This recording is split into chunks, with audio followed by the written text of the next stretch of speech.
food balance is $2,126.34. To hear that again, press 1. To end this call, hang up. The food balance is $2,126. Anything start with the ops. Spell it for you, hear me? Peaches Pyrex gang, check this out. Look. OPP, no PPP.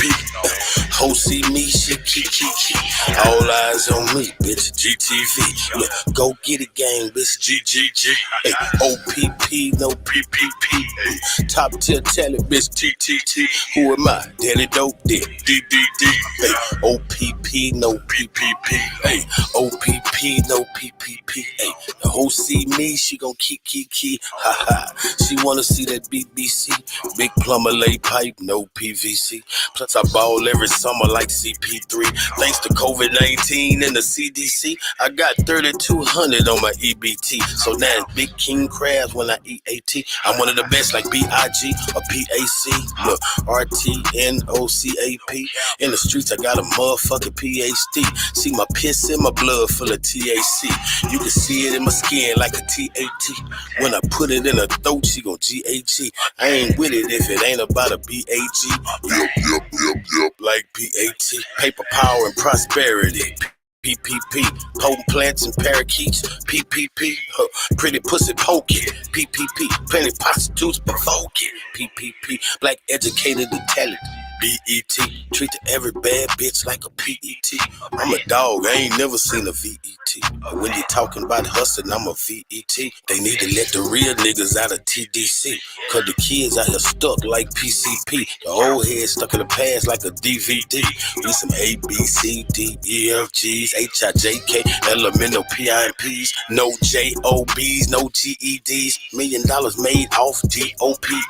BPD couldn't see OPE. From the ESK to the OGP, we sold to the black and white like an OTV. I just ATE. Big tomahawk steak from HEB. OG King Kong, big APE. I do a trail ride show on the ATV. Been rapping since 1983. My favorite color purple, GRAPE. Hey, OPP, no PPP. We sold to the black and whites like an OTV. OPP, no PPP. OPP, no PPP. I just ATE. Tomahawk steak straight from HEB. OG King Kong, big APE. Do a trail ride show on an ATV. Been rapping since 1983.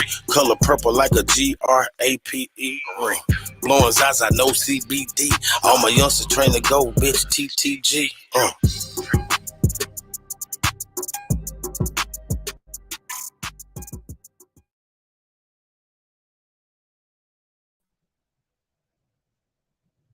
Peace. Peace and paradise to all American Aborigines. Supreme Chief Holidays in the building. Hey, man, I got my brother in the building. Black Lotus Civilization is in the building. Peace, bro. What's happening, man? Oh, what's good, my good brother, Supreme Chief Holiday. Man, it's good out here in the sunny Las Vegas on the Strip, making it happen out here, man. Making it rain sunshine on them. Getting that good melanoma to the world. No, I'm just joking, family. But all is good, man. Many blessings, honorable admiration to everybody, all our good brothers and sisters of the feather. Appreciate y'all taking this time to come on here and get some of this hardcore information that the world just needs to know. You see the title. We bust it out again for them so they get a good understanding. Especially for the haters that are very upset, that just can't seem to keep our names out of their blankers. I want to take it. That's a good brother Chief Holiday's quote.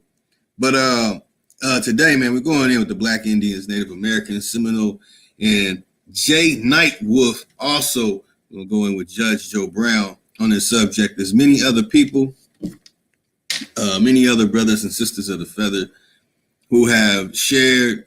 It's the momentum of the movement is progressing, and it's time for us to take those steps and really start supporting each other, because if we see it's progressing, it's time for us to get fully behind those who are taking these steps in being out here in front of you, out here in the open.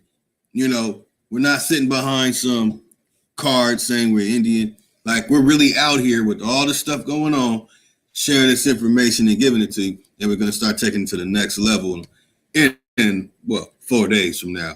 You're really going to get it. So, man, I'm very excited to be here with our good brothers and sisters. Man, I hope y'all enjoy this short time that we spend with y'all. This, what's today? Wednesday? It's Wednesday morning. Oh, Y'all hump get day, those huh? shares out, man. Yeah. Y'all get those likes, subscribes, and shares out. Man, get it out to all the family. It's going down. Got a treat for y'all today. Yeah, man. Speaking of that, man, tickets on sale for the August 15th. That's Sunday. In demand. It's the Aborigine horror show.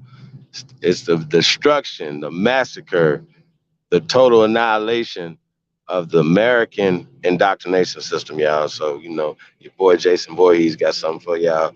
You already know your Sahab Candyman, aka Supreme Chief Holiday. We're gonna get it in, y'all. Like, we're gonna, like I said, man, like we got to get to the foundation of this, man, and you're going to see the problems of the education system of the clips that we about to play, these videos we about to play, y'all. You know what I'm saying? So setting it up. So just kind of wanted to let y'all know about that.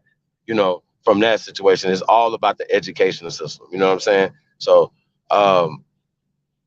like the brother say, peace to everybody that's in the building, man. We definitely gonna be shouting y'all in a second.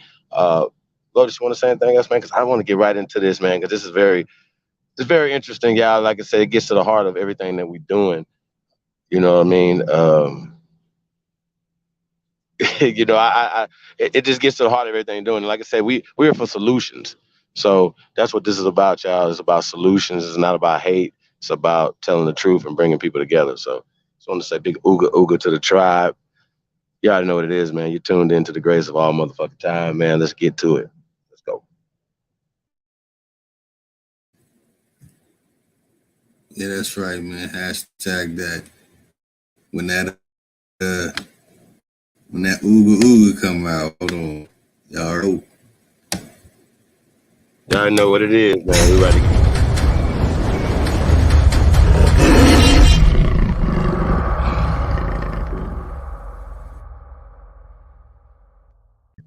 It's the Panthers. Hey, man. Yeah, I know, man. OPP, no PP. Song we came in with, man. My OG, man, on all platforms, man. Be on the lookout for that. Be on the lookout for that. We are the Ops too, man. Coming soon, man. Purple Rain Project. Hey, man, we got a lot of great music coming, man. Like, so we might have another sneak peek of another song, unreleased song tonight, man. So be on the lookout for that.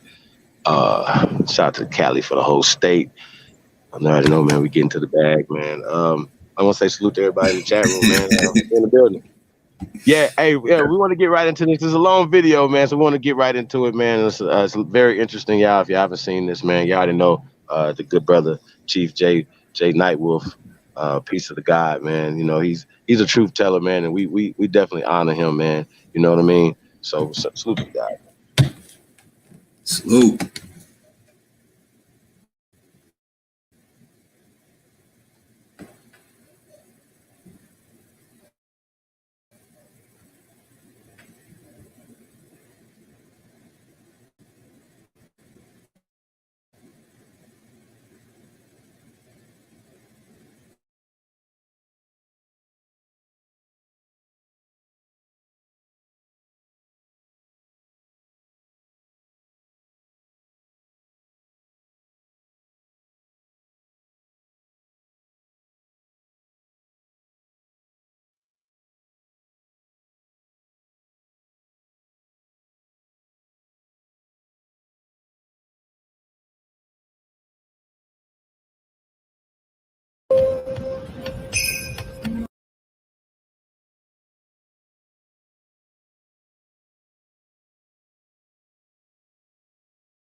This is the American Indians, Indigenous Peoples Truths, Justice for All, the most dangerous show on media anywhere.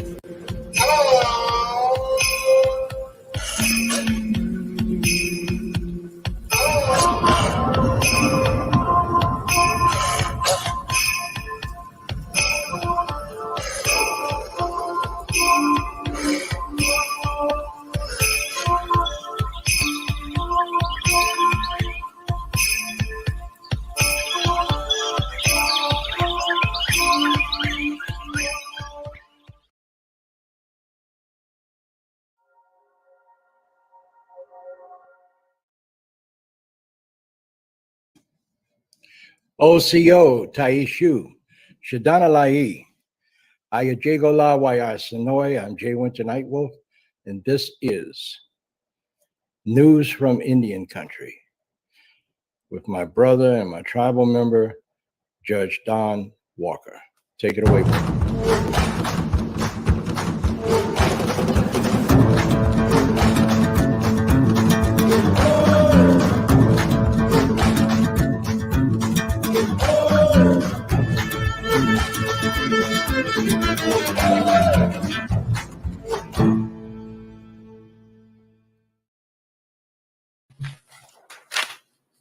Good evening. Our news this evening comes from Jacqueline Estes, Indian Country Today, and it is about the $1.9 trillion American Rescue Plan Act. Is new federal funding going to be easier to spend than last year's COVID aid? Tribes and multitude of others will be finding out in coming months and years. The $1.9 trillion American Rescue Plan Act is designed to soften and relieve pandemic impacts. The bill will be signed into law on March 11th, allocates money for everything from cybersecurity, unemployment benefits, and homeland security to potable water. Recipients will include healthcare providers, small businesses, homeowners and renters, airports, schools, state and local governments, among others. Of the rescue funds, about 1.5%, or an estimated $32 billion, will go to Indian Country.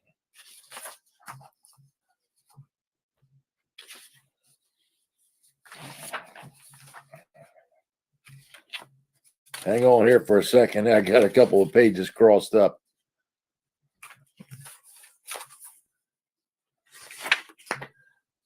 The Harvard Kentucky School Ash Center for Democratic Conveyance and Innovation every 2 weeks is holding a 1-hour webinar, which are open to the public, on how tribal nations and tribal affiliated nonprofits can navigate and make the most of the opportunities. The first 2 sessions were held May 26th and June 9th. Panel moderator Karen Diver, Chippewa, is senior advisor on Native American affairs to the University of Minnesota president, former special assistant on Native American affairs to the president, and a past chairwoman of the Fond du Lac Band of Lake Superior, Chippewa. She said tribes struggle to comply with funding requirements under the 2020 Carnivorous Aid Act and Economic Security or CARES Act. They faced short deadlines, unclear and changing directions from the Treasury and Interior departments, and other constraints, all while grappling with pandemic emergency response. Now, there's 4 times as much money on the table. Diver said some liken it to the U.S. aid to Western Europe to rebuild after World War II, calling it the Marshall Plan for Indian Country, the largest influx of cash and resources that we have seen ever in Indian Country. Indian country has a once in a lifetime opportunity in several generations to get the resources that have so long been withheld from the federal government and apply those resources to build and rebuild tribal nations, said Ford Foundation professor emeritus Joseph Talt of International Political Economy and co-director, Harvard Project on American Indian Economics. This is one bucket with $32 billion in money set aside for federally recognized tribes and programs. Let's hope they can get their act together on this and make it so we can navigate and put it to good use. Jake, back to you. All right. So we're going to go to introducing our guest for this evening. This is a very, very interesting show. And I want to say hello to Sandra Hope. Hey, Sandra, how are you? Jay, hello, my Cherokee, Shoshone, and Taino Blendian. Thank you. There's Blendians in the house. There's Blendians everywhere. Absolutely. So let's go back to the full screen. I want to see everybody's face, and I will introduce them one by one.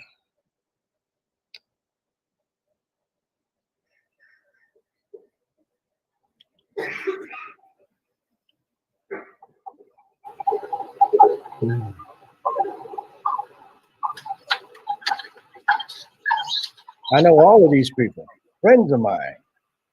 I'll start with my brother up there in the corner from Minnesota. I think that's how they pronounce it.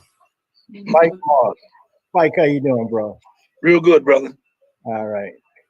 Spike Moss is the past president of the NAACP for the state of Minnesota. He's been a freedom fighter and a fighter for rights and justice for a very, very long time. And I'm so happy that he's here with us tonight because we got something we got to discuss that only us can discuss, not them, but us. Anything else you want to mention about yourself before we go to the next one, Spike? Well, I've been on the front line here since 1966, fighting human rights, civil rights, and police brutality in this state since 1966. I wasn't the president of the NAACP, but I was the president of a whole lot of Black organizations that actually frontline fighters in this state. And as you witnessed this year, since 1966, for the first time in my state, a white person was finally arrested, finally charged, finally went to jail, and finally going to be sentenced from 1966 to 2021 before one white man was arrested for harming a Black person or a Native American in the state of Minnesota. Okay, thank you, Spike. So now we're going to go to Dr. Carmen Johnson. Carmen, how are you? I am doing just fine, thank you. Pleased to be here. Absolutely, it's one of my buddies, Dr. Johnson. Anything you want to tell us about yourself before we get started? I am on my way back to the Supreme Court as of tomorrow.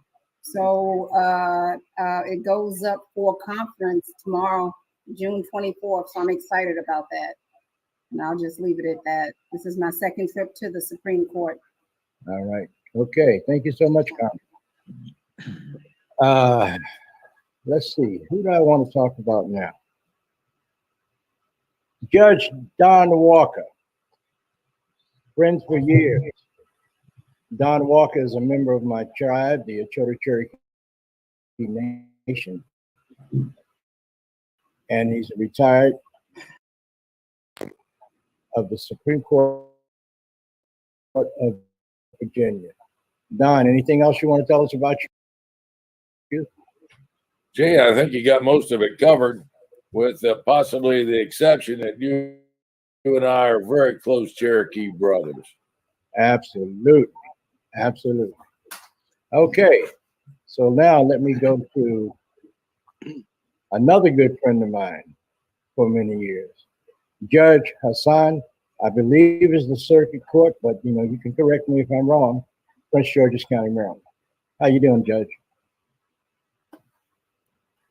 I'm doing very well, Jay. Thank you very much.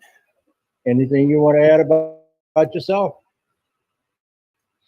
Well, I want to let folks know that I cut my teeth in the freedom movement under the Honorable Elijah Muhammad. I joined the then Nation of Islam in 1972 and became Vernon 7X. And my basic training was to sell Muhammad Speaks newspapers and fish, whiting H&G. And when we had to, sardines, eggs, bean pies, and gingerbread, door to door. I began practicing law in 1983. And after 17 years at law, was tapped for the district court bench of Prince George's County and elevated in 2011 to the circuit court, becoming actually the first judge in the history of Maryland to be of the Muslim faith. And when they asked me, how can you be a judge and administer the laws of America and be a Muslim? And I balled up my fist and said around the table, anybody got a problem with that? And guess what? Nobody had a problem. Everybody submitted. So I'm very blessed to be here, very blessed to have known and loved you, Jay Winter, since the first day I laid eyes on you and you on me. Absolutely. And I appreciate all of that love and affection, my brother. Okay, so now I'm going to go to another friend of mine. His name is I can have friends too. Okay, so do that on Facebook. So anyway, Rudy Arredondo. He's a national president. He's a national president of the Latino Farmers and Ranchers Association, and a very good friend of mine for many years. Rudy, tell us a little bit about yourself. Well, my family came to the United States undocumented, and we were farm workers, and we traveled to the United States following the crops. I started working in the fields when I was about 5 years old, and I'm one of the Cesar Chavez disciples of the United Farm Workers Union. Mm-hmm. I'm still a volunteer. I still do work with them. And 2005, I founded the National Latino Farmers and Ranchers Trade Association, which I preside over. And we represent over 75,000 Latino farmers and ranchers throughout the United States. And we're happy to be here. And Jay and I have been friends for at least 20 years. My God, that's a long time.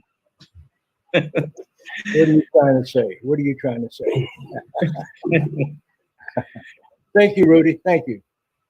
Now let me go to another friend of mine. He's my brother from another mother. And he was also Congressman John Conya's legal legislative authority for his entirety in Congress. He wrote the AIDS to Africa bill. He wrote what is now known as Obamacare bill. He's written a lot of bills. Yeah. His name is Joel Seagull. Joel, how you doing, bro? Doing very good. Honored to be with your distinguished guest. And I'm now working with Rudy as the Director of Federal Affairs for Latino Farmers and Ranchers. I'm really enjoying that. And I authored the bill Medicare for All, HR 676. I did draft portions of the Affordable Care Act. I was the lead staffer on that bill. I've spent most of my career, fighting for people who are homeless, out of work, out of jail, uninsured. I was myself, I grew up uninsured. Unfortunately, I did spent some time homeless due to some disabilities that I have, and I just fight for people who need, representation. And known you, Jay, for years. You were one of the only people in radio that gave our movement an opportunity to express ourselves. So it's great to be with you and Sandra. And Absolutely. don't And I forget got a little badass bass player. Oh yeah. You took the words out of my mouth. Thank you. He's a funk master when it comes to the bass. And a very That's good. what I'd rather do. Yeah, I know. I heard him play one time and I said, wait a minute, is that Bootsy Collins or what? And then they introduced him. Oh, that's Joel Siegel. I said, that's a white boy playing a bass like that? And he said, I'm not a white boy, I'm a Jew, I'm your brother. Okay, good. You never heard the song Play That Funky Music, Jew Boy? No. Next is one of my closest friends. He's one of my young friends. His name is Raymond Two Hawks Watson. Ray, I'm gonna let you tell your story because I don't want to mess it up. I already messed 2 or 3 other people's stories up. No problem. And let me greet everyone properly. Aquani, Nitampagas Katasquampson, Nutuis Nisu Wishwanak, Tomashipag Nahigansa. That is to say, peace be unto you, friends. How are you doing? My name is Raymond Two Hawks Watson.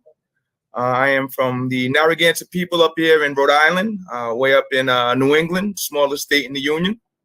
For the purposes of this discussion here, current rising 3L student at the Roger Williams University School of Law, focusing in Indigenous law and policy and wills and trusts. And also Director General of the Federation of Aboriginal Nations of the Americas, which is a confederacy of First Contact Nations exercising pre-colonial treaty rights under constitutional law and international law. So I'm very honored and humbled to be a part of this panel tonight. I see some very distinguished individuals on here, and looking forward to hearing some great conversation and learning a few things, and if appropriate, sharing a few thoughts. Thank you very much, Jay, as always, for the opportunity. You're very welcome. We got another guest that'll be coming on shortly after he finishes his television broadcast. And I think some of you might know this guy. His name is Judge Joe Brown, the television judge that did it all. We'll be talking to him in a few minutes, and we're going to start this conversation in a couple of minutes. The conversation is the June 13th, the Juneteenth lie, the other story, and what you don't know. I'm Jay with the Night Wolf, and we'll be back in a couple of minutes to get started. Don't go anywhere.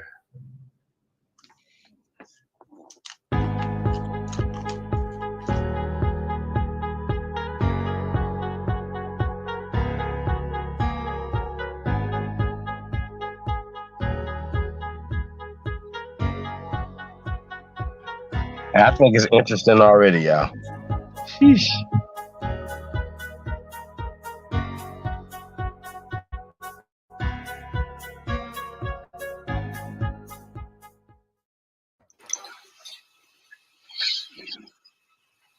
Okay, so Sandra, I'm giving it to you for the first 3 or 4 minutes, and I'll be back as soon as I get this dog out of trouble. Don't go anywhere. Wow. Jay likes to throw those whammies on me. So, okay, our topic tonight is going to be about Juneteenth. And I'm sorry, I'm getting a text. I apologize. So we're going to talk about Juneteenth, and of course there are a couple of different stories about that. We know, of course, that the holiday was approved last week by President Biden, and there are some different views and perspectives on it. So I think why don't we start with this? Let's start with you, Spike. Can you give us maybe a 1-minute response in terms of what you thought when that holiday was approved? Well, first it was very insulting 150 years later that they even want to recognize it. But even though they let the majority of us go before they let Texas go, the question was, how much did that change your life just to be released from the plantation and nothing else? The majority of our people that were caught up in slavery, many of them had never been off the plantation. Their family for generations was born and raised on that land. Most didn't know what town they were in, what part of America they were in, and never left that plantation. So when you tell a people they can go free, they don't even know what direction to go. They have no home, they have no land, they have no food, they have no job, they have no way to even survive. It's just go, you know. And then from that 150 years, never received any reparations, any respect, or any acknowledgement all this time, because they wanted to not deal with slavery and the ruthlessness of slavery. So yes, Texas was the last state to let us go, and it started a celebration, but it didn't come with any reparations. This is the same country that was not part of Hitler's to rid the world of the Jews, but they felt responsible to give them reparations and help them in Israel and start over. But right here, where they did a Holocaust on African people, never offered even a bag of seed so you might feed yourself when you walk off this land, a potato hole where you could break open some land and eat. You had not even an acre. So when we celebrate the so-called freedom, it is just from slavery. We're not free as men, women, and children on this part of the world to this day. We're not under the Bill of Rights. We're not under the Constitution. All we do is pay taxes, and we pay taxes without representation. And that's how I see the celebration. If you call it a celebration, it just allowed many of us to get out of slavery. Where did we go after that? I hear you, Spike. You know, I see this whole Juneteenth as an insult to people, and it's a pacifier. And I think people of color in this country are tired of getting pacifiers. How about coming with some truth and some real stuff that we need? All they got was a day off, and if you're a federal government worker, you got paid. But private industry didn't recognize it, so you know, it's, to me, I think it's a sham. I don't know. Maybe I'm wrong. And you know, Jay and Spike, just to supplement what you were saying, Spike, you know, we know the Constitution still says that slavery and involuntary servitude can exist as a punishment for crime if the party's been duly convicted. So it's not entirely abolished. It's just rewritten. So they've made the prison complex the new plantation. Right. Simple as that, you know. You can't get it any clearer than that. So, Judge Elamine, your thoughts. Unmute, Judge Elamine. Well, the first thing that drew my attention to the Juneteenth, I would say camouflage, is the fact that it was initiated by the Senate, the same Senate that refused to have any hearings at all on President Obama's last nominee for the Supreme Court, the same Senate that has vetoed everything in the way of liberation and freedom, who filibusters. And you know, that word filibuster rings a bad bell, doesn't it? I mean, that calls up the ghosts of Jesse Helms and Strom Thurmond and every boll weevil senator that has had the temerity to be in the Congress.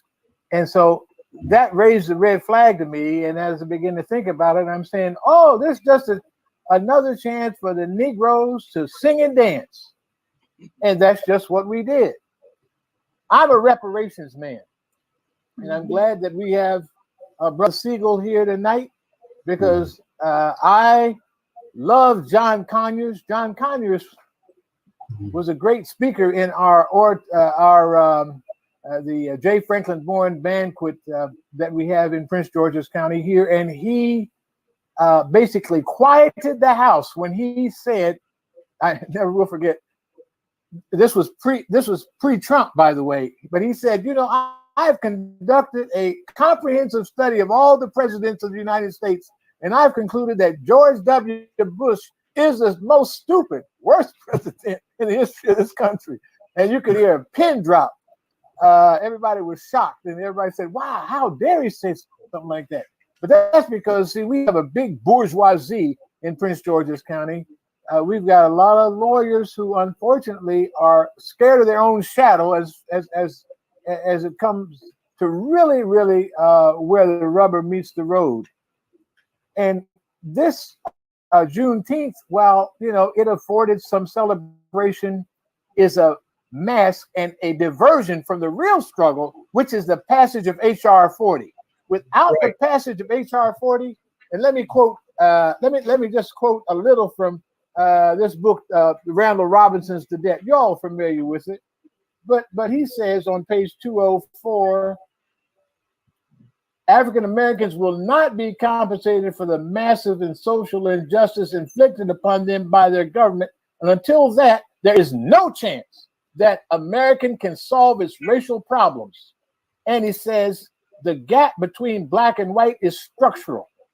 It has a 246-year practice of slavery. It's been resolutely nurtured. It is structural. Its framing beams are disguised only by the counterfeit manners of a hypocritical government class. And this Juneteenth is one of those counterfeit measures. I'm sorry to say, it's nice to have a holiday, but let's do something substantive. And tell me, panel, how is it that Shirley Jackson Lee, who's been at least the visible proponent of H.R. 14, was so much in the forefront of Juneteenth, and she actually is the one that gavelled the bill to passage? Being from Texas, I guess I can understand that, but listen, we got to get on the reparations track. We got to pass H.R. 40, and I'm looking forward to hearing Joel talk more about that, because he probably has something to do with the drafting of it. Okay, Joel, it's on you. Well, Dr. Johnson wrote something in the chat. Conyers was one of the best, and the way they did him in the end, he did not deserve it, and I agree. Yes. It does bother me that Representative Conyers and the decades-long reparations movement that I worked with has gotten no credit whatsoever. And Mr. Conyers was a visionary, and I wish he would get the credit that he deserves. That's number one. Number two, if there was ever a time for reparations legislation, it is now. And it will not happen until progressives of the beloved community come together, draft that bill, and come up with reparations that African Americans deserve. And I think your analogy about Jewish Americans, I'm Jewish, was absolutely correct. The same thing about Japanese Americans who were in the internment camps in World War II, they got reparations. And I think 400 years of cruelty, speaks for itself. And now with voter suppression aimed at Black voters, when does it stop? But I wrote a reparations bill for the city of Charlotte, and I'll tell you, it was very, very challenging. They finally passed a version of it. If we could do it in Charlotte, North Carolina, can't we do it in the Congress? Thank you. Absolutely. So let me pose this question to everybody. A bit of information. The people in Galveston, Texas. Hold on, I gotta say something, bro. Given this phony Juneteenth thing. Shit. They weren't all black slaves. Hold on, bro. There was a large amount of Native American people that had been enslaved and forced to work for nothing. Were there any Slavs there, Jay? Were there any Slavs there? Yeah. Hey, okay. So here's the thing, right? So first off, the first judge, I've been kind of like taking the mental notes, right? Yeah. So work with me. Here's the thing. The first guy that was talking from the civil rights era and all this dumbass shit. So he was saying, "Oh well, I've been in the struggle all this time, whatever," and he identified himself as the African and black. Right? These are social constructs. These are constructions of illusory. You know what I'm saying? So, and so he set the tone for the whole conversation. You understand what I'm saying? Now everybody can come on here and say, "Oh, you African Americans," and now you have this guy right here, the Siegel guy, right, writing legislations for reparation after he's admitted his people already got reparations, right? He's writing legislation with African in there and black in there. These are not legal terms. These things. He's a part of the black program. They're handled. I mean, I hate to be saying this like y'all, but y'all gotta understand. People who are part of the bar association, we've already exposed this. This is already exposed. So anybody that's trying to be a part of you, they're trying to go be a part of the royal societies and all these other things. So that's why no real legislations or anything is really happening. You know what I'm saying? It's just pie in the sky talk. HR 40 is pie in the sky daddy. I mean, this is really too ridiculous, y'all. So, and I know this is the smartest chat room on the planet Earth, so I know y'all know about HR 40. HR 40 is bullshit. And once again, I just hate to hear bullshit being smoke, being puffed, trying to be puffed up somebody's ass. Like, you know, I hate bullshit, y'all. And so, like I said, these people out here are smart enough to know these are social constructs and stop using them, right? If you say you're for unity and you're for peace, then stop using racist social constructs. Bliggity black is racist and white is racist, period. So y'all got to stop the bullshit and we got to stop allowing people to be the handlers of our affairs. I'm going to say that again. Stop allowing other people to be handlers of our affairs. Okay. Now, I still haven't heard the word Aborigine yet. I don't know why people hate to move around it. They love using black and all these other social constructs and African American. Once again, African American is offensive. I'm gonna say this again. African American is offensive. Okay, it's racist, it's offensive, and it's not accurate at all. And you're putting a blanket term on all people of color here. Oh, we all came off a boat. The one guy was talking about, they didn't have anything. Listen, they lived on the plantation that we owned. They family owned. So it was a generational being on there. So no, don't stop telling us to stop confusing us with the Slavs and family with, you know what I'm saying? Family as slave. They never would want to mention the word family as well. And so she mischaracterized, one lady mischaracterized the Constitution. The Constitution does not say that you can go into slavery. Never said slavery. So I just wanted to point that out. Never said slavery. So they're always, and it's always interesting to me that how slave is always designated for niggas, right? Shout out to Chief Jay when he said, there was Native Americans. You know what I'm saying? There was no such thing as Native Americans during this time period, Jay. That's you're 105 years, in the future with that. So y'all writing terms and terminologies back. No African American, no Native Americans in the 1800s. This is a 1970s, 1980s constructs. So we got to understand that. So, and when you're using these constructs, you are hurting the people. You're hurting your own people. So I just wanted to point that out. And so throughout this whole thing, we're smart enough to understand this, but I wanted people to see this and understand what we're talking about. When you're using these social constructs, you are playing a part of the caste system. Okay, you're playing a part of eugenics. You're the one. You say you're helping your people, but you're actually hurting your people. So I just want to point that out. Go.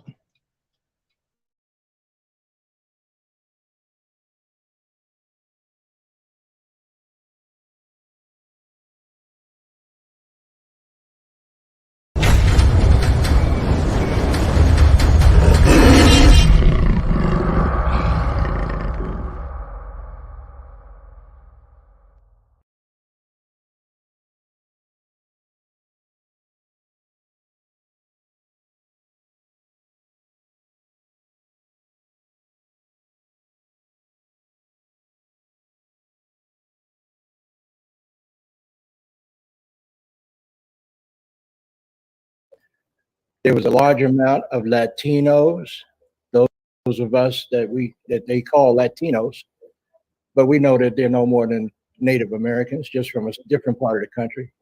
And there were also some poor white folks, but they didn't call them slaves.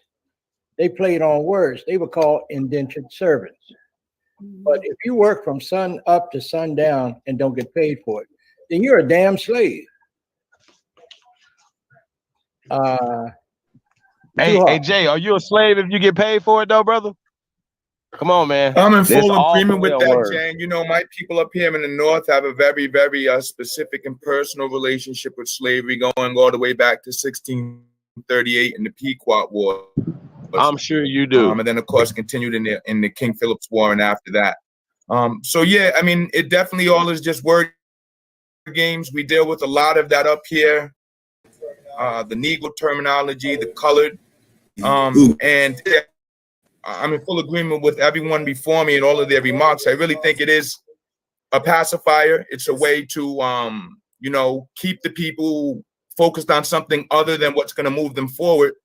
And I try to be proactive in those regards. So they had a celebration here in Providence. One of my tribal members was actually the one point of coordinating it. We made it a point to go down there and share the indigenous history with the holiday and the experience we had here in the Northeast, so that people would understand that this isn't just people from Africa thing. This is what America was doing and continues to do, and we can see it, as the distinguished judge said earlier, in the current penal system and how it's just a different form of slavery that's going on. So I'm in full agreement with all of the remarks that have been shared here, and I'm definitely excited to hear about some of the national work that's been going on and how we can start to implement or support here up in the Northeast. Okay, so Rudy Arredondo, where are you? I'm here. Okay. I just, but the screen is frozen, but that's okay. Don't worry about that. You heard me make that comment about our Latino brothers and sisters that were also held in slavery in Tejas, Texas. Well, you know, that's where I grew up. That's my home state. And you know, the thing that was, I didn't know anything about June 10th until I came to Washington, D.C. But I did experience the disparate treatment of our African American brothers and sisters when I was in Texas, and including the way that we were treated among our white counterparts. I rode a bus I lived in the country in a rural area, and my sister and I had to walk, it was about a mile, to catch a bus to take us to school. I went to Donna, Texas, which is in South Texas. There's, McAllen, Edinburgh, so forth. So those of you that might know the geography there. And on my first day of school, I get up on the bus. I know not one lick of English, since everybody that I lived around, including Anglos, they all spoke Spanish. So I get on the bus, and I hear all this yelling and whooping, and I didn't know what it was. But what happened is the bus at that time had four benches down the middle. I sat down on the white side bench,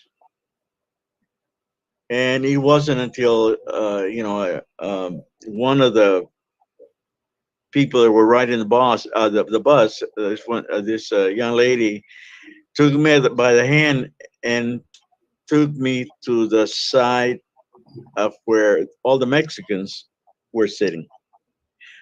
that's my first experience with discrimination. I didn't know what it meant, and I went to a segregated, you know, elementary school.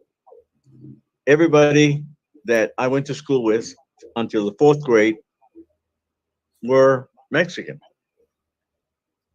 Then the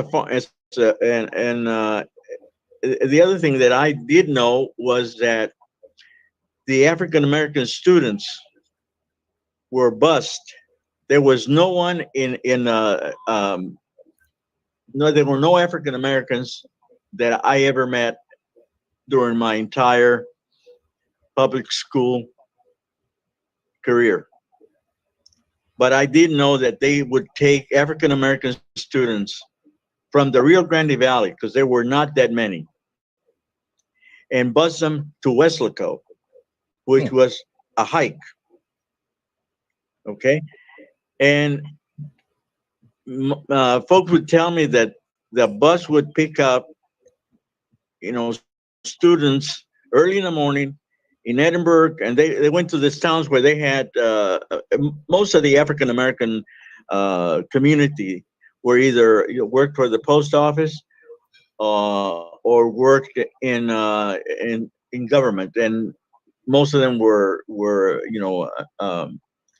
janitors and cleanup folks. But as a farm worker, especially in East Texas, they had a Mexican crew and they had an African American crew, and they would put the African American crew on one end of the field that we were picking, whatever that was, and the Mexican farm workers on the other end, and we worked towards each other. And with regard to the continued systemic maltreatment of especially our African American brothers and sisters, has really come to the clarity of what it is that is under Trump. They took off the mask and the niceness, and it became an entitlement of these folks to be able to do this incredibly cruel and humiliating treatment of anybody that wasn't white. How we're going to solve this, I have no idea. But we have to stay strong. We have to stay together. And it's very important because, in my work in rural America, I find that some of the African American community-based organizations are very insular. And by that, I mean, there is and I understand the paranoia is that if they bring anybody else in, it's going to be taking something away from them. And the thing is, it hasn't really permitted us to be able to form the brotherhood and sisterhood that we need in order to be able to fight these discriminatory systemic practices that exist in this country. And I have no faith in the political system at this point. It's always been difficult, and it's been made almost impossible with the likes of Cinema and Manchin, who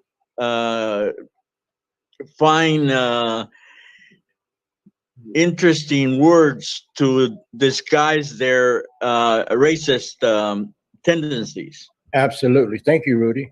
I reached Judge Joe Brown, and we'll get him on in just a couple of minutes. So, may I raise my hand, Jay? Sure, you can. I want to say a couple of things. Number one, I'm from West Virginia. I'm from Charleston, West Virginia. I'm proud to be from West Virginia, but I'm also proud to be away from West Virginia. Unfortunately, West Virginia, before we had Senator Manchin, we had Senator Robert C. Byrd. Senator Robert C. Byrd was a hero. And of course, everybody knows he was a former member of the Ku Klux Klan. There is an endemic white supremacy that just permeates that state. It can be broken, but it cannot be broken as a group. You got to be sort of accepted, one person at a time down there in West Virginia, because number one, they're a little afraid of strangers, and if you're black, you only go so far anyway. I'm very proud to have become a member of the community under W.D. Muhammad, Wallace Muhammad, Elijah's successor, who opened up this community from a black nationalistic oriented organization to a universal perspective of Islam. But I am wondering, Mr. Siegel and Joel, and I'm wondering where the Jewish support for reparations is, because I haven't heard anything from our Jewish brethren about reparations for the 250-year Holocaust that we went through. Because as bad as the Holocaust was, the Europeans and the Russian Jews and everyone else whose families were incinerated, gassed, everything else, but still they knew what their roots were. We African Americans have the only people in the world who were uprooted, cut off, and we don't know who we are. We don't know where our ancestors are. And I'm wondering, when are the leaders of the Jewish community going to join with us and support us, if there is an us? That's another problem, because we don't have leadership. The great American Indian nation doesn't have leadership. That since they assassinated King 58 years ago, we haven't had a leader. They assassinated Lincoln back in 1865. The country hasn't had a leader of his caliber. So we got a lot of problems. But Joel, what about sympathy, empathy, and support in the mainstream Jewish community for reparations for Africans of African Americans of African descent? What about that? Great question, Judge El-Amin. By the way, it's an honor to be with a judge. I have a law degree, but I wanted to be a judge, but never there to be with you. Jewish community, I come from I would say the Judge Heschel left, progressive, I would say social democratic tradition of the Jewish community. And I would say that this would be a great opportunity to have that discussion with, progressive Jews. I'm a universalist personally, but I'm, a proud Jewish person. I think that there is a huge constituency in the Jewish community to be in solidarity with our African American family. And one thing that, as a student of Jewish history and a student of African history, we do come from the same part of the world, and that's Africa and Northern Africa. And I think a lot of Jewish people who they understand that, but also as a people that experienced thousands of years of discrimination, pogroms, there is a particular sensitivity towards oppression of African Americans that we feel. And it's real. And I know it's real. In my heart, I know it's real. And I think this is the time to maybe have some kind of maybe Jay can convene that show where we bring in progressive Jewish leaders and African American leaders, and we form that coalition. And I, for one, would be ready to be in leadership of that initiative. It's time. Great.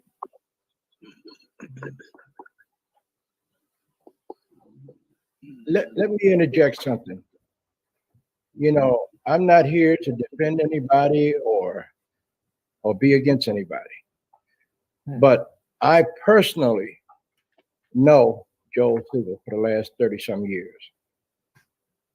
And I watched him in action, and I watched him behind the scenes, and I watched him get PO'd with a lot of stuff that happened on Capitol Hill when it came to people of color.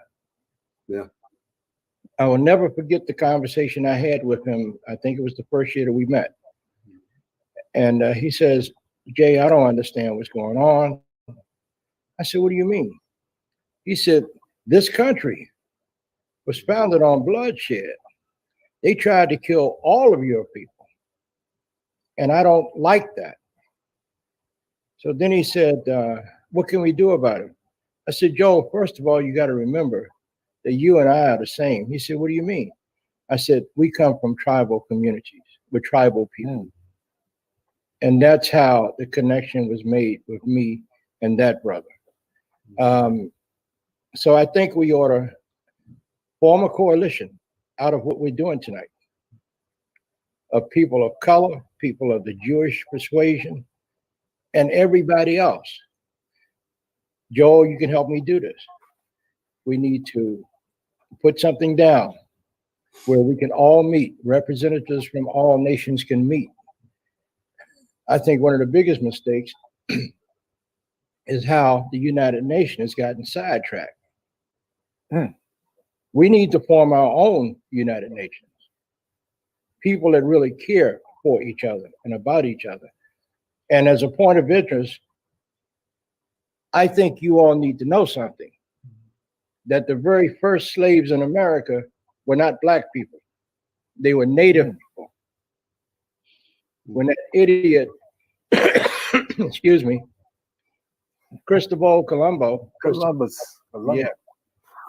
When he came here, he never came to the United States or America. He went to the Caribbean islands. And when he left, the first trip back to Spain, in the whole of the ship, he had enslaved native people. Raymond, you know what I'm talking about. Yeah, Bo. Amen. And took them back to Spain and had the damn deacons of the villages to sell our people into slavery. So this is nothing new to us. And I think we need to reach across the aisles, even if we have to reach across the aisle and choke somebody. So you're going to sit down and listen to this. We need to talk, and we need to come up with not a bunch of yappy, but we need to come up with some real concrete solutions on how we're going to solve this race issue, not just in America, but throughout the entire world. Because this is bigger than just America. It originated in Europe, and they brought that crap over here with them. And when they came here, they didn't come here as free people. They came here because they were escaping the tyranny of the crowned heads of Europe. That's what I've got to say. So, Don Walker, what do you have to say? I've left you out the conversation. I'm sorry, bro. That's all right, Jay. You've brought in the Native American factor here. We have seen where we talked about the genocide with the Jews and so forth. The biggest genocide in the history of the world was what was done to the First Nations in this country when the Europeans arrived. Now, I know there was a lot of Jews that got killed with the Nazis and so forth, but they didn't quite make it to almost 15 million. I'm glad you're bringing that part up about Native Americans in there, and I think at some point I'd like to see that recognized. It gets pushed under the carpet nonstop. They never bring anything up about it, and that was the biggest in the history of the world. So that's, and as far as the Juneteenth goes, that's what a surprise. We never had that in our history books. That was nowhere. Yeah, and I've heard some people liken that that acknowledgement of that federal holiday as a bone, you know, giving the dog a bone to keep him occupied while all this other stuff is going on or not going on. So what are your thoughts about that, Carmen? You know, we know a lot about your past and your history and the things you've been going through with the inequality of the justice system. What are your thoughts about that? Do you consider Juneteenth as a bone?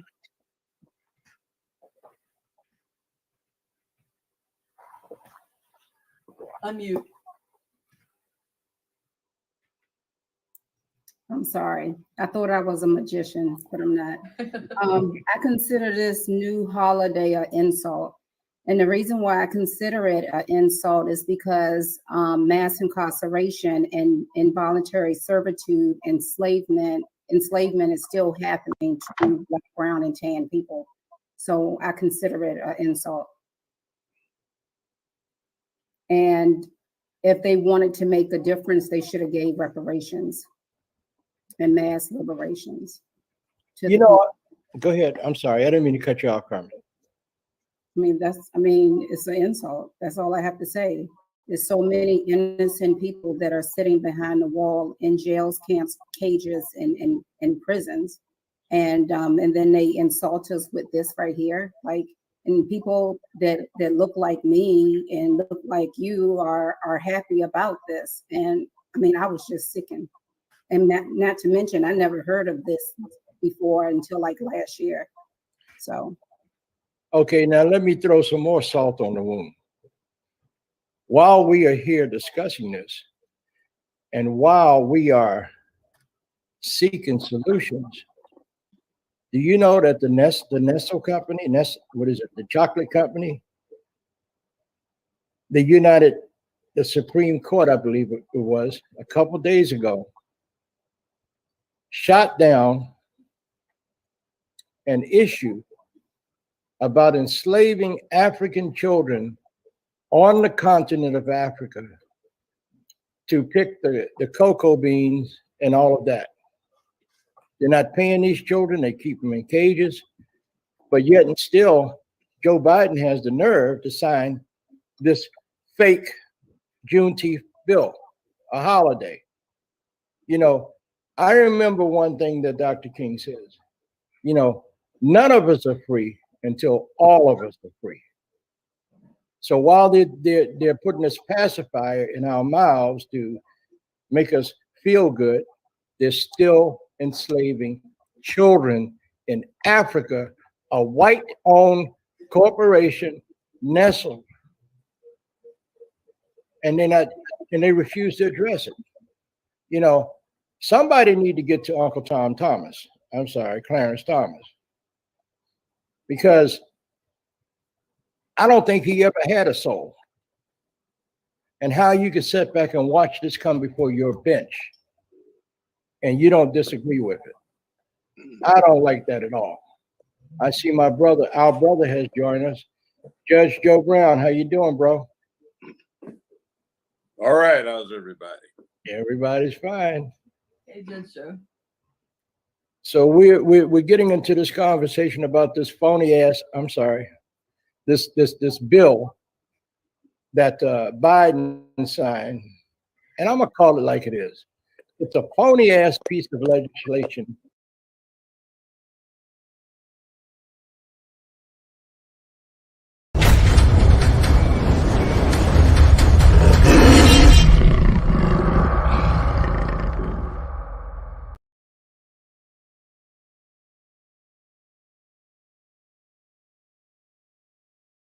OPP, no PPP.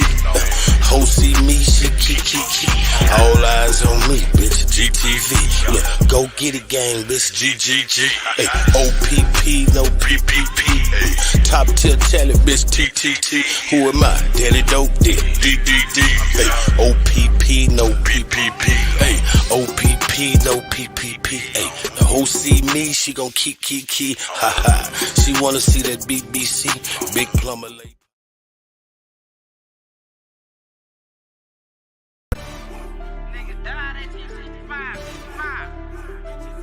Yeah.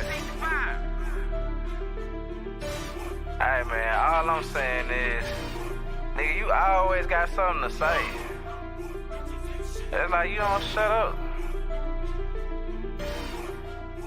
On the track. A lot of niggas died 1865. Single Michael fled, how I ain't gon' let it ride.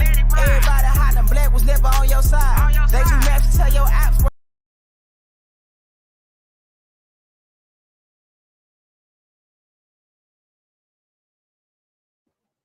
Its only intention is to pacify black folks and give them another day to celebrate, dance, and cook out. I don't understand that. So what exactly is this Juneteenth crap supposed to be commemorating or celebrating anyway? It is some historical revision. For most of my life, the date was June 19, 1866. They've revised it to 1865, so it doesn't look so bad. You have the Emancipation Proclamation and early 1863, which frees the slaves in the military district of the South. Lincoln does that as Commander-in-Chief of the Armed Services. April, well, let's drop back 3 months before April, January 1865, the 13th Amendment goes out to the states for ratification. That would end slavery. We have April 1865, Lee surrenders to Grant at Appomattox. We have May 1865, Johnson surrenders the last Johnny Reb field army to Sherman.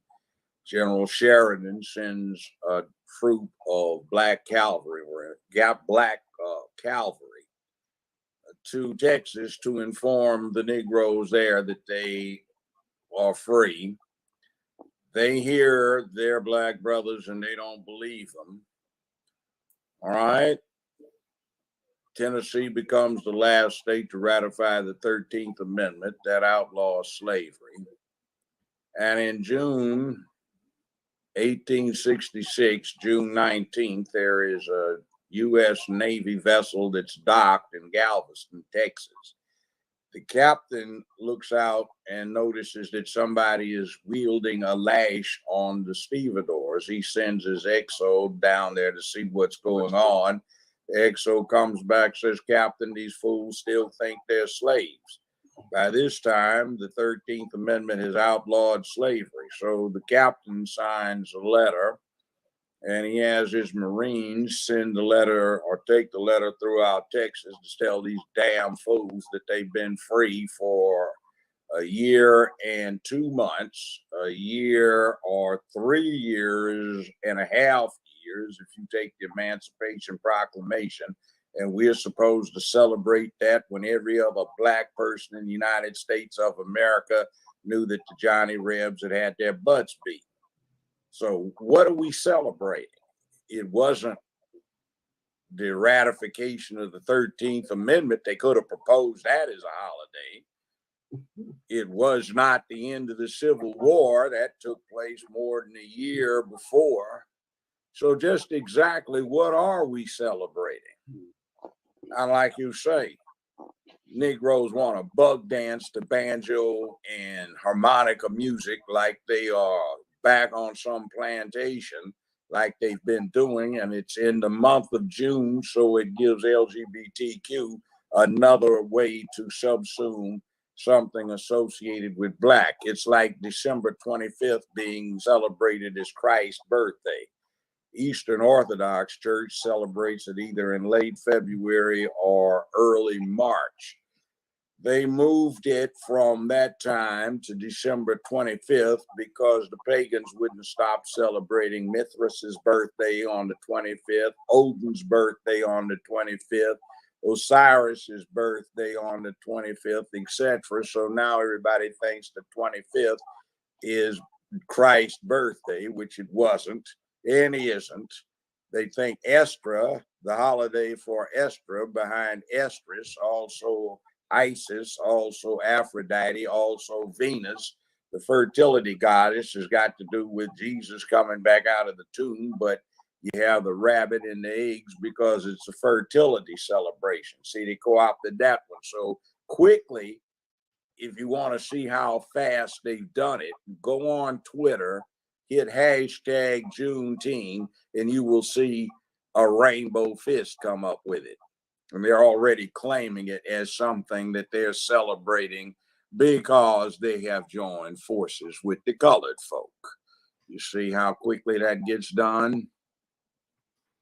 It's poison. Plus, me and you guys, you've benefited so much with the Democratic Party.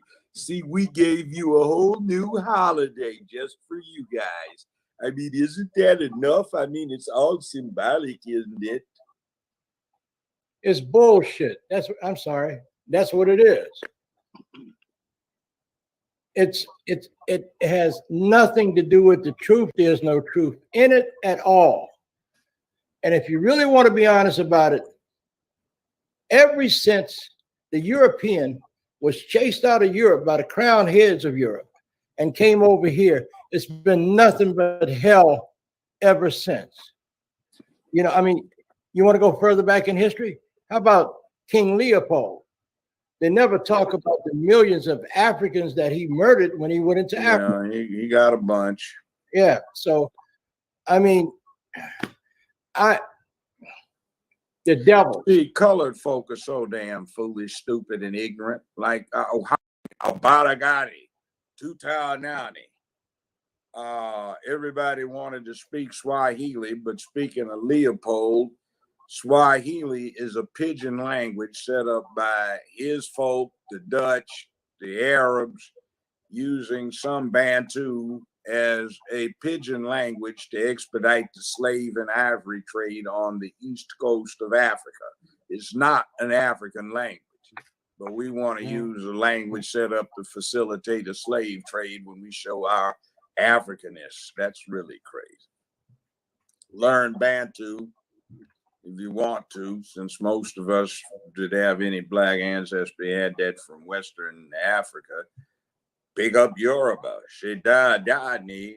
How are you? I'm doing fine.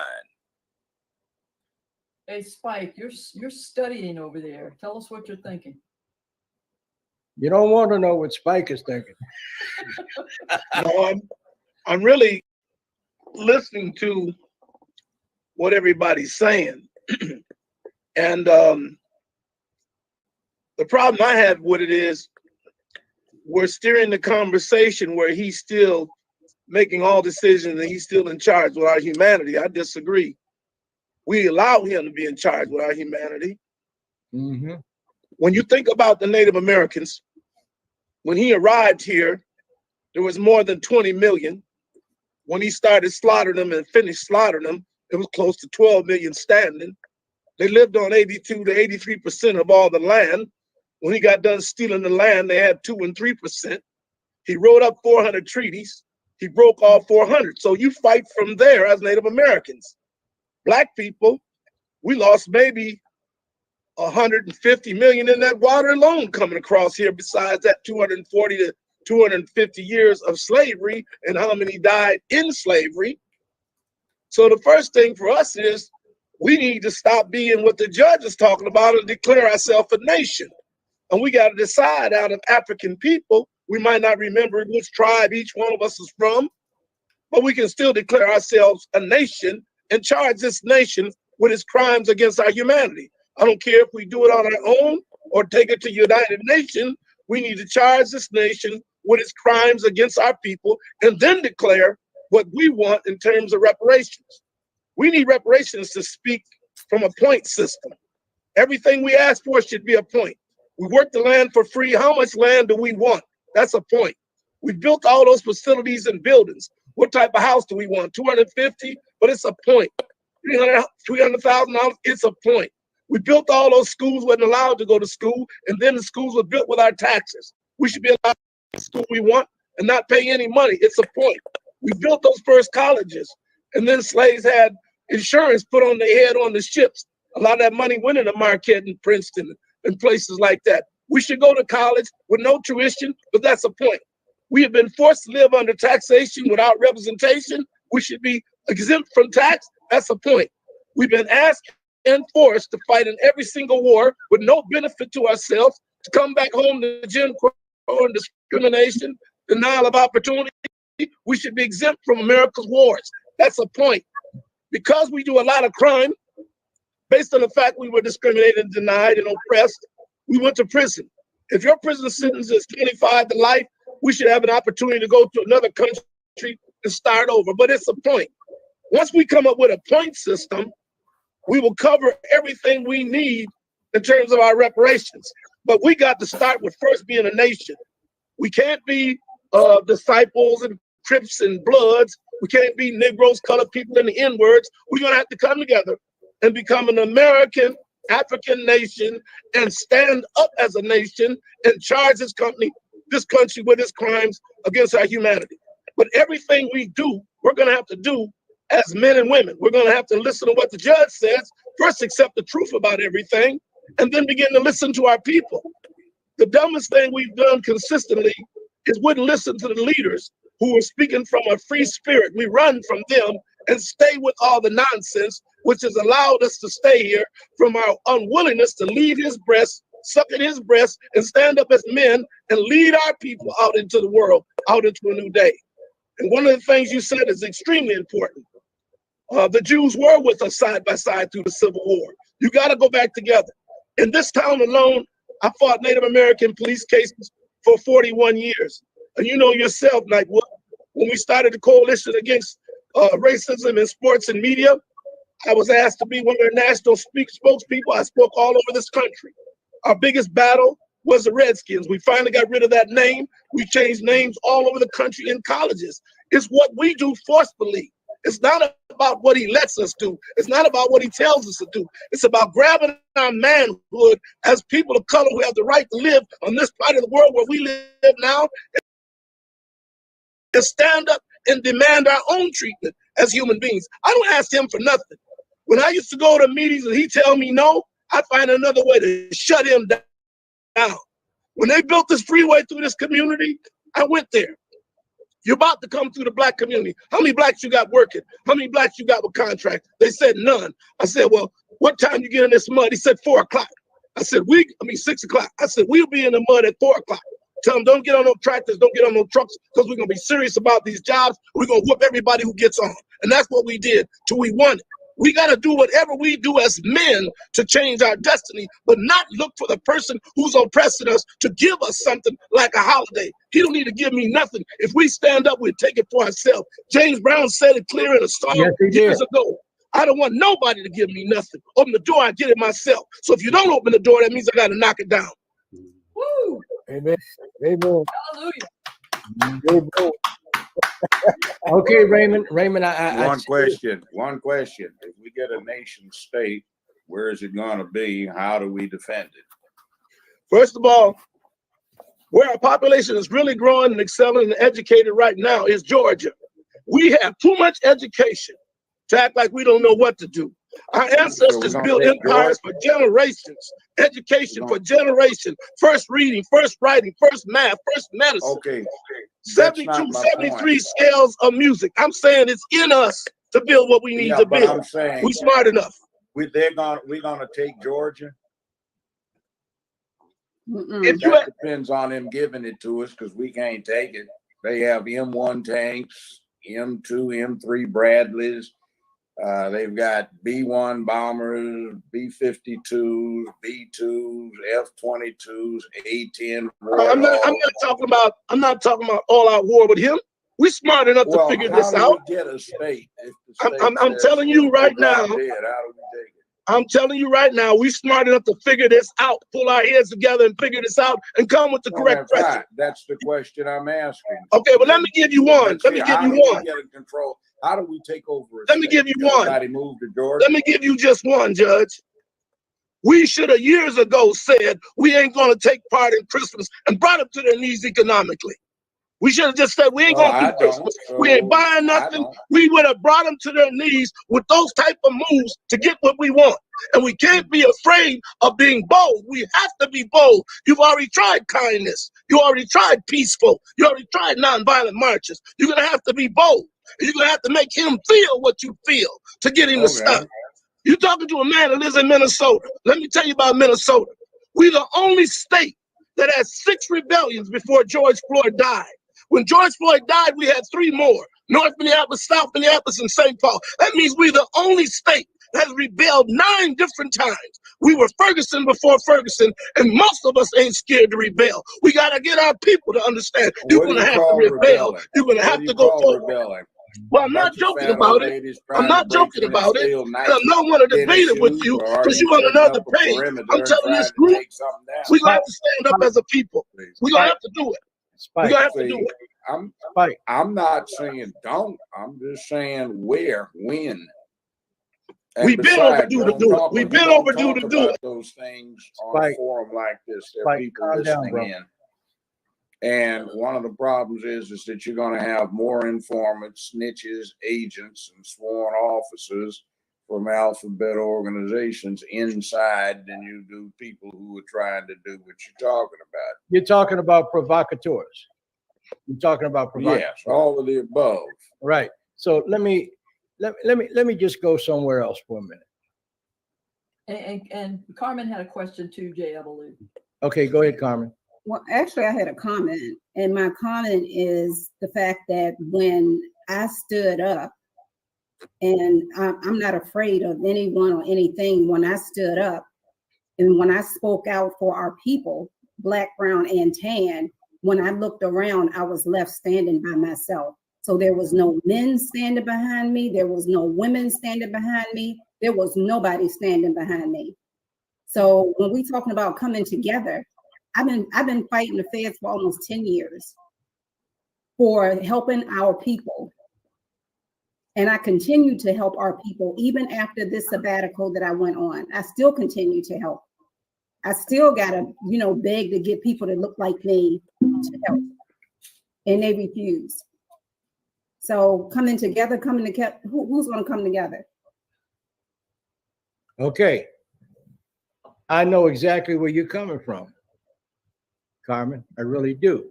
But this is getting back to the conversation that we started off with Judge El-Amin and Joel Siegel, bringing those two communities together.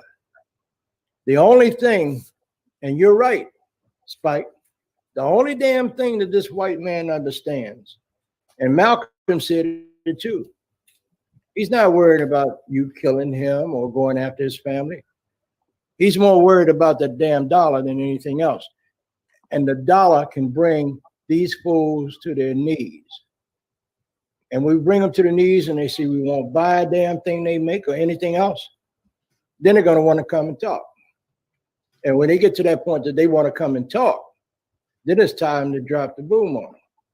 See, one thing I know for sure, and Minister Farrakhan said it, and the Honorable Elijah Muhammad said it, that we are a nation of people that spend money, but we're not a nation of producers and people that make the things that we need.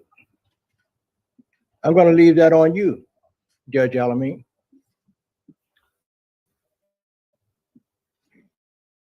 Well, thank you. Unfortunately, I guess the conversation got too hot because my internet was disconnected for a while. I had to come down here in the basement where I got the router.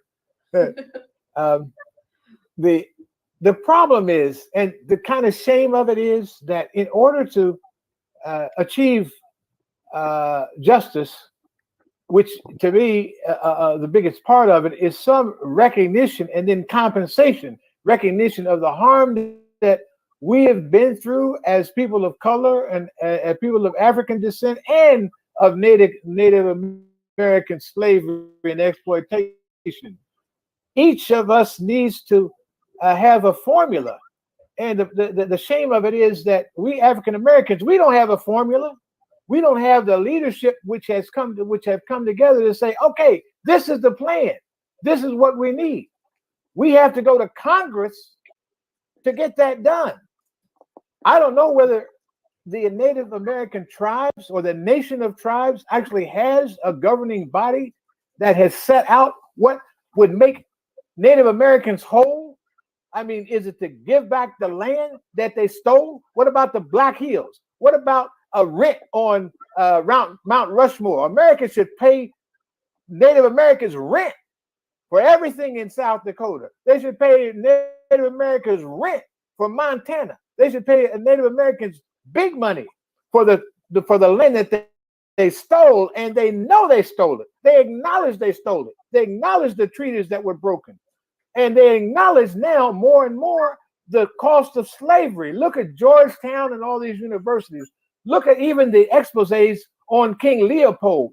So at what's happening by God's intervention and solely His, I believe technology is bringing truth to in front of everybody so that they can't deny it. That's what happened to our martyr friend George Floyd.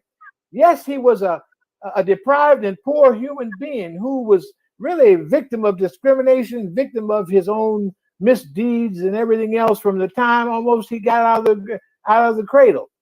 But he was a human being, and that's why the world rallied to his cause, because we're all human beings, and that unites us. So that when injustice is done to any one of us, now media shows that injustice is doing to all of us. But we don't have the integrity as a people, having lost all the leadership, to actually formulate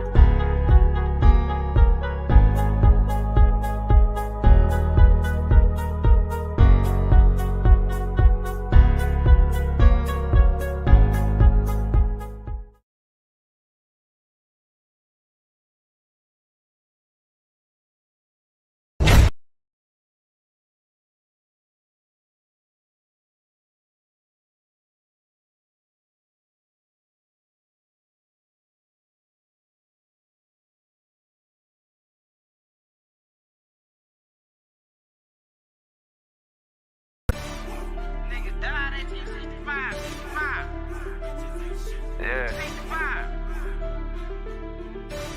Hey man, all I'm saying is, nigga, you always got something to say. It's like you don't shut up. Blazing on the track. A lot of niggas died 1865. Single Michael fled, highway ain't gon' let it ride. Everybody hollering, black was never on your side. They do maps to tell your apps. To eat. And we gotta eat. And we gotta provide food for our family, a future for them. And we can't be afraid to step up to what is demanded of us by God, to defend the life that He gave us and to pass on to our children a better life, even on our death. You know what, brother? If you were to walk into any mosque in America and you just laid your hands on the first person or the third person or the fifth person that you see, you realize that you're laying your hands on a Native American? I believe there were only 8% of the slaves that came to America. So how is it that there are so many more people that they claim are black or African American? I think they got the numbers wrong, because a lot of Native Americans are the ones that they're counting as black folks too. Well, we're really one. Yeah. We're not going to let them count this is Native American, this is black. Hell no. We are the original people of the earth. I remember a few years ago I was in Africa, and the Pope, I think it's John Paul. what we need to be done. We got to go to the Congress to do it, and we have the power to force the Congress to do it if we stay united and on focus. I believe we have the power to do that through the Congress for the African Americans, through also Native Americans, and through every minority group, including Latinos in this country. Absolutely. Damn right. Because you know what we got? If we don't have anything else, we got two things. We got each other and we got the vote. We got the vote? Yeah. We got the vote. So somebody, go ahead, Joel. This is a amazing, fantastic discussion. I'm listening to some of those brilliant people I've ever heard. I do want to say that Representative Conyers, he really believed in the beloved community that King promulgated. And we spoke every morning. We spoke late at night for 13 years. We traveled on the road together, and he taught me King, and I got to meet all of King's lieutenants. They were in his office, and I learned from Fauntleroy and Hosea Williams. I mean, one thing they all had a sense of humor. They were all great leaders. And Conyers used to get a notebook out, and he would write all the organizations across the country that were progressive, and he'd say, "How come they don't come together?" I'd say, "Well, I think you could bring them together, sir." And we did for universal health care, for single payer Medicare for all, on global AIDS. But he used to tell me these stories about how back in the 60s and in the labor movement, he would risk his life, when he would go to Selma. And I think love is the most powerful, weapon that we have, and truth and solutions. But there is a need for new leaders who can bring people together, but it has to be a really specific vision of truth and justice for everybody. But it takes leaders who've got experience. I think, Judge Hassan, I think you're right about there's a need for leaders, but I think the young people who were in the streets when George Floyd was assassinated, of all races, creeds, and colors, showed us that it is possible. But that was a moment, but we need a movement. And I think it's very possible. But we have the oppressor, in my opinion. I think the Black Panthers had it right. I think so much of it is race and class. And that's that 5 and 10% that want to stay wealthy by dividing all of us. We can't let them win. Thanks. Okay. Judge Brown, Judge Brown, can you hear me? Is he muted? No, he's talking. Oh. Yeah, he's muted. But we can't hear him. He's muted. Okay. You think so? Yeah, he's muted. I see it. All right, somebody call him on the phone. Yeah, I think he's talking, but yeah, he's muted. Yeah. So let's go a step further. Don Walker, you hear all of this. You feel the frustration. And you hear these hearts bleeding together. What are your thoughts so far? I think that my thoughts so far to clear up some of these serious problems out there needs to be done by example. It needs to be done by people that are lifting themselves up, conducting themselves properly, and trying to go forward in that fashion. I would be impressed with that. I don't, I can't go along with the burning and the looting and stuff like that, but I think, make a statement, make a stand yourself, but improve yourself and prove to the world that you have what it takes to do it properly. And I think that's what we're missing.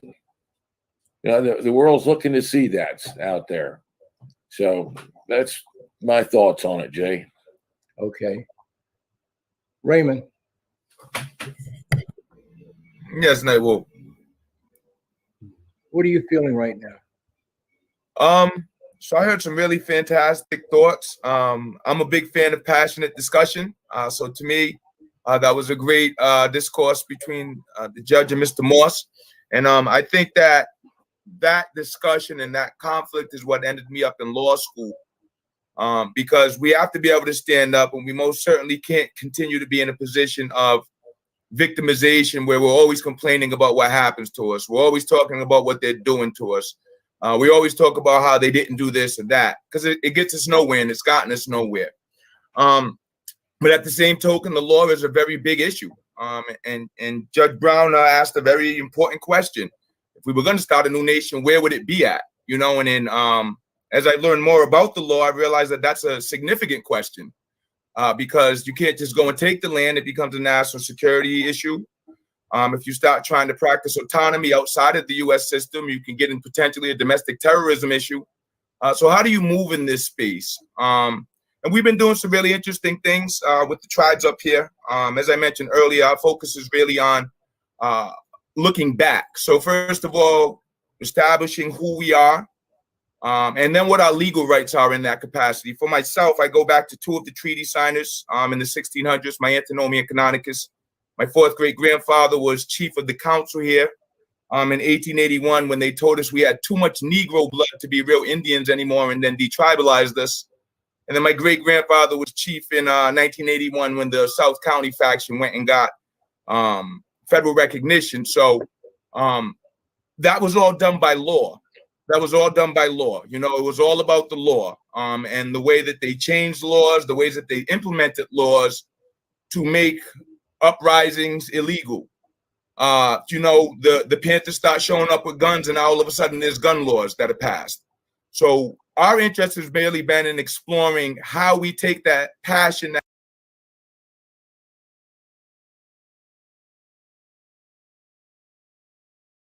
Mr. Morster shared and apply that through a legal lens to enforce our rights. And it definitely does go back to the issue of human rights, because from my understanding and the circle that we're moving in, a large part of the issue is that Black folk here in the U.S. have civil rights, but that's not human rights. So if it's civil rights but not human rights, how are you going to go to the UN and ask for any assistance? How do you argue anything outside of U.S. law?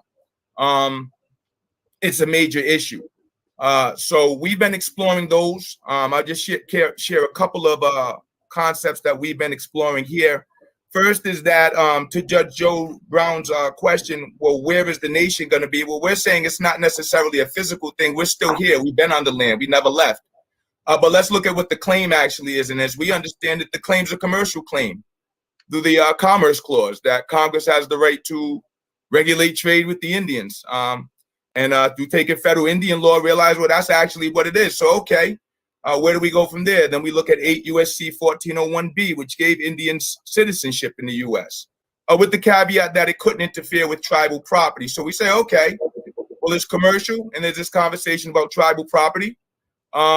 Where do we go to explore that? And that ultimately led us to the conversation about trust. So that's why I mentioned my interest is really in indigenous policy and law and in wills and trusts, because we found not only in theory, but in practice, that when we understand who we are, when we've documented it appropriately, and then when we're moving legally, utilizing the same system that at one point we thought was really oppressing us and against us, having learned it better, we're now able to utilize that same exact system to enforce our rights and to back a lot of this nonsense off of us that's going on. And fortunately, not having to do it with raising weapons or anything at them, but with their own laws and interpreting them in a manner that, A, they never expected, and B, that we found to be quite effective. So I say all that to say that to me, this conversation that we're having tonight is the exact type of conversation that needs to be had nationally, internationally, so that everyone has a clear understanding of exactly what's going on here in the U.S., why despite all of the fighting that the African-American population has done over the years, the progress seems to have been stymied. And I am particularly appreciative of Judge Joe Brown's attention to the agent provocateurs and things of that nature, which is why we've really relied on the tribal system. Because if I'm going to deal with any nonsense, I'll deal with it from my family. You know, I don't need to be dealing with craziness and not knowing what's going on from people I don't know. So we're getting really back to family and then moving together as a family to connect with other families to create what I think it is everyone's discussing tonight. So once again, in our language, we say Katapatush, just thank you for the great dialogue. I'm really hearing some interesting things and exploring how to apply them in the work that I do. Okay, before we go any further, I want to ask each and every one of you. This is a conversation like Raymond Two Hawks Watson said, and Spike Moss said, and Joe Brown, and everybody else on this program said. This is a conversation that we need to have. So, okay, somebody's got a radio or something in the background. I can't hear you. But anyway, I want to ask each and every one of you, if you would please do me, your brother, a special favor. Can we come back again and continue this conversation in the very near future? Joe Brown, I'm going to start with you. Okay, fine. I just want to add this to the mix. Okay. You aren't worth freedom. You aren't worth being freed if you're not willing to die for it. Being free is not safe. Safe Negroes are disgusting because it's time that we showed some fortitude. A lot of us are in both worlds, and one of them are a bunch of servile, whistle-responding dogs that lap their tongues out, wag their tails when they get whistled at. Some others, we have ancestors who put scalps on lodge poles. I think we need to revive that kind of concept about what's going on. But entirely too many of us are passive, and we just act like wild dogs in a kennel. We need kennel masters to keep us away from each other's throats so we can be put out as livestock again to serve as either for barter, trade, sale, or labor at masses' convenience. Our cities are basically plantations where the Negroes have no crops to pick, and our so-called leadership, which there is none, it's non-existent, is essentially a bunch of Negroes trying to be Negro overseers on a plantation with no crop. Our whole thing we do about the breeding pattern we have is just like it was on large plantations where you help Massa increase his two-legged cattle herds for barter, trade, sale, or labor. Except there's no labor now. So we've got some things to do, and we've got some dysfunction to deglorify. And I will make an announcement to everybody. I'm working with some bright, young, Black geniuses. I call it our Black Brain Trust.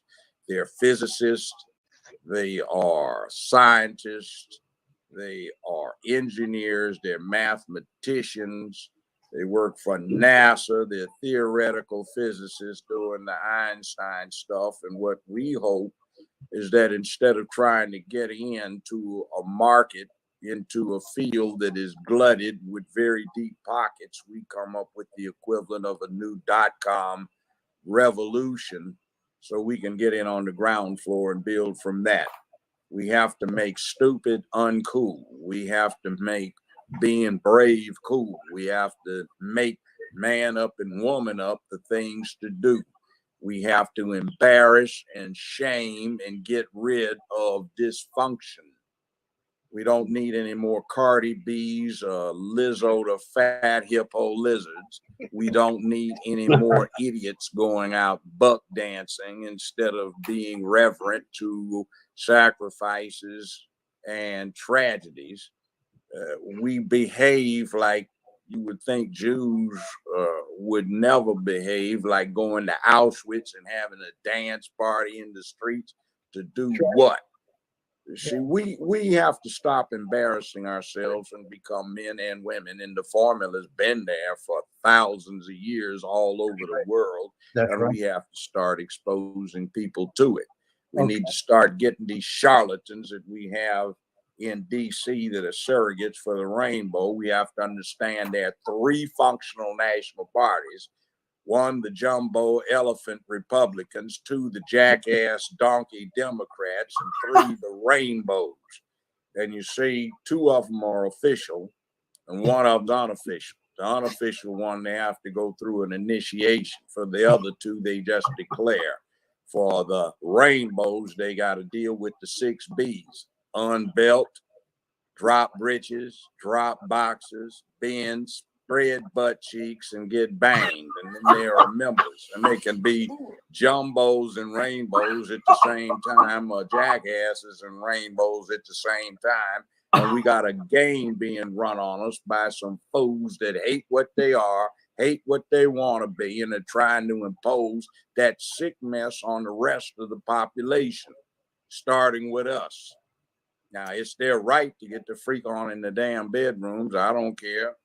But bottom line is the rest of us don't have to join in so that the inmates don't get to take over the asylum and then start running everything from inside the damn asylum. Now, All let's right, get thank real you. with this Thank you. crap. And one other thing on the world view. There are 65 million Afro-Americans, a lot of whom have Native American ancestry, but there are 125 million Afro-Chins. See, China has a situation where they've got roughly 5 guys for every 3 gals. So a lot of them are going down into Africa to get nookie. And they're having black and Chin babies, and they're being made citizens of China, and they got a little Africa in southern China. And a lot of the Africans are telling Americans, go screw off. You want to come over here and do Neolithic farming, we don't have any place for you, but we'll show you. But we'd much rather have our relatives who have the chin in them, who can teach us science, technology, engineering, and math, and improve the infrastructure. So we got to start making education and knowledge something else that is respected and revered, because we're too damn stuck on stupid, and that's enough. Now, that's what I would say on that. We need to talk about those things. Okay, thank you, Judge Brown. Thank you, Judge Brown. All right. So will you come back? Yes, sir. Asus Alderdays. Not a problem. Speaking of which, come Queen Imhoff, aka Kamala Harris, has not been down to the border for 91 days, even though that's supposed to be her assignment. I guess she's been taking Rosetta Stone so she can learn Espanol, so she can fake it and claim to be Latino. Okay, thank you. Thank Good you. at that shit, so everybody else gets faked out. I mean, damn. Okay. Thank you, Judge. Thank you, Judge. Let me go. You're welcome. Okay. You know, I love you, bro. Okay, so now let's Excuse me. I've been juggling 2 other shows here. I know. This one, so. I know. Okay. So let's go to another judge, Judge Hassan El Amin. Will you come back again? Well, yes, I absolutely. I want to say though, you know, we got to think about. There used to be a diagram in the Nation of Islam, and the question was, who will survive the war of Armageddon? Armageddon meaning the battle in the skies. Literally in the skies, it means in the world of ideas, in the world of justice, in the world of knowledge. And I hear so much dialogue, including that from Judge Joe Brown, and including from Brother Moss. I got yes, Hawk there. We're really talking about, you know, to try to get a physical or geographical location is not feasible. It's just not, until you get yourself mentally and spiritually together on a high plane. So, and this reminds me of what I hear from the brother who is the magistrate, who sounds like a law enforcement officer, really. You know, until you have dignity, you're not going to go anywhere. So we have to lead with integrity, with intelligence, with knowledge, and with spirituality that is not emotionality, but a rational search for good conduct, good thinking, logical thinking, and solve our problems on the mental plane. That's the sword. You know, the sword is really the word. Words are swords.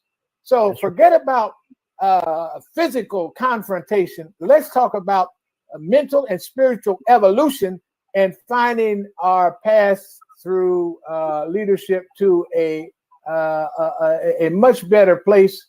And reparations will come. It'll come because it's due. Everybody knows it's due, but we've got to have the fortitude, the intestinal fortitude, and the high-mindedness to go to that window and demand that restitution, to demand what is ours by the sword of justice.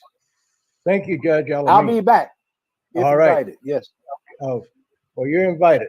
So now let's go to Rudy Arredondo. Will you come back? Rudy, Not unmute. just interested, but also extremely, it's an education for those of us that have not been educated in terms of the difficulties and the hardships that other communities have suffered. So thank you for that. Okay, you will come back, right? Yes, sir, I will. Thank you. Okay. Thank you for inviting me. Okay, if not, I know where your office is and I know where you live. Okay, Raymond, 2 Hawks. Will you come back? Absolutely, Jay. Every time you ask, brother, I appreciate the opportunity. So, of course. You're very welcome. My sweetheart, my sister, Carmen, will you come back, sis? You know that I will come back every time you ask me, and I just have one thing that I have to say, that we can make a lot of things happen if people stop being so afraid. Everybody's scared. I don't know what they're scared of. Yeah, they are. It's a lot of scaredy cats out here. But you know what? Dr. King, he wasn't afraid. And I know somebody saying, yeah, but he got shot. Well, think of all the Native people that got shot, all the Black people that got shot over the years since they've been here. We can't worry about a bullet. So now, let me see who I'm going to go to next. You just hold on, Spike. I'm going to get to you in a minute. Who did I miss? Don Walker, you there? I'm here, Brother Nightwolf. I want to thank Judge Joe Brown. I admit to being a fan of his on YouTube, but he just went up a whole bunch of notches on my scale. A real pleasure to have him on there. Besides that, what I'd like to say is let us all aspire to a higher standard, and let that standard be where the world wants to go to. And I think at that point, we can all get lifted up out of the problems we have. Thank you, Brother Nightwolf. Thank you, my brother. Okay, so now, who did I miss? I know who I missed. Joel Siegel, you're next. Great show. As Judge Joe was rapping, I was thinking about bass lines that I could create to do a rap song with him. But, I being a musician and a studio recording artist, there's a certain spirit that we musicians have. Rudy's a musician as well, where we don't give a damn about race. We care whether or not you can play the groove. I played with some of the greatest musicians in the world. I played with Parliament Funkadelics. And it's frustrating for me as a musician to kind of go into the political world and not feel that same energy and that vibe that musicians have. I think people can learn a lot from musicians. Right. But I'm just honored to be with this, on the show, and I'll come on whenever you want. Thank you, bro. And now, for the troublemaker in the bunch, my good friend, don't start no mess, Spike. Ring the bell. When you Ring the bell. Ding ding. Will you come back? I really don't have a choice. You got that. You got that right. When you listen to the good Dr. Carmen and you listen to the judge, they both gave clarity to exactly what has been done to our people and exactly where we're at. However, we're going to have to drag them screaming and crying as we go forward. We're going to have to wake them up and keep going and understand it took years to make them as stupid as Judge called them, as backward and ignorant as they are. It took years to break them like you break a dog, and how to stay and he stay, set and he set, and don't do nothing but protect. In the words of slavery, I hope the judge is still on: love, honor, respect, and fear thy master, hate thee and those who look like thee, and we're still doing that. So our job is to go forward. We are the same people of Moses. And when he came to free us, we didn't want to go. We didn't know no better. We wanted to go back. He didn't know what he was doing. He's lost. Take us back, Moses. We the same people that told Harriet Tubman, we don't want to run from slavery. We don't want to be free. We are right here on the master. Master treats us good, and we'll turn you in if we get a chance. All that negativity that our people do that the judge talked about, we still got to press forward with or without them. All that negativity of turning their back on that sister the way she said, you should see the amount of times it happened to me from 1966. If you love your people, respect your people, try to protect people, you're going to have to swallow a lot of what was done to them, like the exploitation movies of the 70s, the negative rap of the 80s, all this hate of calling yourself the N-word and your women the B and H. We got to work through all that madness that was done and still find those with clear minds so we can go forward till the rest catch up. We have no choice other than oppression. So when you understand that, and I would hope the judge keeps saying everything he says, because if we don't fix those problems that I see today, and I'm going to say this, Night Wolf, the Klan was together for 170 some years. But out of that 170 some years, they have yet to kill as many Black Americans as we have since the 1970s. The Vietnam War, over 5 years of killing and wounded. We have since that time wounded and killed more Black people than the Vietnam War. So I know how backward and lost we are. In this city and across the river last year, we shot 1,000 people, and we're about to break the record this year. So you talking to somebody who knows the madness, because I was the one that pushed the National Peace and Justice Summits of the 90s to save as many of our young people as we could, and you're going to have to do it again. So I know we extremely lost, and I'm sorry that happened to that sister, but I'm telling you, there was a slave that felt defeated and got up and still kept pushing. There was Blacks in Jim Crow that felt defeated and got up and still kept pushing. There was Blacks who couldn't be seated in restaurants and took them beatings and went to jail, but they got up and kept pushing. And the reason you keep pushing is because you got the blood of the people who came from Africa, who are still alive and still pushing, and we have no choice, Wolf, we have no choice but to go in spite of what our people don't know, in spite of how backward they might be, how slow they might be. I would say to each and every one of you, I'd rather see Black children with an ink pen and a pencil than a 9mm gun. I'd rather see them with a book bag on their back than a bag of dope. I'd rather see them in a classroom than a cell room. And I'm going to keep fighting until one day he's in that classroom where he belongs and he has a life. So I'm saying, all of you said something of value that has to be said, and we still got to move forward. Okay, thank you, Spike. Sandra, do you have anything to say before I go to my closing words? Yeah, I just want to say real quickly that we know the response historically, and even up to now, the response to any type of aggression, the response to any rebellion, the response to any attempt to bring change and clarity to these issues, the response has been to divide us. They create laws to divide us. They create protocols and policies and movements to divide us. We have to unite. And when I say Blendians, I mean Blendians of all colors and races. We have to unite. Together, we can build the infrastructure, we can tighten the infrastructure, and we can make it so that we cannot be denied. Unity. Absolutely. So I have this to say. Brothers and sisters, your brother or your sister don't have to look like you to be your brother or your sister. But if you stand up, stand your ass up. And if you don't want to be a part of this game, set your ass down. Get out of the conversation.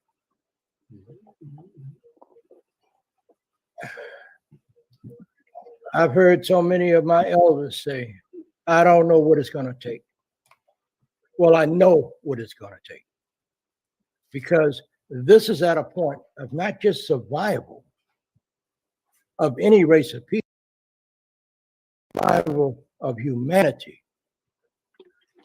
So if you got a game plan, bring it to the table. If you got nonsense, you take that mess somewhere else, because we ain't got time. This world is, and we're dying right along with it. Amen. I do not want to, when I have to leave this world, go and face Creator, Wakantanka, Yahweh, Jehovah, whatever name you put on God. And he says, well, you had an opportunity to speak, but you wouldn't speak up. You had an opportunity to stand, but you wouldn't stand up. You had an opportunity to feed somebody that was hungry, that lived right next door to you, but you wouldn't do it. You had an opportunity to give a drink of water to somebody that really needed it on a hot day. Why didn't you do it? I don't want to hear any of those questions when I leave here. So if you want to get on a train and ride with us, get on there with integrity, honesty, and most of all, self-respect. My parents would always tell us, especially my mother, you got to have self-respect, because if you don't respect yourself, then you don't respect anybody else. And my mother said, I will beat your ass if I have to beat the life out of you to teach you self-respect. I know somebody said, you got to stop cursing. I'm not cursing. I'm just telling it like it is. And all of you are very familiar with some of those words that I use. So stand up, take heed, and learn to love your brothers and your sisters. Everybody's got some kind of fault. But if we can't stand up and protect each other, and men, when you see a woman being abused, and if you don't step in there and stop that man from abusing her, then you're a damn coward. So I'll leave you with this. I love you all of you, even those of you that make it almost impossible to love. I love you anyway. So get your act together, get up on your feet, and move forward. We'll talk to you again real soon. I'm Jay Winter Nightwolf, and this is the Indigenous People's Truth. Justice for all, the most dangerous show on media anywhere. If you're on YouTube, go to YouTube and like my show and subscribe and leave a comment. We'll talk to you again next week. Danada, Goai, Wado. I love you all of you. Peace.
OPP, no PPP.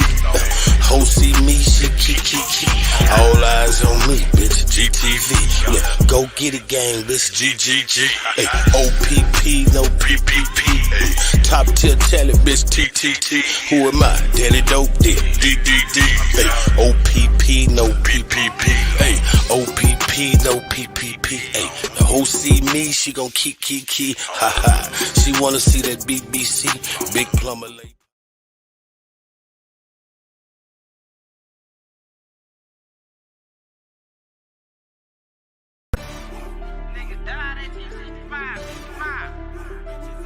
Yeah. Hey man, all I'm saying is, nigga, you always got something to say. It's like you don't shut up. Blazing on the track. A lot of niggas died 1865. Mic check. Hey, Lois, can you hear me?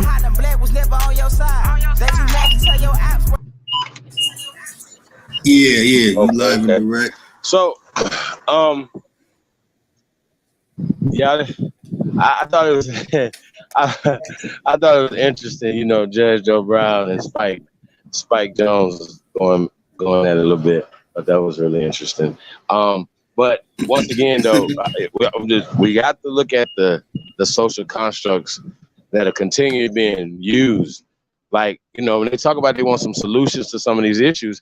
Okay, well, first off, you know, I mean, come on, bro. Like, stop using the certain words that don't give you power. They take power from you. The words that you're using alone is causing inferiority complex. It's causing the things that you're having. So, as well as these fake ass colonization stories, you know what I mean? And we're going to get into that on the 15th, y'all. Sunday, y'all. Once again, it's the Aborigine Horror Show feature Lotus and yours truly, Sahab. Hey man, you know, we're gonna go in, man. We're gonna break down a lot of this stuff, man. We're gonna debunk all this stuff that they're pushing on our people. But a lot of it, like I said, it's inferiority. You know, one thing I do know that when we talk about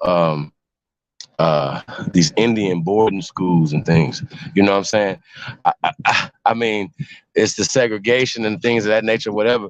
Even during the segregation or whatever, it was still the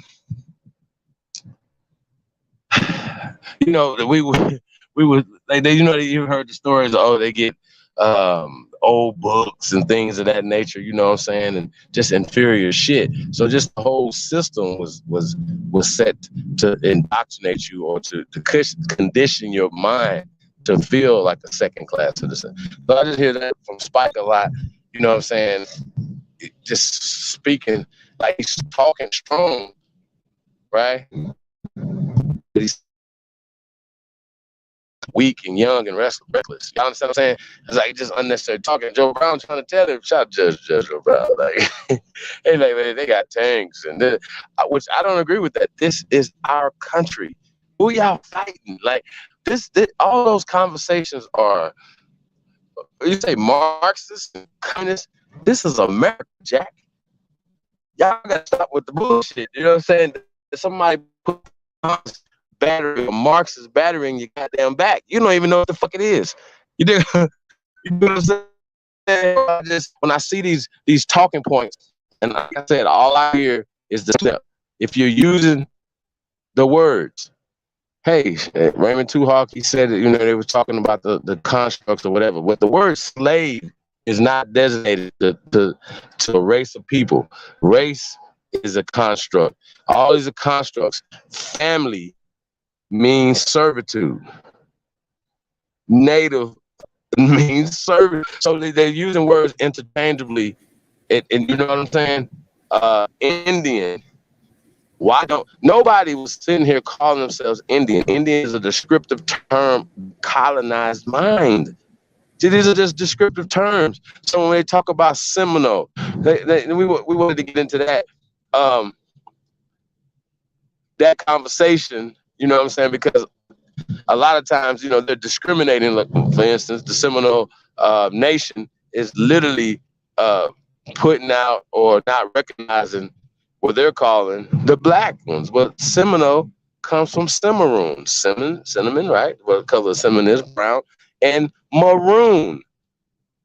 Maroon was the descriptive term. Maroon. When the British came into the Spanish territories, right?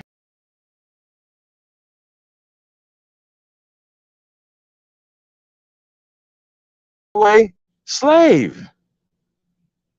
Last time I checked, the spots are them. Yeah, this is just the craziest shit. Like it's the cognitive dissonance that's happening.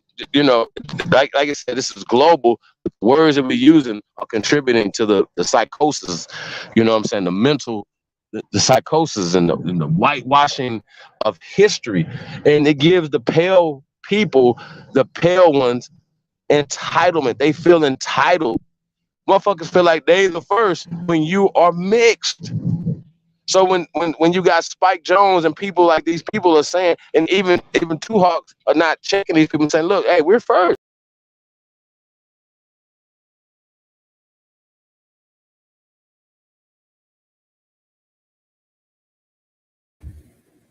Damn, he got kicked out and kicked back in. I don't even know how that happened.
Cali, the whole state. I represent for the oil. Next to the more. RP to Gangsta Rich. We got you, nigga. Org mob who made me Gangsta Rick, the reason I rap dope. At his funeral, Bun B said he the best rapper to ever rap though. I inherited all them skills, Bruce Leroy, I got the rap glow. I guess they forgot that we rap dope. I guess they forgot that we rap ghosts. In a pandemic before a pandemic, this is what it sounds like when cash talks. Since 04, we opened up for Hove. We been rapping our ass off. Cash money, this a cash flow. Got it locked like a cash vault. Put my money in the stock market, then double what my cash bought. What you listening to is gift rap. Santa Claus with the big bag. Bitcoin investor. When it spike up, I get big stacks. Trap God, I miss that. Rap God, I miss that. Who signed these new rappers? All of them big wag. This here just a kickback. I'm finally on, yeah, I did that. For all that disrespect, I can't forget that. I told y'all this was get back. Now y'all just gotta sit back and watch me shine and be big mad. Got the dopest flow in the whole world. All I do is spit crack. I'm in it to win. They gon' hate that I did it again. Cocoa Butters, Monster, Mike Tice for the win. Old lady handwriting, yeah, I'm nice with the pen. These rappers for snacks late night at the 10. I'm chilling like a villain, trying to make a million while I'm getting money to the ceiling. I be in my feelings cause nobody know that I'm the illest. Been doing this is on some what you talking about. I be trying to get to the bag. I be trying to get to the bag. I be getting paid in the trap while I'm trying to put the vague on the map. Too much sauce, I be dripping, got them mad. I had to get my cash cash up, get your hating ass up, and go and get your bag up. I be trying to get to the bag.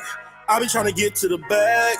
I be getting paid in the trap while I'm trying to put the vague on the map. Too much sauce, I be dripping, got 'em mad. I had to get my cash up, get your hating ass up, and go and get your bag up. 4 foes, I'm tipping on them. Big double cups, I'm sipping on them. All this sauce, I've been dripping on them. I switched it up and came different on them. Big money, I've been getting on them. All the pretty girls wanna get to know them. When the Bentley doors lift up on them, me and Fox Lab and keep going. I'm bag hunting, I don't see no bras unless I can amigo remember you about them draws. I need 20 racks, baby, just because. I can't let your little putty mess that up. I'm good, I gotta connect with the plug. About to be the power company in about a month. I'm trying to have a house next door to Rick Ross. When I'm next door to him, just salute a real boss. Mr. Green Thumb got them trees by the peas. Holla at your boy if you're really trying to eat. Got that rose and sun and that hard concrete on the east side of Vegas. That's for Cali in the suites. I'm focused, man, like Jay-Z on every mix of that Maya jam. Carter One Wheezy, yes, I'm the fireman. Notorious B.I.G., he said it best. Ain't no liar, man. Can't get no money rapping, then UPS is hiring. I be trying to get to the bag. I be trying to get to the bag. I be getting paid in the trap while I'm trying to put the vague on the map. Too much sauce, I be dripping, got 'em mad. I had to get my cash up, get your hating ass up, and go and get your bag up. I be trying to get to the bag.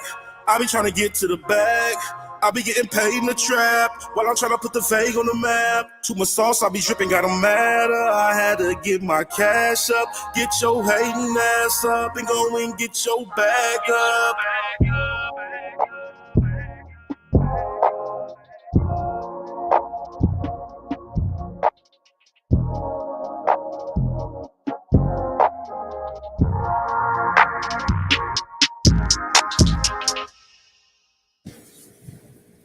Yeah, that's my OG, Purple Panthers.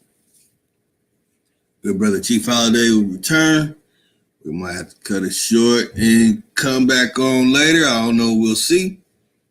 Things are all right on the Wi-Fi on this part.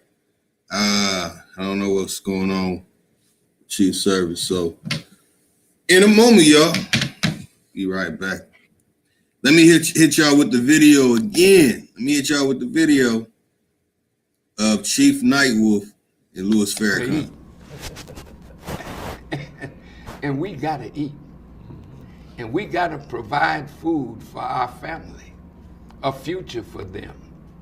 And we can't be afraid to step up to what is demanded of us by God to defend the life that He gave us and to pass on to our children a better life, even on our death. You know what, brother?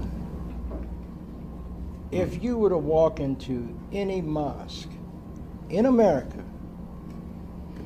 and you just laid your hands on the first person or the third person or the fifth person that you see, you realize that you're laying your hands on a Native American? I believe. There were only 8% of the slaves that came to America. So how is it that there are so many more people that they claim are black or African American? I think they got the numbers wrong, because a lot of Native Americans are the ones that they're counting as black folks too. Well, we're really one. Yeah. We're not going to let them count this is Native American, this is black. Hell no. We are the original people of the earth. I remember a few years ago I was in Africa, and the Pope, I think it's John Paul.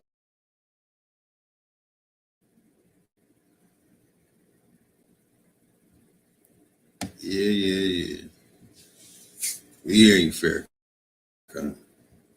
Let me get to this other My OG song that I like. Yeah, I can play.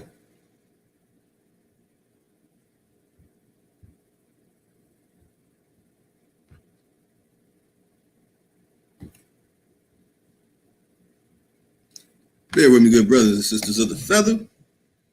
I have it up in one moment. Another song by my OG. Every album that he puts together, he gets better and better. Gotta give him that. Okay, where we at, man? Where's it at?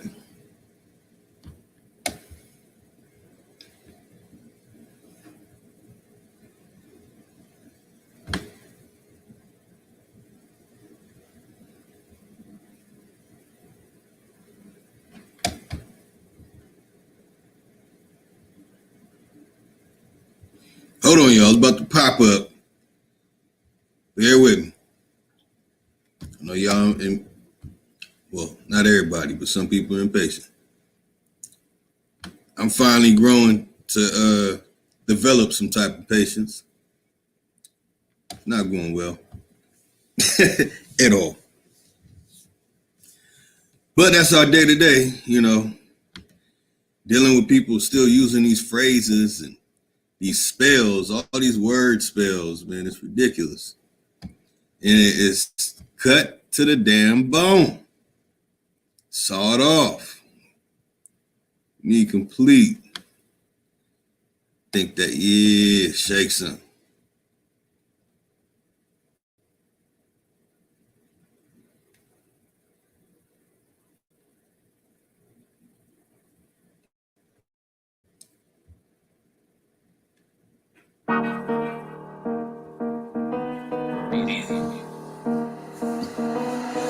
La ciencia.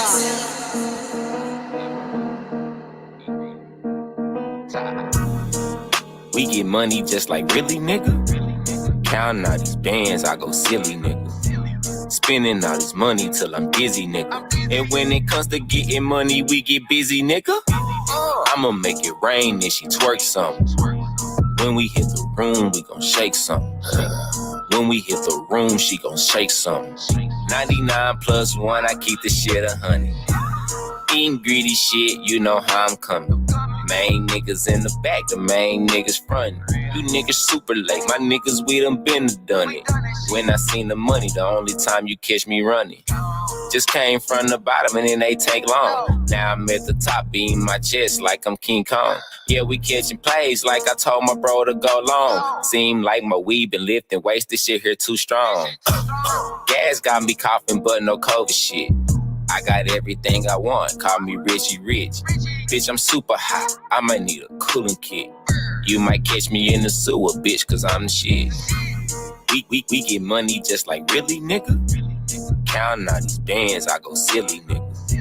Spending all this money till I'm dizzy, nigga. And when it comes to getting money, we get busy, nigga. I'ma make it rain and she twerk something. When we hit the room, we gon' shake something. When we hit the room, she gon' shake something. 99 plus 1, I keep this shit 100. Boy, you wrong, you got your baby mama on child support. Look, gallery department up and down, watch me style in court. Look, gallery department on my son, watch my child in court. Give me my money, give me my funds, watch me smile in court. Yeah, I'm smiling, showing my two fists. Meantime, I got diamonds on my two fists. Meantime, I got diamonds on my two wrists. Getting a ball massage in court from my two misses. She gotta pay $700 a month. Ooh, 2 kisses. Her mama say, Genie, boy, you wrong. Boy, you too vicious. I say, your daughter ain't seen her son the last few Christmas. They call me Genie cause these hoes only get 2 wishes. Why? We get money just like really, nigga. Counting all these bands, I go silly, nigga. Spending all this money till I'm dizzy, nigga. And when it comes to getting money, we get busy, nigga. I'ma make it rain and she twerk something. When we hit the room, we gon' shake something. When we hit the room, she gon' shake something. 99 plus 1, I keep the shit 100.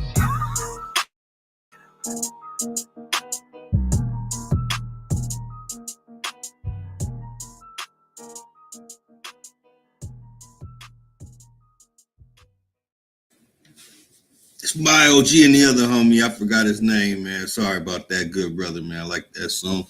Might not be some of the people's, you know, type of style of music. I love it.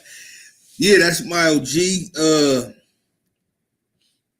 Sending out the link, everybody, man. It's about peace. If you're coming in to be disruptive or any of that type of stuff, and you want to like talk some shit, debate, you gotta put your money where your mouth is. Ain't playing no more games no more, man. 2021, 2022 coming, all kind of stuff happening, and y'all still running your mouth.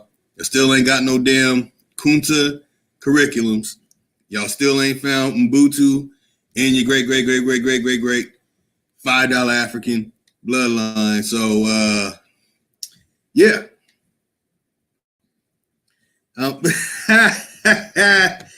Click the link.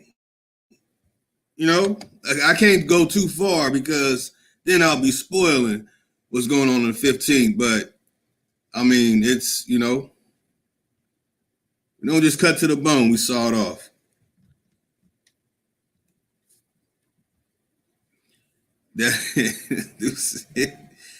Man, too smart. I guess we're too painful. Huh? It's too much pain over here. Right. So, what we got for them? See who's gonna pop on.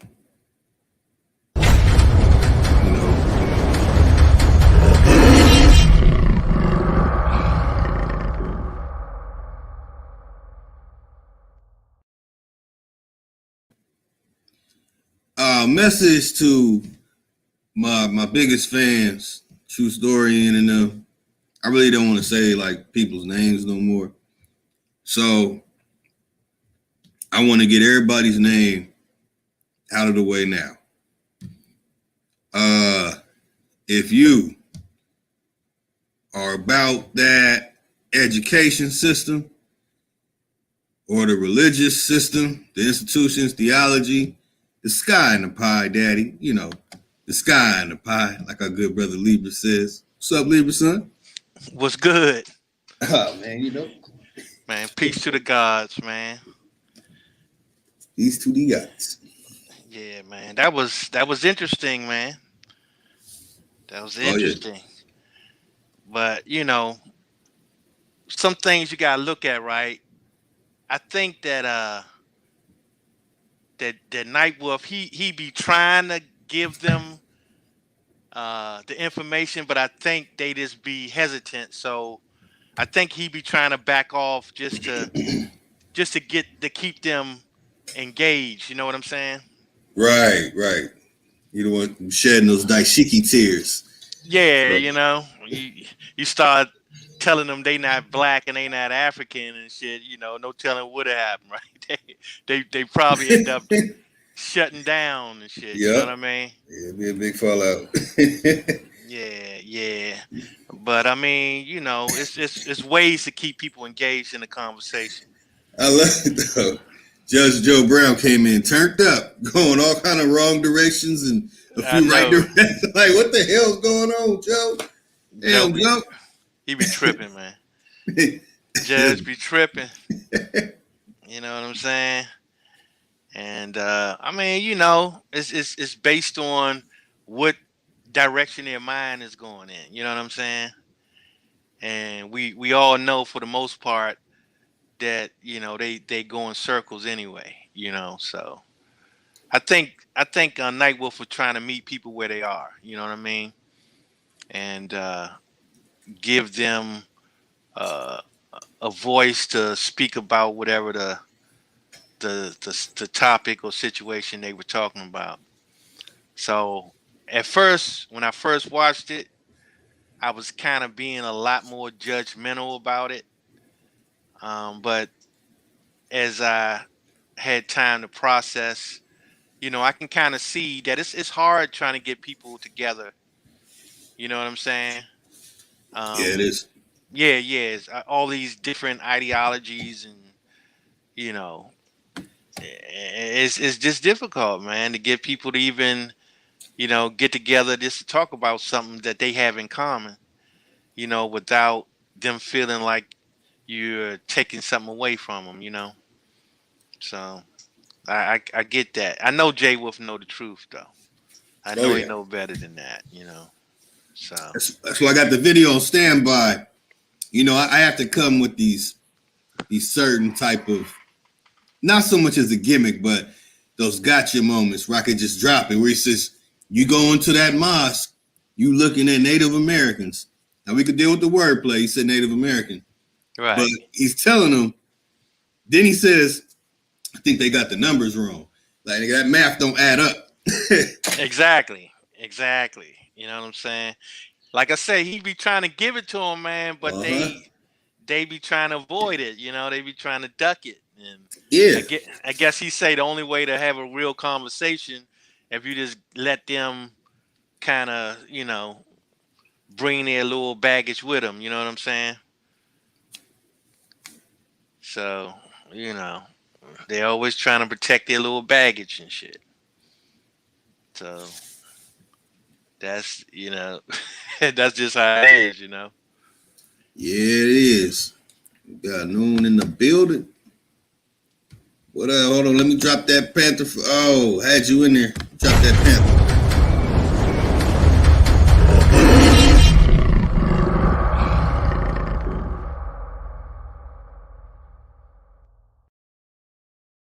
Got Libra and Noon in the building.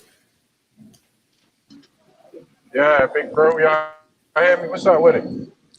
Peace to the God. What up, man? Peace to the God, yo. Nah, man. Yeah. What's up, man? Bro. Yeah, man. Good talking to y'all again in a lot of ways. Good for the bill. What's up, Libra, man? You know what I mean? Yeah, man. Yeah, we was bro. We know how it go. For a minute of a day, man. Nice conversation. Yeah, no doubt, bro. Yeah, man, I was listening. Yeah, it was very interesting little panel they had there, man. You know what I'm saying? It looked like what's his name, Two Hawks or whatever. He going the same direction that I feel that our people need to go. He needed to learn the laws, but I think that by him studying the laws, I think that it's a ceiling there. It's a glass ceiling that you got to break when you come to law, because these judges they only schooled on it. They being educated. You have to learn it on your own. You can't go through that institutions and expect to learn nothing. You know what I'm saying? Because that's what I think the whole key is when you're talking about the educational system, is that we started depending on them teaching us when we had to go out and learn it from ourselves. There's nothing wrong if you want to learn the basics on how to study. You know what I mean? You can take something from it, but you can't have that as your foundation of how to gain knowledge. You're not going to gain knowledge in their system. You know what I'm saying? Facts. Different between knowledge and being taught and being learned and being educated. Being educated is different from having knowledge. You know what I'm saying? So knowledge comes from experience and learning on your own, man. You know what I'm saying? And learning from your people and your actions, learning from other people. That's where you really learn from, really. You learn from other people. Right. You feel what I'm saying? And it's the crowd that you surround yourself with. And I'm looking at these elders, I'm like, wow, these people are so far gone. They're like indoctrinated.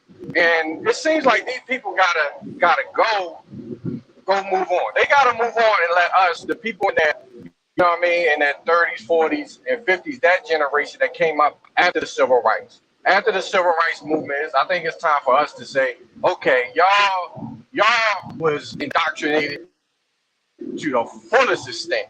Right. You know what I'm saying? And it's gonna take us, man, because I'm listening to, I want to point out something to people. They keep pounding on Clarence Thomas. You see how they were talking about Clarence Thomas? Saying he's an Uncle Tom, he's a sellout. But then I'm like, okay, that could be true, but you don't even know the man. And on top of that, you don't know why he can't he can't do nothing for us if you're a citizen, because you don't understand separation of powers. You feel what I'm saying? Clarence Thomas knows shit. He will help us out, but we have to get to him into his realm. He's in Article 3. We're not there. We're not there with him. He can't make any determinations under commercial courts or cause any conflict in legislative or executive decisions. So if we individually as a community are making decisions under Article 1, or we're holding possession of Article 2, which is executive, but we have in our possessions private of Article 1, then he's Article 3. He can't do anything for us until we make a separation. You feel what I'm saying? When we make a separation, now Clarence Thomas and people like that want to help us out can help us then. That's why when you have a nation, you go to Superior Court and Supreme Court. That's when we get to talk to people like him. You feel what I'm saying? Yep. So you can't judge him. I mean, no pun intended. You know what I'm saying? You can't judge him if you don't know the law. You don't know where you're at. You don't know who you are as a people. You know where your rights are. You know what I'm saying? You got no rights in where we at right now. We don't have any rights. We got no rights right now. None. Facts. And we got to figure out why we don't have these rights. It's because we're holding property of a system that has a specific order not to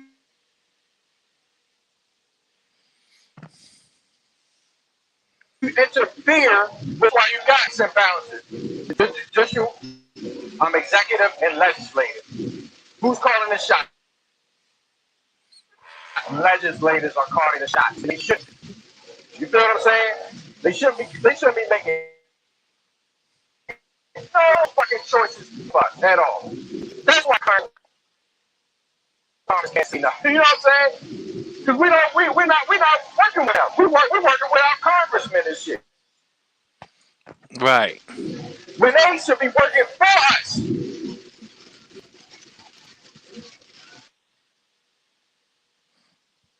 There you have it. People understand. Wow, bro. That's all I wanted to say on that, man. You know? Yeah. Just listening to the panel was just, open up a lot of insight. Like, damn, we got a long way to go, man. I know, right? But I thought it was interesting because he had a wide variety of people. You know what I mean? And kind of like from different disciplines, different ideologies as well. And it was quite curious though when I was listening to the sister, Dr. Carmen, and she was like, shit, every time that she goes to the Supreme Court or somewhere to fight for her people ain't nowhere to be found. You know what I'm saying? Like, wasn't nobody standing behind her, wasn't nobody standing beside her, wasn't nobody backing her up. She up there all by herself at the Supreme Court. What kind of bullshit is that, bro? But these the same niggas that always expect somebody to do something for them. But when it comes time for them to really show up, when it really counts, they're nowhere to be found.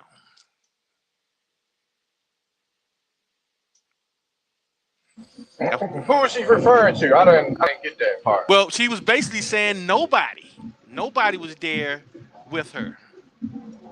You know what I'm saying? I don't know what case that she was fighting, but it's just the point that if she got all the way to the Supreme Court, then that would, you would think that she would have some people supporting her, right? In order for her to get to that level, right? But when she look around, ain't nobody around, nobody supporting her, nobody nowhere to be found. I think that's crazy.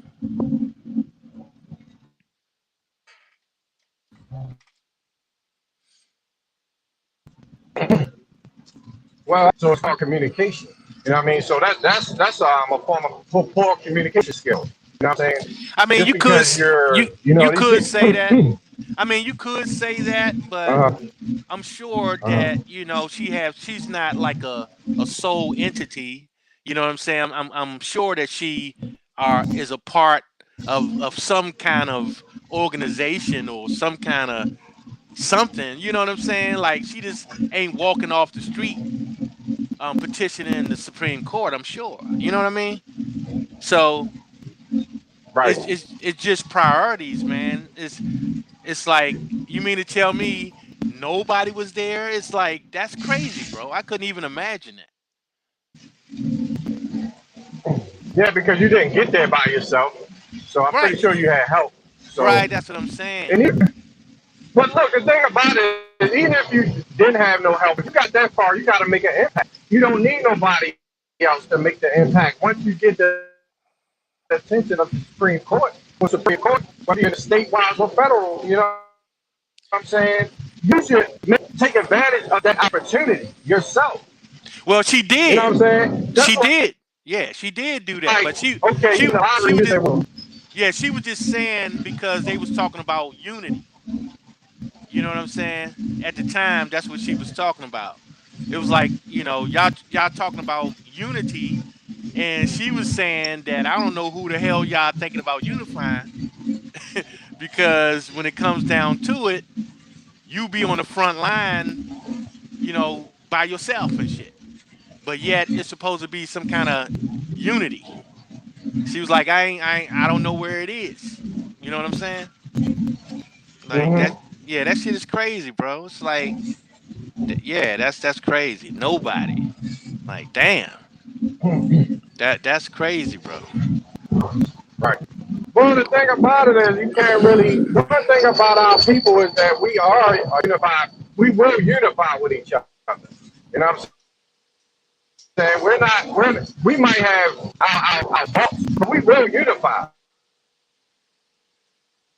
You know what I'm saying? We will unify with people that we don't even know as long as they think like us and they come in with that same spirit. You feel what I'm saying? We're not those type of people. You know what I'm saying? That won't unify if we have, common interests. So I don't put that all on our people. I don't like putting a blanket statement on everybody saying that we won't unify because I don't feel like that's 100% being genuine about us as people. It's not true. Yeah, I You know mean, what I'm saying? We're unified. We're unified among people. yeah, I mean, I understand that part, right? I'm not saying that we Right. don't unify, but it's basically under what? You know what I'm saying? Because you're see a lot of people unify when it come down to some goddamn gossip. You know what I'm saying? They unify on that shit quick. You know what I'm saying? But what they can unify when it comes down to is Kanye crazy or not? You know what I'm saying? You'll get a lot of Right. unification on that. You know what I'm saying? But I'm just saying that you know it'd be people that's actually trying to do things to benefit whether they have the right answer or not. You know what I'm saying? But it just goes to show that there's a lack of support. You know what I'm saying? So how often is it that our people make it to the goddamn Supreme Court to argue any goddamn thing? You know what I'm saying? That's number one. Um, Right. and like I say, man, it's just it just boggles me to even imagine that she would get to all the way to that point, and next thing you know, she's by herself. But she's not arguing for herself. You know what I'm saying? Like she didn't go just to represent herself. I'm sure. You know what I'm saying? So I it got just you. Yeah. it's Well, just I mean, crazy, man. I think that some.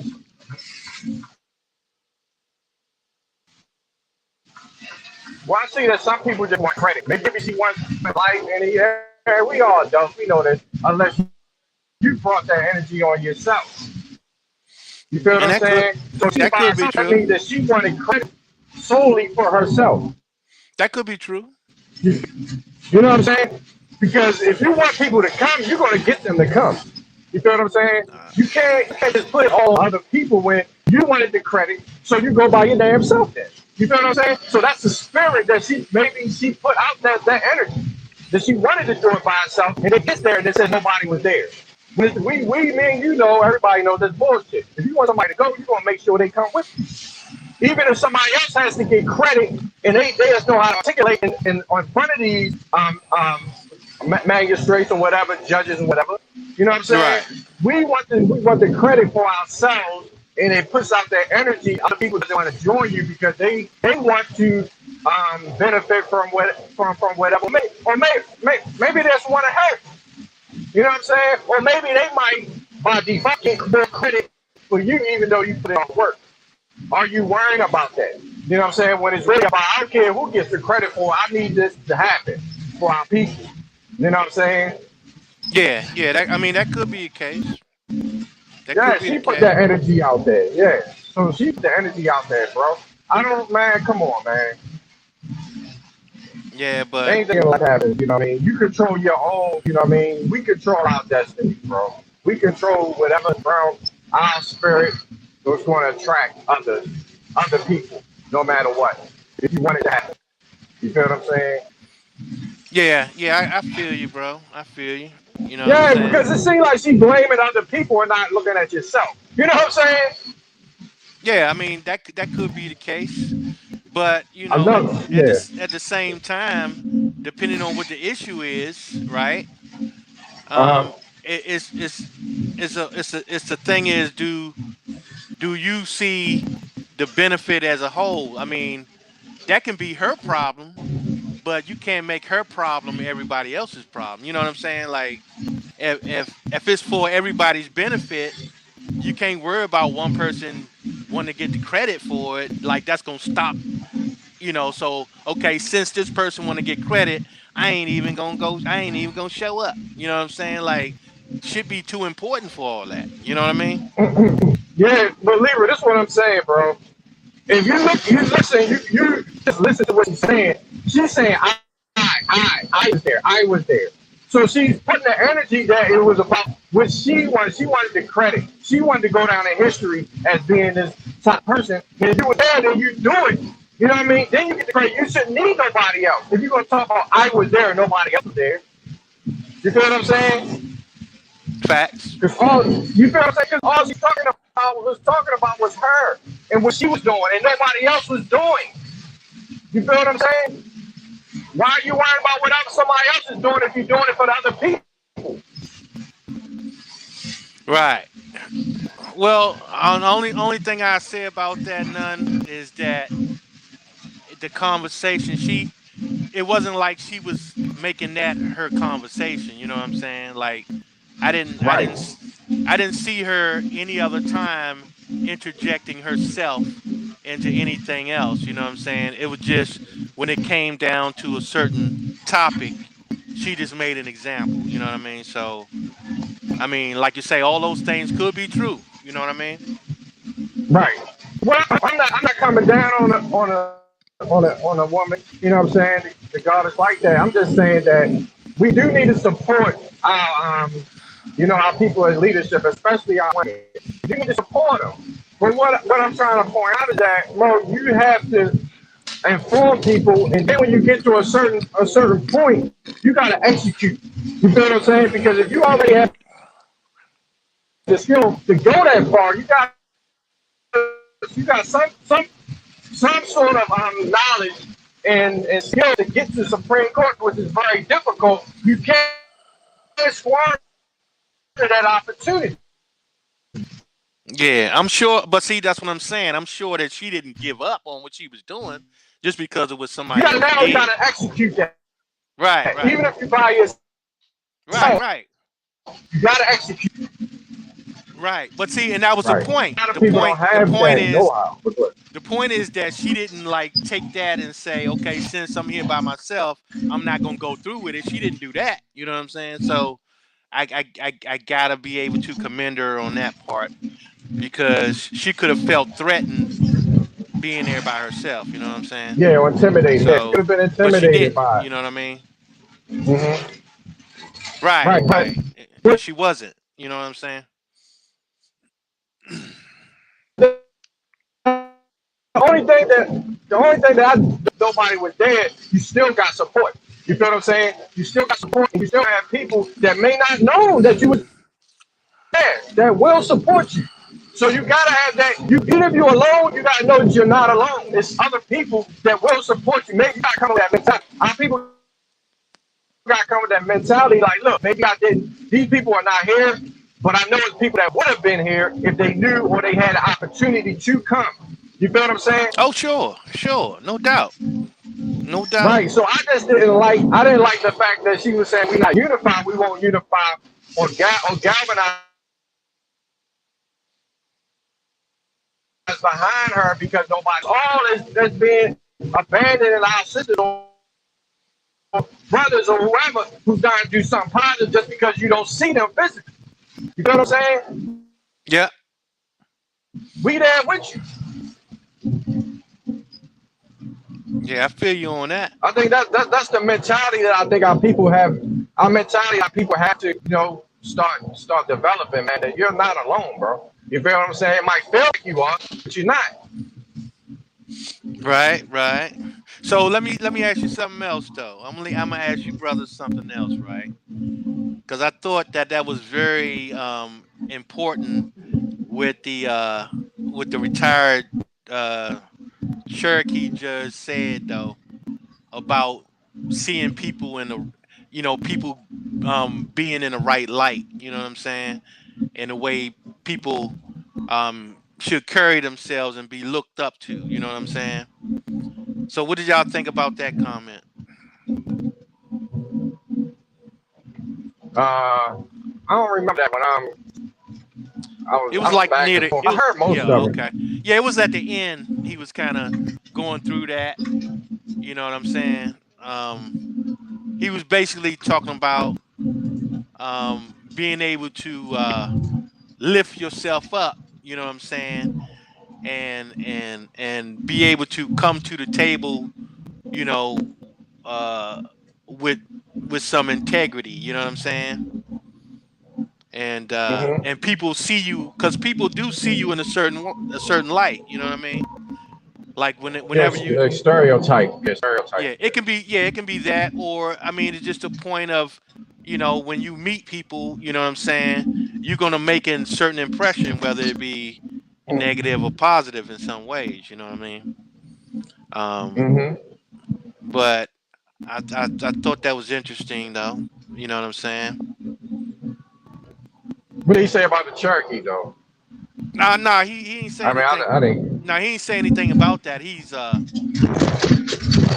was a retired judge. Okay. But he a member of the Cherokee Nation, Oh, okay.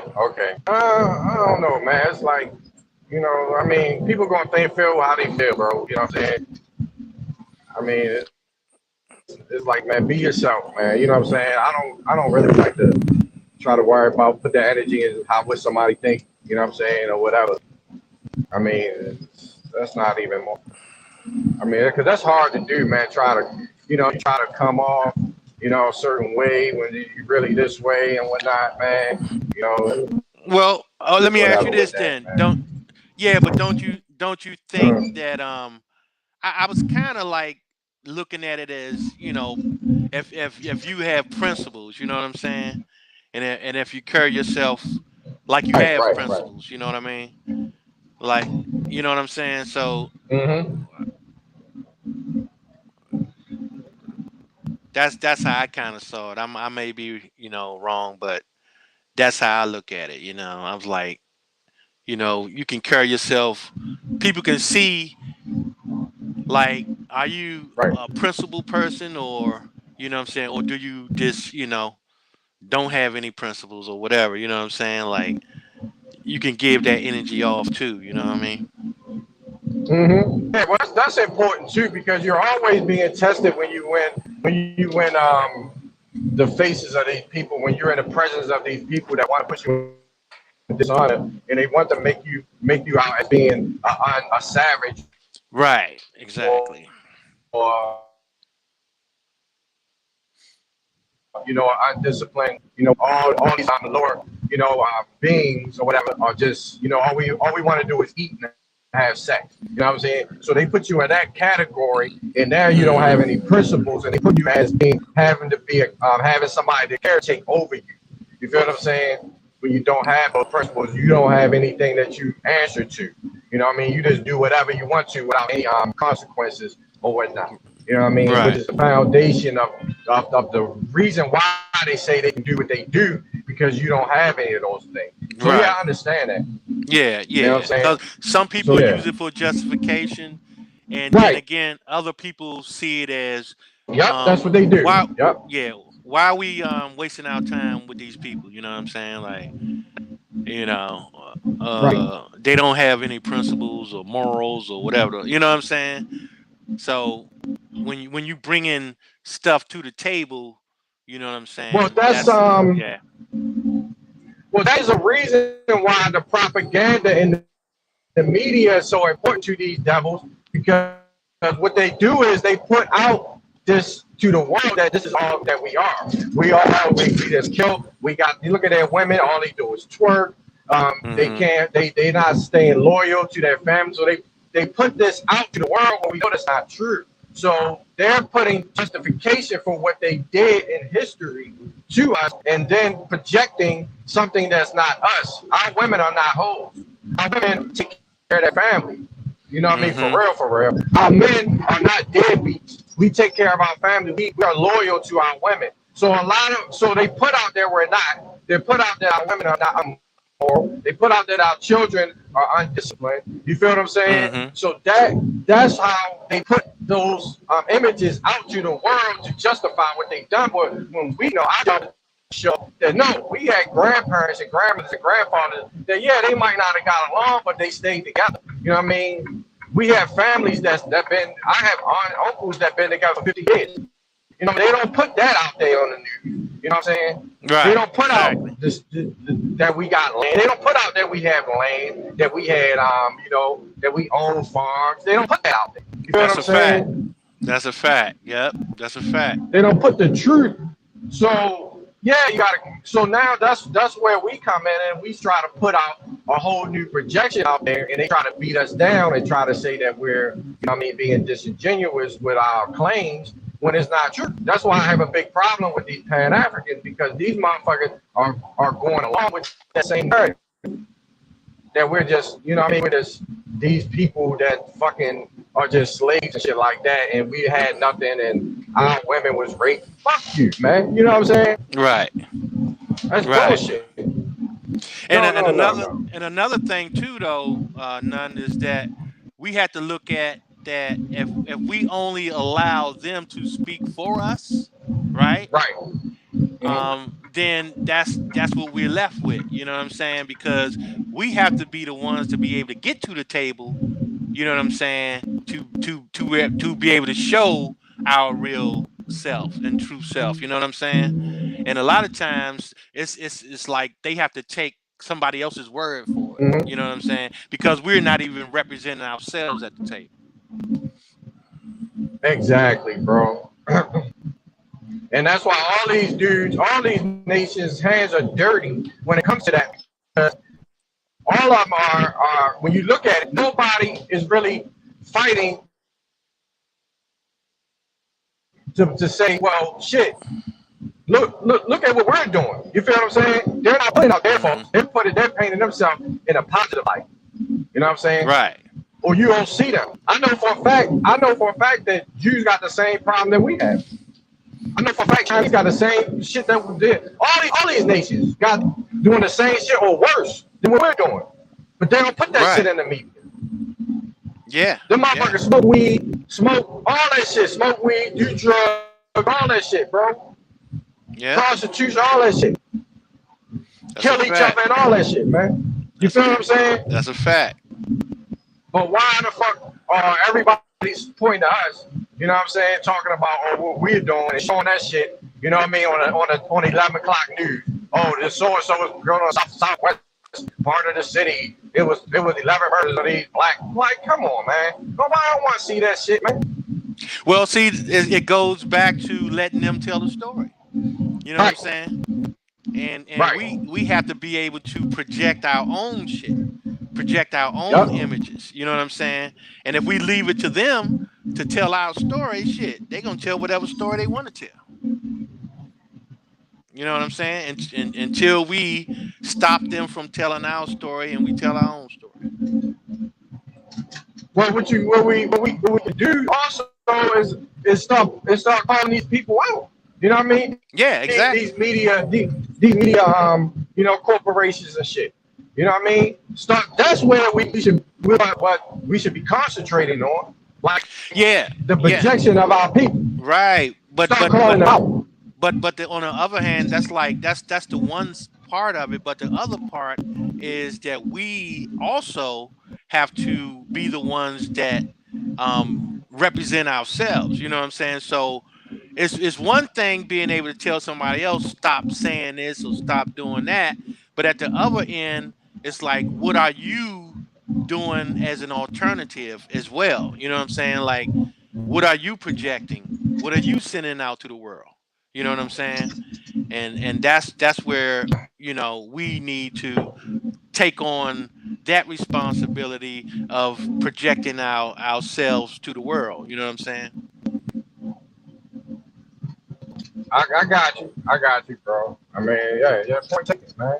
Yeah. But I will also talk about this too, bro. That 13th Amendment, that Juneteenth bullshit. Yeah. Yeah. Right now, and that's true, man. You can't add on to the original Constitution. That's how you know this shit is about. Because they added on shit. How can you add on shit to the supreme law? Facts. You can't add on nothing to it. You can't add shit on to it, bro. So we should already know that we're being duped right there. Okay? So our people, that's a problem with the educational system, because we should have classes on the Constitution to understand what the Constitution is and how you can't add shit on. So what are these amendments? How were you able to add on shit to the Constitution? Okay? So now we need to be educated on that and understand that if it say that voluntary, involuntary servitude is illegal, but if you or unless committed to a crime, that means the slavery wasn't ever ended then. Let's keep it right there, because let's go back to common sense. How was it ended then? If you commit a crime, you are now a slave. That's basically what it's saying.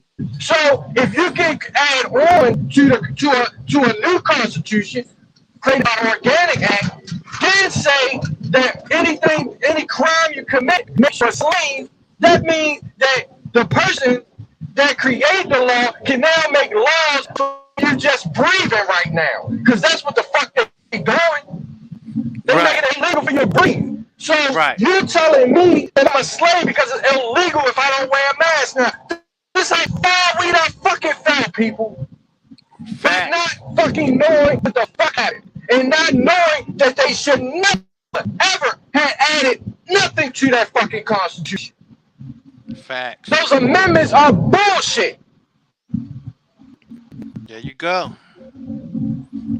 There you go. It actually, the 13th Amendment created or made slavery legal. Yes, thank you. It made it worse. And these motherfuckers gonna slap us in the face with a fucking Juneteenth shit? Yo, are you serious? How dumb are our people, bro? How dumb are our leaders, yo? These people are fucking idiots. That's what education do for people, man. Super indoctrination. Super indoctrination. It's like, it's mind-boggling, bro. It's mind-boggling. Because, first of all, people was in servitude or under contracts under a private agreement. The Constitution protects private. It's a public law. It's about public disagreements between two different entities, whether you're in a nation, tribe, band, clan, or whatever. That's what the Constitution. So those agreements had nothing to do with the government. So now they're adding on to it, creating more problems. They created more problems. They created slaves with that fucking amendment. And then with the 14th Amendment, put the people that were under the 13th Amendment and made the slaves citizens. Transferred ownership.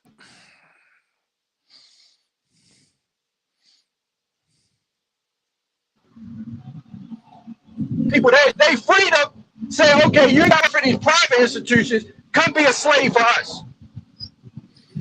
Let's stop bullshit right now, bro. Right. Yeah. And we're gonna protect you. That's what they did, pretty much, bro.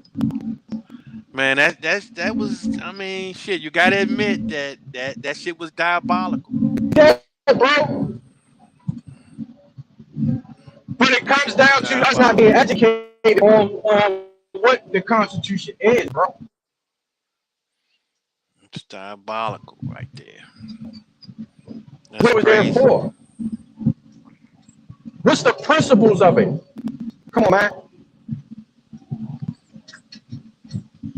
Yeah, that's diabolical, right? And why they try? Yeah, bro. That's my whole fucking. That's my biggest problem for real, with everything that's going on. And ever since they our people are not woke up. Right. Ever since they started the 13th Amendment, they've been making amendments nonstop. Right. Adding on shit, more shit. And we went a couple years ago and we was reading how it was a coup. By gunpoint that North Carolina succeeded, had to give up. The governor had to step down by 12 noon. Yep. Under threat and coercion. Right. It was a coup. Yep, that's a fact. This wasn't this. Man, come on, man. This shit is ridiculous, bro. How people don't know none of this stuff, bro, in school. None of it. Which means these people are working together. This is a fucking. They talking about, yo, we always talk about this RICO law, but these motherfuckers are racketeering. Yo, they are guilty of every fucking crime that they write. Exactly. Yeah. A continual criminal enterprise, bro. Yes.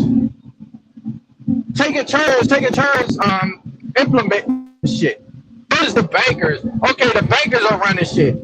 Now, okay, after y'all become trillionaires, we gonna hand it over to the fucking industrial, you know what I mean, gurus and shit. Now y'all control the U.S. Okay, y'all made y'all $1 trillion. Now we gonna let the military, you know what I mean, industrial complex run the United States. Okay, y'all trillionaires. Now we're gonna let the pharmaceutical fucking the cartel run this shit, the drugs and all that shit. They taking turns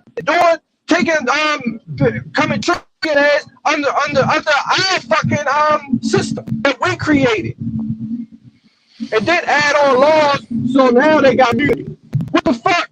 These motherfuckers, Governor Cuomo and shit, this nigga become a fucking governor. Now the nigga can get out. But guess what? If he wanted to, the nigga can pop this fucking self.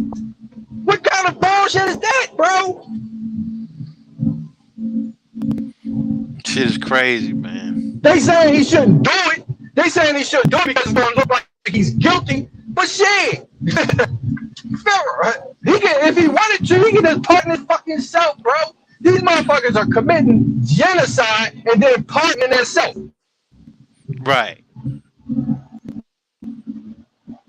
Right. Pretty much got to get out of jail free card. Every fucking time they do so, all they got to do is write a law. Now they good. You feel what I'm saying, bro? Yeah. But they call these laws. You got niggas out here that say, oh, these are the laws that you're supposed to do. It ain't no motherfucking laws and shit. The fuck are you talking about? When you got motherfucking Bill Cosby getting, he just got He ain't have no witnesses, nothing, no first-hand knowledge. He go to jail, but then he get out because they ain't do it. But then you got motherfuckers like, you know what I'm saying? Other motherfuckers that get accused, they do no time and shit. Worse than he did, raping motherfuckers and shit. You know what I'm saying? They do no time. And y'all talking about this law? Come on, man. This is Even trafficking. some bullshit. All they gotta do is write a law now. Now it's legal to marry a 10-year-old and shit. You feel me? Law, man. Because we ain't allowed them to add on to what we did. They keep adding shit that's fucking us and making them get away with murder. Yeah. Call that socialized legal, law. Man, come on, man. Or pseudo law. That's what I call that shit. Democracy. That's what it is. You voted these. The more it's legal because motherfuckers voted for this shit to get. So the more people that agree with it, even though it's morally wrong, it's right because the majority rules.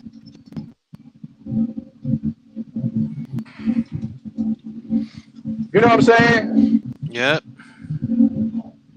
So just like I heard one of the brothers one time say, democracy is 5 men in the elevator and 1 woman, and 4 men rape the 1 woman.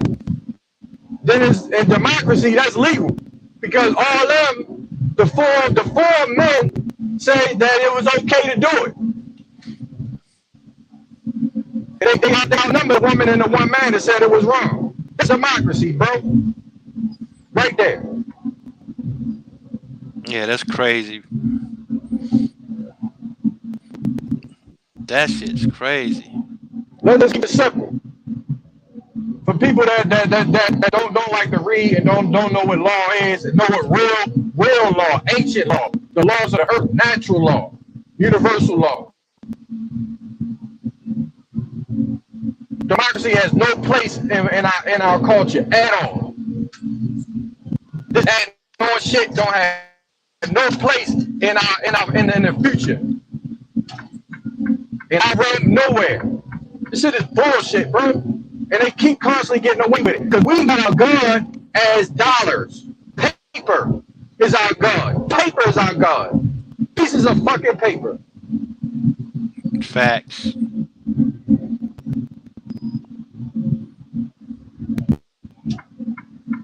Yeah, bro. That's crazy, man. Yep, they write the laws on pieces of paper. They determine what the laws is on pieces of paper. You can get out of jail from pieces of paper. You can buy anything you want to do with pieces of paper, bro. Yep. Our land was stolen by pieces of paper. Yeah, bro. I mean, come on, man. I'm telling you, yo, it's like our identity was stolen by pieces of paper. You know what I'm saying? That's that smallpox, man. That was done purposely, bro. That was done purposely. Yeah.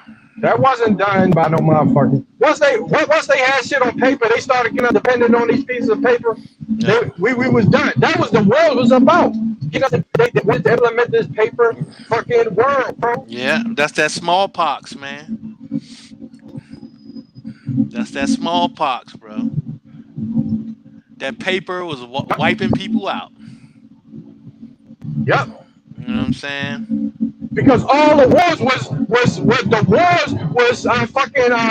funded by bonds with some piece of paper. We talked about this other day, Lever. It was funded by them. So it's more motivation to win the wars according to how many bonds was bought by the people. Over in England, whatever, in England and France, because England and France 2 separate places. And it ain't fucking Europe. Here's the crazy part. The crazy part is they funded both England sides. ain't Europe. Yeah, they funded both sides. They funded both sides. That's what you call a win-win situation. Well, that's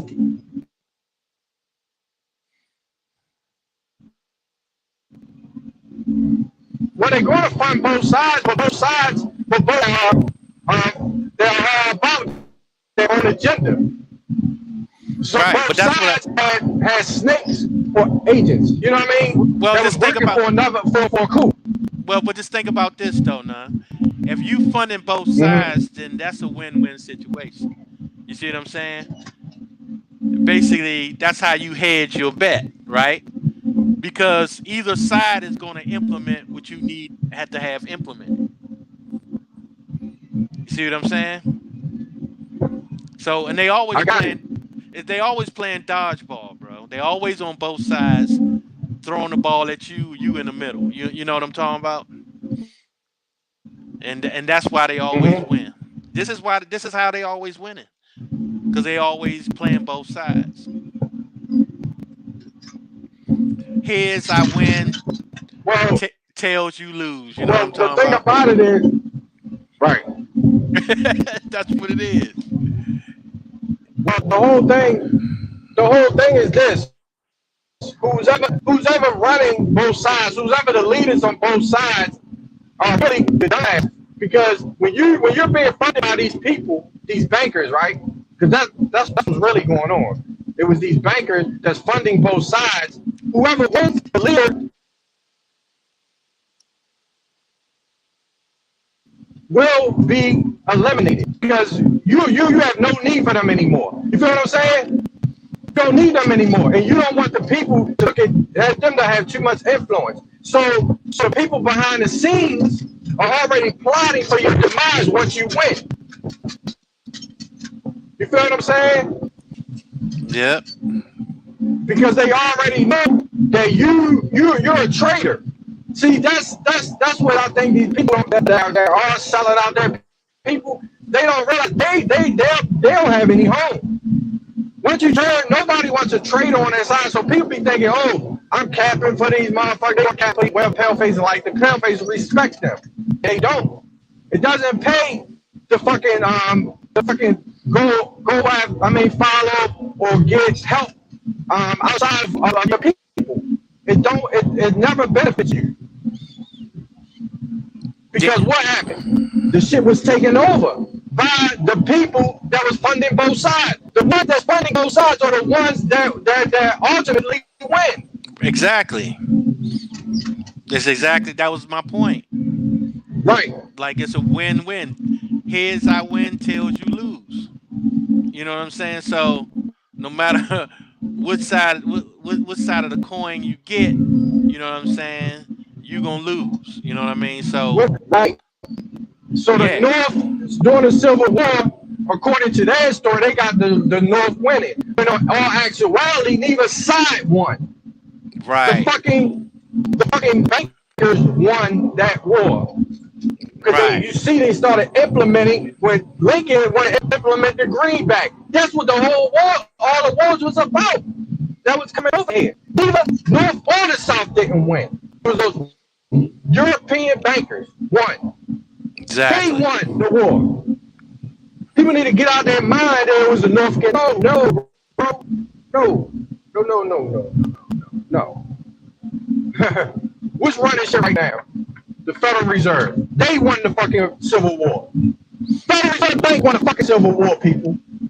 Fuck out of here. Facts. They win all the wars, bro. Thank you.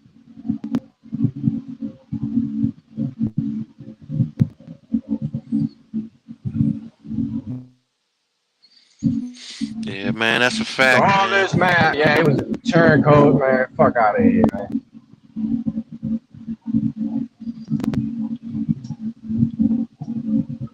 But you know, the funny part is, you know, getting people to really understand things of that nature, man, is it's an uphill battle, bro. You know what I'm saying?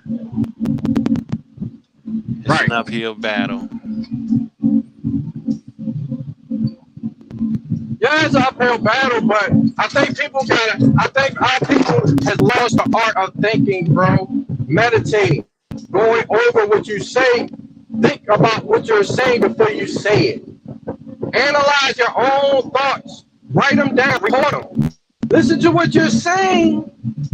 Okay? Listen to what you're saying, because if you disagree, you gotta understand that you're talking out of both sides of your neck. You feel what I'm saying? You're looking like an idiot. You're looking like a hypocrite. You feel what I'm saying? Because if we bring that argument to anybody and they start saying, well, we need reparations, I'm like, listen to what you're saying. You're saying that you need money from the exact people that got you in this situation right now. You feel what I'm saying? So it's still winning. If you ask them or you demand them things from them that they created the money that you're asking for. Facts. Or that you say they owe you. Right. But one thing you can say that they owe you the land, they owe you the artifacts. You know what I'm saying? That's the shit that was stolen. Well, yeah, that goes without saying. And, what I'm saying is they owe you the truth. That's what they owe you. And what we owe them is an ass whipping. You feel what I'm saying? And they know this. So I'm not going over like the stuff that's obvious. It's obvious that land, you know what I mean? They already know that shit. Right. What I'm saying is that it's going to be, okay, that system that you're saying, we run that shit. You feel what I'm saying? Yeah. We need to take what they thought they had and clean it for ourselves. Bankrupt their shit. From all the shit that they owe us, now we run it. That's our shit. We print the fucking money. You feel what I'm saying? Yeah. Those serial numbers on those dollars, or those $100 bills, that's what we need to be going after.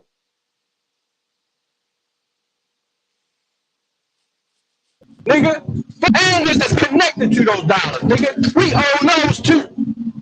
Right. And we own the place that you print the shit on, nigga. That's the shit I want. Facts. That's a fact, man. That's a fact, bro. You know what I'm saying? Well, you play with a nigga like,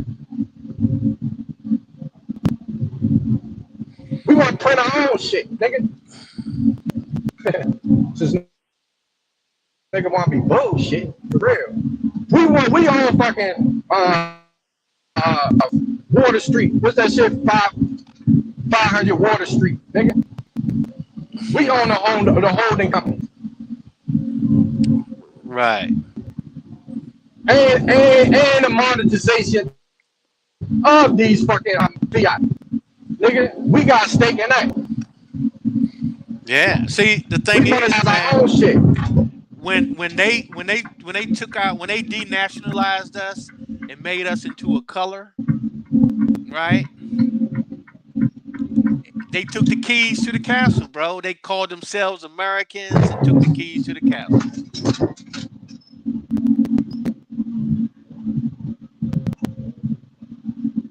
You know what I'm saying? Yeah. They put that smallpox on us, bro. Right. They put that smallpox on us. That's what all this shit is.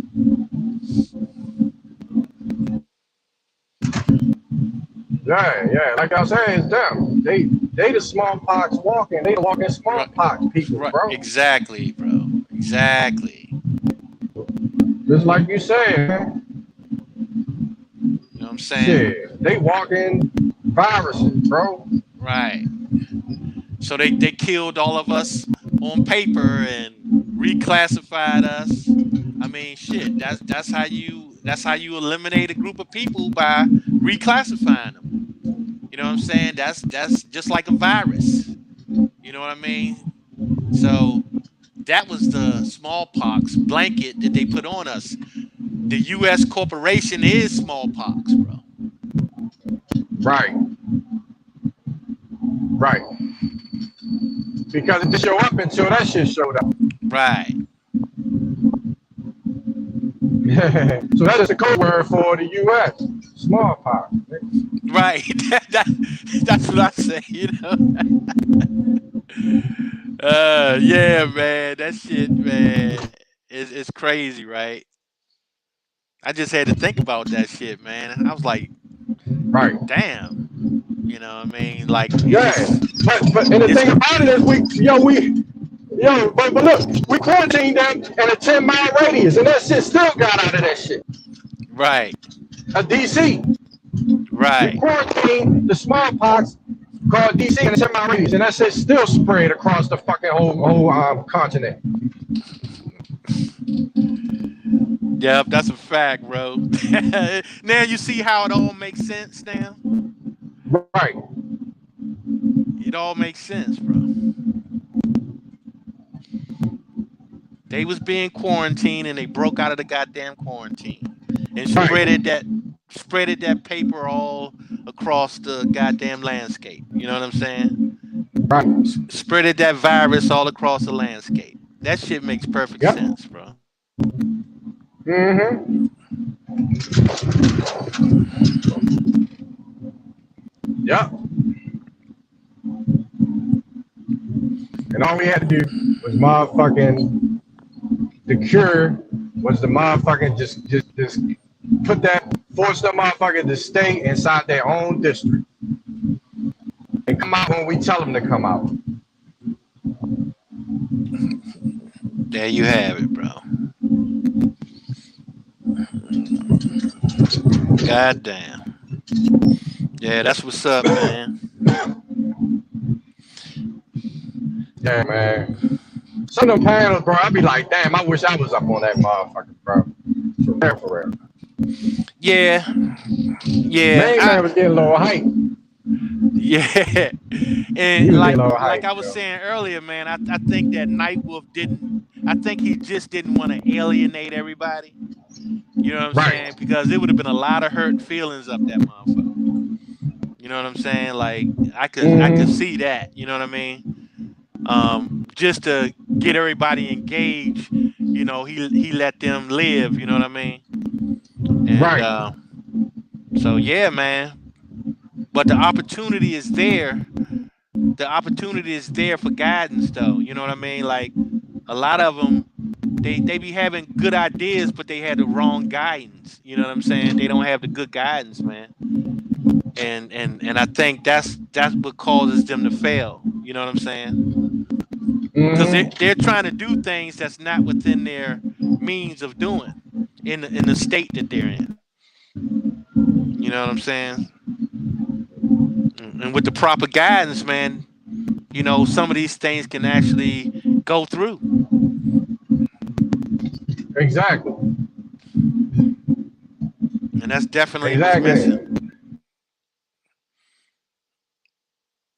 Yeah, they lack in knowledge. They gotta put their egos aside, man, and start listening. Well, the whole thing about these smart dummies, right? I like Joe Brown too, and I can't really put I don't know what he says in the private. It seems like he's knowledgeable about, you know what I mean, the whole indigenous side of the scale, and you know, Aboriginal, whatever. But I think that I think he knows more than what he's putting out public. Even though, you know, he says some real good things, I'm still like, you know what I mean, this jury's still out, you know what I mean, on what his effectiveness, because I'm not sure if he really is really putting out everything. Because I understand that if he's not really putting out everything that he knows. You know what I'm saying? Right. I think he tried to do that, and I think he met some resistance, man. And the blackity black dude was trying to, like, you know what I mean? Yeah. He was getting too hyped. Yeah, he was getting too hyped. You know what I'm saying? But when we have a conversation with him, man, I think that will actually change the tide, bro. You know what I'm saying? But then again, you know, he's connected with some other people, and you know, I mean, some things are just difficult to get a lot of different people with a lot of different ideologies together, and to you know, talk about things in common. it gets kind of like you say, the ego takes over, and Yeah, I'm a judge. I went to law school, and why should we listen to you? yep. You know what I'm saying? I'm black, I'm Yeah, I African, mean, you know what I'm saying? right. I'm not Yeah, mixed no yeah. Native American. And it's like you really don't get it, bro. It ain't about no mixture, bro. You know what I'm saying? Right. But that's what I'm saying. They have all of these indoctrinated mindsets that they cling to, and that's the foundation of their thinking. You know what I'm saying? So you would have to tear down the whole foundation. Their whole building would have to be demolished and their foundation pulled up. You know what I'm saying? And for some people, that's a lot of work. It's a lot of work because they built, this huge building under this crappy foundation, but they put a lot of work into that building. You know what I'm talking about? And they don't want to see it demolished. Exactly. You know what I'm saying? That's a fact, bro. I mean, even, but it seems like when you talk to a judge, especially a judge, lawyers are a different story. Because sometimes lawyers don't even know what they're talking about. You know what I mean? We put too much, we hold these people at higher standards when a lot of these lawyers don't know the law. They don't know the Constitution because you can understand that because you have certain lawyers that specialize in constitutional law. From the constitutional lawyers. Obama was a constitutional lawyer. He knew Constitution. He wasn't no, you know what I mean? He didn't work on, the whole prosecution or prosecutor, defendant side. He knew constitutional law. That's a Right. different study. Yeah. You feel me?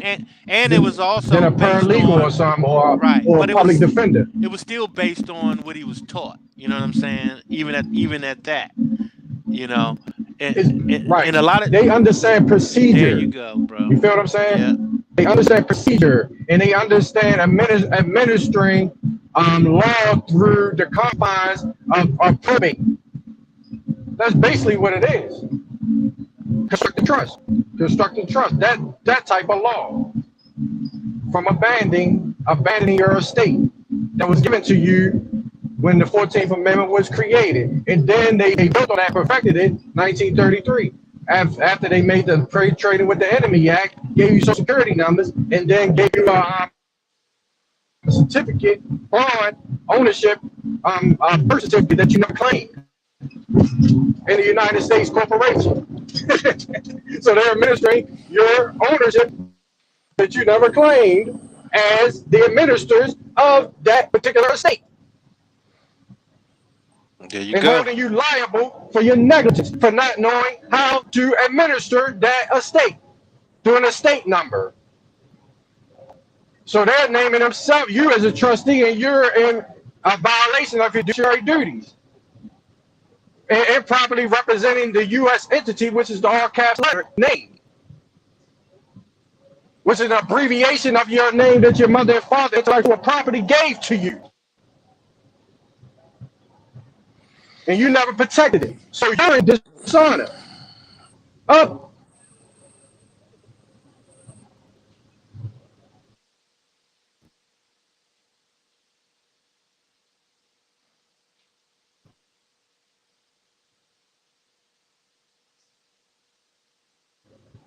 These laws that pertain to the formation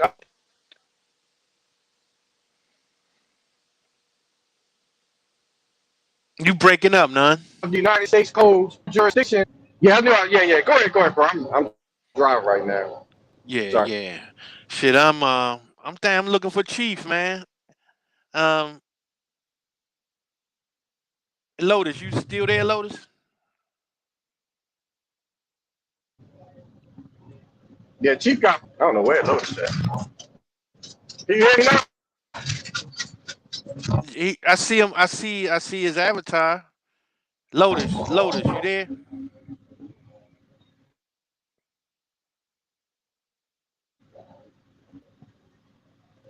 Shit, I don't know what happened to Chief, man. Let Let me me see. You clear now. You I clear know. now, nah. Do we got the Yeah. He was breaking up some on mine. Yeah, I'm gonna see if he got still got the live stream thing. I'm gonna try to put it back in the chat. See what happens.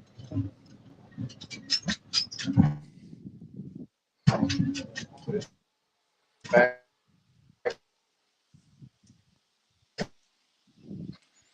in the chat. All right, come in. You hear me now? Yeah, I can hear you.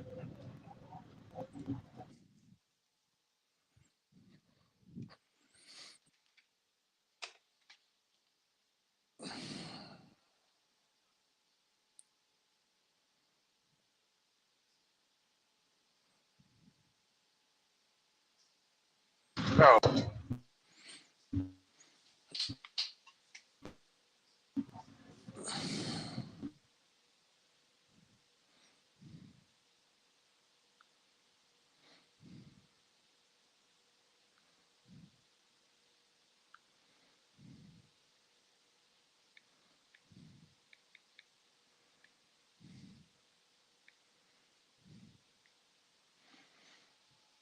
Y'all just hold on for a minute.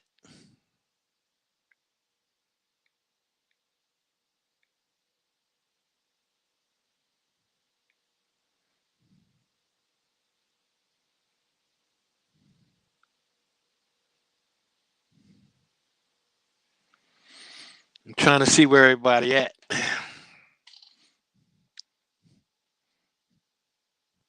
Lotus, you still there?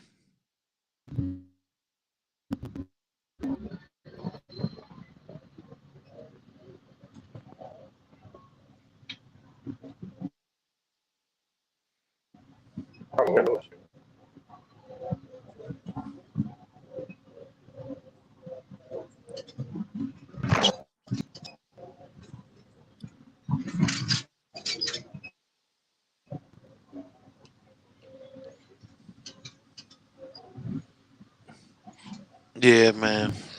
One thing I will say though, man, about the video, man, you can see that it's a lot of people that need some help, man.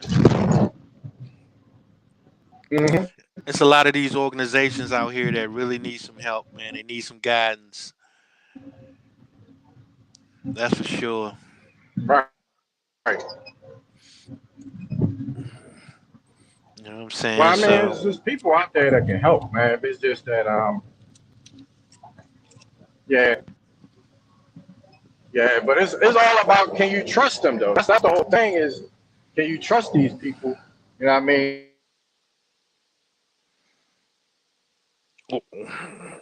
yeah, yeah. I mean, you know, that's always gonna be a thing, but it's only one way to find out, though. Right? You know what I'm saying? One thing I will agree with what they were saying was that people, when they were saying that people gotta stop being afraid. You know what I'm saying? Yeah, that Gotta was a say. sister You know Carmen. what I'm saying? That's what she said. Yeah, yeah. I mean, that's Yeah, basically what I she was do agree with saying, her on that. You know what I mean? That it's too much fear. Right. right? And so when you really think about the totality of what she was saying, it was more or less saying that people were scared. You know what I'm saying? And yeah, shit was crazy, Mm-hmm. bro. S- Scared to back her up. You know what I mean? And sometimes, man, when it has to Yeah, do yeah. with when it had to do with the truth, do people do fear putting the truth out? You know what I'm saying, or dealing with it? Um, I mean that is a thing. You know, some they even know is the truth. Mm-hmm. They still, they be thinking, well, you can't say that, but it's the truth though. Yeah, but you can't say that. You know what I'm saying? Right. So yeah, I mean that's a real thing. That's a real thing. So People be afraid to say they're not a U.S. citizen. We like, yo, no, you can't Yeah. Say you ain't no U.S. citizen, you crazy? Yeah, but it's a thing. Yeah. You'd be like, huh?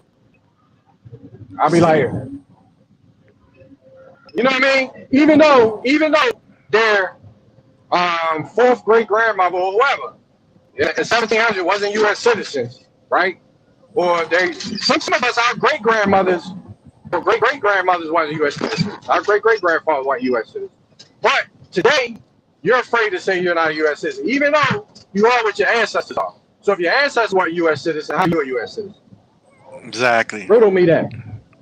Riddle me that, bro. You feel me? Yeah. Yeah. How are you something that your people wasn't? I just laugh, bro. Well, see, and that's the trick bag because Because they got people thinking their right. ancestors wasn't even on this continent. You know what I'm saying? So either way, Either way, making but bro, either way, they wasn't a U.S. citizen. You know what I mean? yeah, Even if you want to humor him a little bit and say, okay, let me play devil's advocate, whatever. Bottom line is, let's throw all that shit out. Bottom line is, you wasn't a U.S. citizen. So how are you one now? You know, there you if you go. really want to eliminate the argument, Yeah. you know. But you're also not a foreigner. You know what I'm saying? And I think it's that part that got our people in a trick bag because they're thinking, like I said, they're thinking they're from another continent, and that takes them from having any claims to the land. And if you don't have any claims to the land, then you definitely don't have any rights. So the whole thing is too is this, bro. You can't come over here to this land and not fight for the people who land it is as well. So a lot of that fear and cowardice is not just put on our people. There's a lot of cowards that come as foreigners. There's cowards as well, because why did you leave from where you were? So, and why are you here not honoring the people that made it possible for you to come here? You see what I'm saying?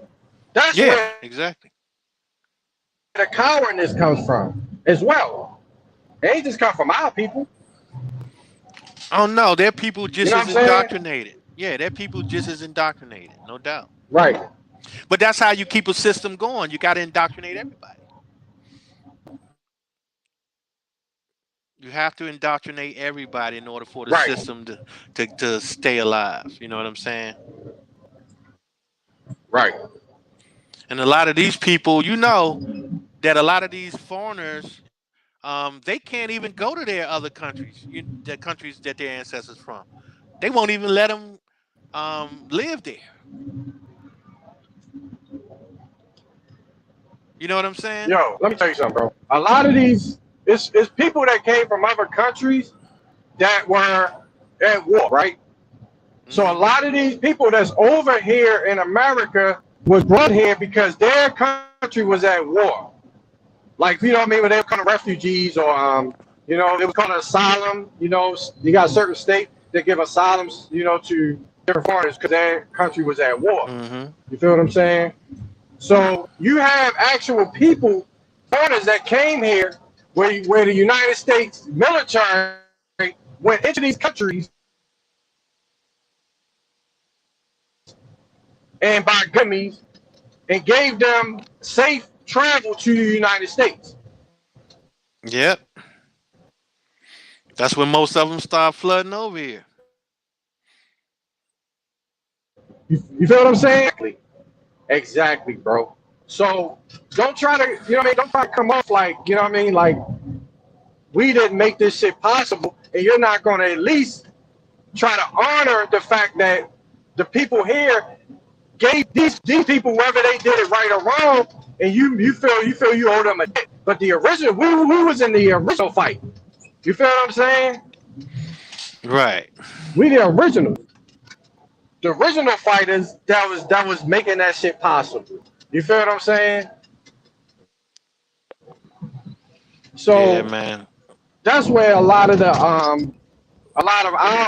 fucking arguments happen. You know what I mean? We're arguing for our sake, but then you got these people coming over here disrespecting us. Like, are you serious? Calling us African and shit? Like, what? Facts. We the ones save y'all lives and shit. These Native Americans calling us all out our name. We the ones that helped Russia, Tsar, you know what I'm saying? Pull them out of slavery in Russia. They was in slavery, and they was allowed to come over here. Then you gonna take our identities, and then you call yourself armed spiritual people? Y'all motherfuckers are fucking in trouble when y'all move on to the next round. Y'all spirits are fucking going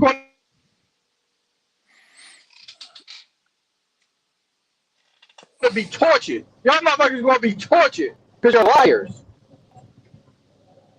So they trying to accuse us of stealing our up. Nigga, we ain't got to steal no motherfucking body identity.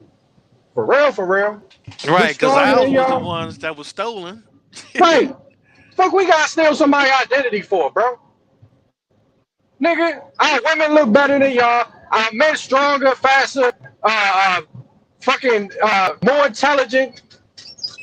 What the fuck? What the fuck? We looking at y'all for anything for? Why I don't know no nigga that. Okay, you might have niggas that want to be white, you know what I mean, or whatever. But most niggas don't want to be them. Most women don't want to be them. They want to be us. So why the fuck we want to be y'all for? We look younger than y'all. Y'all them motherfuckers be 30 years old looking like they 60. We be 50 years old looking like we 20. Why do we want to steal who you are? Nigga, you got nothing. Y'all motherfuckers are nothing. Native American, y'all motherfuckers are nothing. I've never seen a Native American woman that I said was she looked good. Never. Never.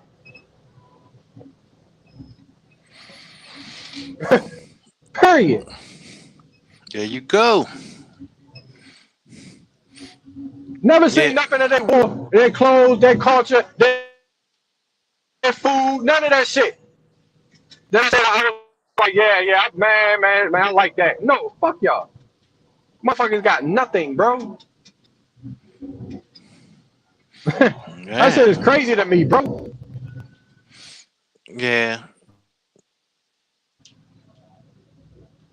Shit is, man.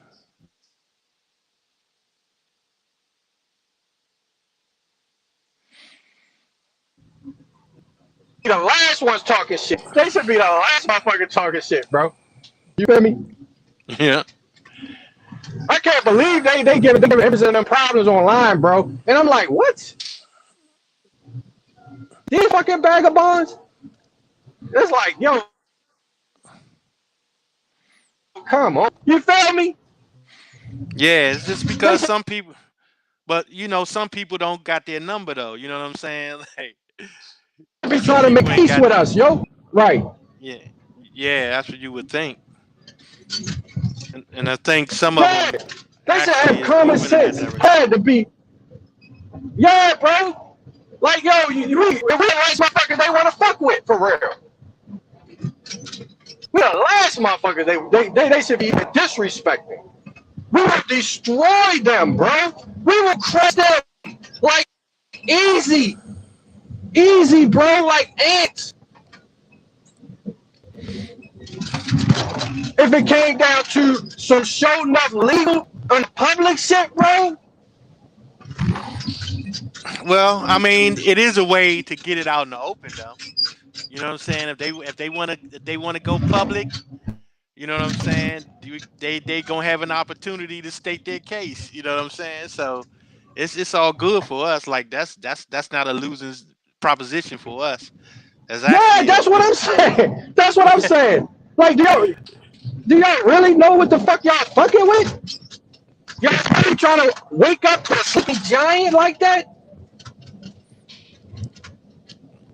I'm trying to figure out what these motherfuckers gotta be retarded, bro. Maybe that shit must be true, bro. They got cerebral palsy. They came from the cerebral palsy people. These people are stupid, man. Cause I've been trying to figure that out. Like, where does beef come from? I was mad because them motherfucker was being too nice. Now y'all motherfucker trying to show y'all true colors. Oh, thank you. Now I know. There was no doubt. When they was being quiet, it was, you know what I mean? When you quiet, motherfuckers don't know you stupid. You feel what I'm saying? You might assume it. But then when they start running their mouth being trolls online, then you're like, oh, there's no doubt these motherfuckers dumb, bro. You know what I mean? Yeah. Y'all validating the fact that y'all retarded. Yeah. But then when you listen to that commentary, you're like, oh, this is gonna be easier than I thought. Exactly. Exactly, bro. And that's the good part about it. You know what I'm saying? Yeah. That's the good part about it, man. That's the good part about it. You know. Right. So, hey, I mean, I'm not one to look a gift horse in the mouth. You know what I'm saying? So, if they want to make it a public spectacle, then yeah, so be it. Right. So be it. You know what I'm saying? That's like I say, that ain't, heads we win, tails you lose. You know what I'm saying? So that's how that coin gonna toss. You know what I mean? So yeah, let them come with it. Let them come with it. See, we gotta start categorizing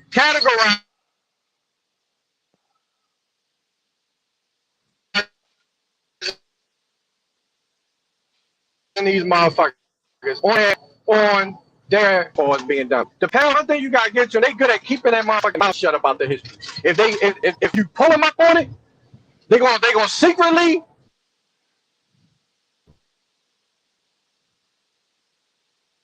acknowledge you. I mean, they're gonna be on code. They're not gonna say nothing. You feel what I'm saying? They're not gonna make it public. They're not gonna go dumb enough to face you in court, make a record of it. So you know what they're about. You know they're not gonna put no case law about it. They're gonna let you win this case because so and so on our side, the judge in Minnesota didn't put a period at the end of the sentence. So technically, he didn't. You should have this land. We didn't notice this error in this document. They're gonna make that excuse up. They ain't gonna admit that is your land. They gonna look at something and say that it was a flaw that they overlooked. You know what I mean? That's the reason why you got the land. You feel what I'm saying? They ain't gonna say that you got it because you're American. You know what I mean? You the wrong Indians and shit. You feel me? You feel me, Libra? Yeah, it's a technicality. They gonna say by technicality. Yeah, that's how they gonna. That's what they do. Right, yeah, right. Yeah. That's what the pound they do, bro. You feel me? But the dumbass named Murray, they be like, oh no, nigga, we was here from time memorial and shit, nigga. You like, oh hell nah, nigga, y'all dumb. So thank you, cause you done, now you done purged it yourself. Mm-hmm. Yeah. Now you get kicked out of the motherfucking street, shit, cause you lied. You know what I mean? Y'all got no proof. Y'all got no evidence. You know what I mean? Well, y'all got nothing. They already on record saying that all of these structures was here before they got here. They already on record. The mounds. Looking like. Did they build the mounds? No, we didn't build them. They was here when we got here. Looking straight like Russians and shit, nigga, with long hair. They just Russians with long hair and shit. Russians, you know the Native American Russians that don't get haircuts and shit.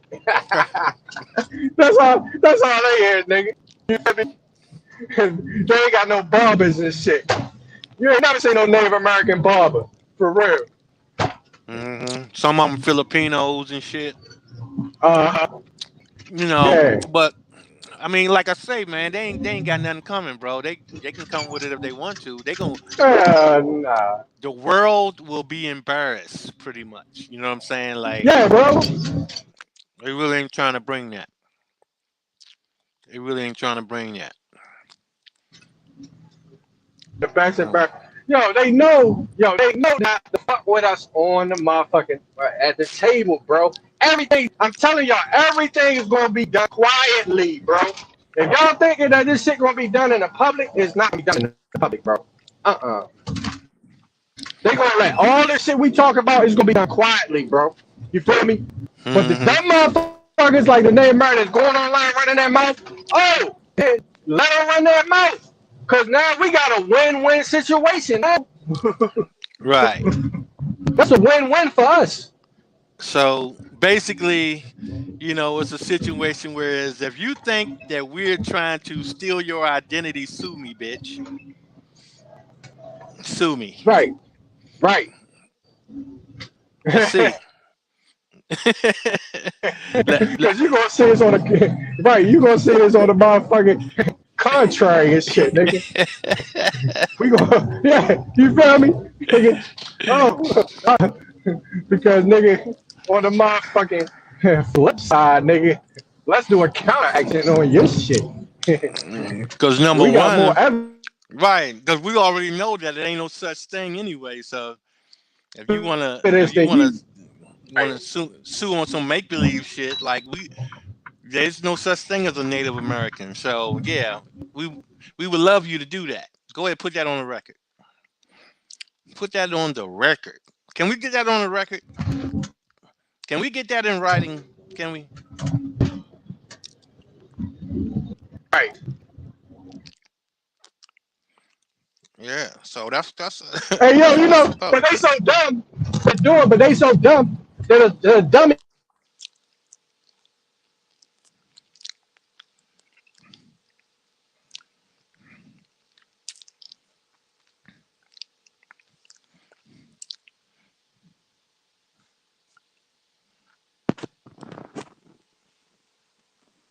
Gonna do that shit. A dummy gonna wind up making a record. Watch. Motherfucking landmark, yo. All landmark cases, bro.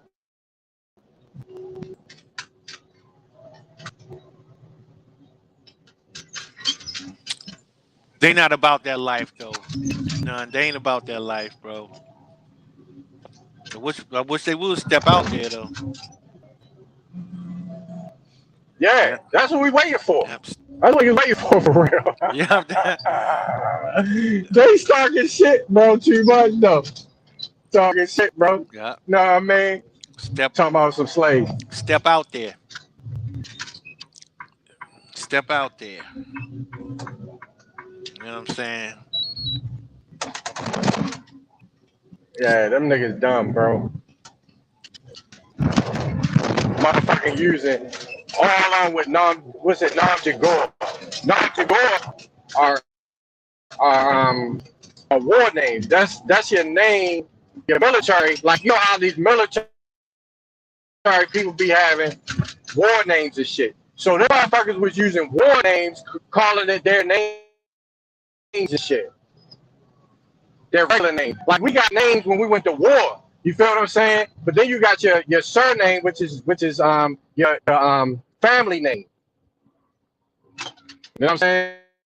That's your family name. So your family name is your property. You feel what I'm saying? That only can be used by you and with your permission. That's where Article 1 comes in at, right?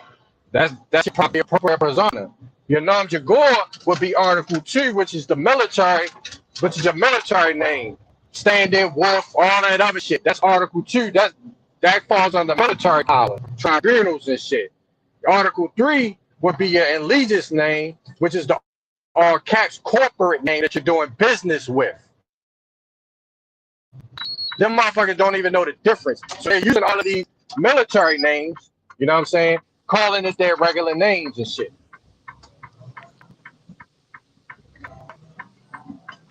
Two Hawks is really a military name. That's your war name.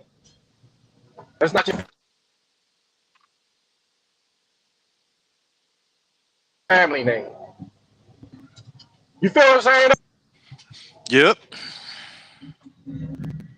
Yeah, that's not your family name. Yeah. You know what I mean? We have family names and shit. You feel me? Family names. You know what I mean? Then we had our, our first name. First name is really your family name because that came first. your last. They say your last name is really your first name. That's your family name. That existed before you existed. That's why you see the proper way to write your name is your family name first, comma, then the name that was given to you by your mother and father. That's really the last name. You feel what I'm saying? Yeah. It's all about existence first. So that's why you when you put it on there, people would know you do that legally. That's how they know you know what you don't. Put that last name first, nigga. Then put your first name, comma, after Then you put your family. I mean, you put your given name. You got your family name. Then you got your given name. Family name first. Then you write comma your given name. That's on legal documents. That tells you your given name is your name that you go by. Then your family name first.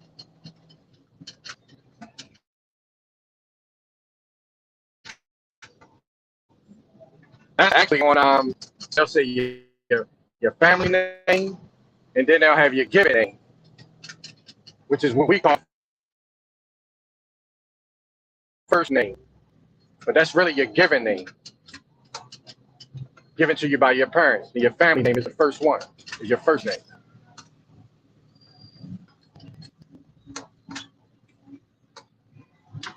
Yeah, so these motherfuckers don't want no smoke, bro. You can fuck them up just by their dumbass names. Like Janice was saying. She was going in on them, yo. I mean, like, yo, Janice was going in. Some of the motherfuckers going by the motherfucking Dom Jagors. I'm sitting there Yeah, laughing because yeah. like, she absolutely right, bro. I've been saying that for the longest time. Like, these motherfuckers use it.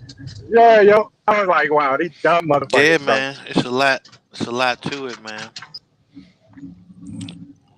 It's a lot to it, and Right. and it's not just and a lot of times it's not just knowing the information though. It's how you process it, and a lot of times, Yeah. the foundation of your thinking is going to be the is going to determine how you process information. And a lot of times, if you don't rip that old foundation apart, you know what I'm saying, you may not be really fully processing the information. Like you gotta take that whole That's indoctrinated a fact, building. bro. Yeah, man, trust me, bro. It's like had to knock the whole building down and tear up the foundation. You know what I'm saying? And start from Mm-hmm. scratch. Start from scratch. You know what I'm saying? Because it That's will right, man. interfere with how you process. And a lot of times people don't get it. That's why, they can read something and we can read it and we see something totally different from what they read. Because they haven't figured out how to not be uh, biased as far as what they're actually reading. They pay attention to the storyline as opposed to looking for the information that it contains. You know what I'm saying? Mm-hmm. They read a whole story Yeah, it's a whole process. that can be a whole story without Mm-hmm. hardly any information, no data, no verifiable data, right?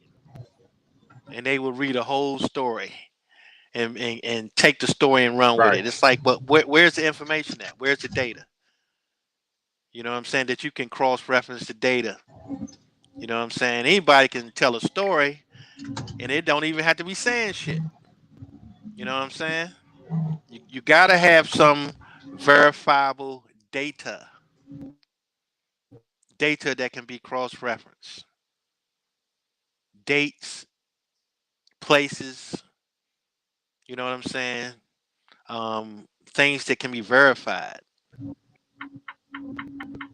You know what I mean? So Right. yeah, it's a big thing, man. It's like it's a huge thing, and above all else, in order for you to do real research, first of all, you have to remove all assumptions. Because if you're reading something and you're using assumptions to get your understanding, then you're not going to get it. You're going to miss it because you're making assumptions.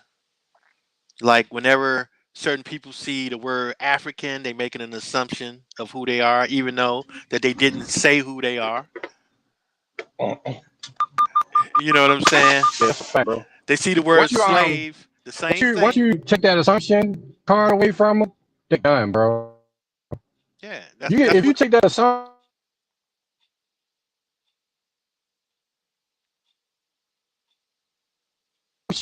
off of any of these U.S. government, these Slavic people that came over here, these Jewish people that came over here, anybody, you take the assumptions away from them, they got nothing, bro.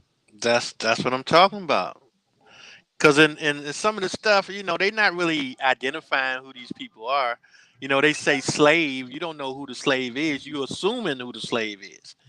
You know what I'm saying? They saying African. They not telling you who the African is. You assuming who the African is. You know what I'm saying? And a lot of times they take that shit and run with it, man. It's like, hold up. They was giving multiple people these same uh, classifications, right? Even Negro, they was giving multiple people those classifications. Slave, they was giving multiple people these classifications. African, they was giving multiple people these classifications. But if you keep on assuming that it's only one group of people, then that's where your understanding is going to be left. And this is why a lot of times they don't get the information. They keep adding their assumptions to it. And 9 times, matter of fact, so many things that in your everyday life is based on that. So many things. If you really just paid attention to how many times people make assumptions or how many times you make assumptions and you just consciously paid attention to it, you will be amazed.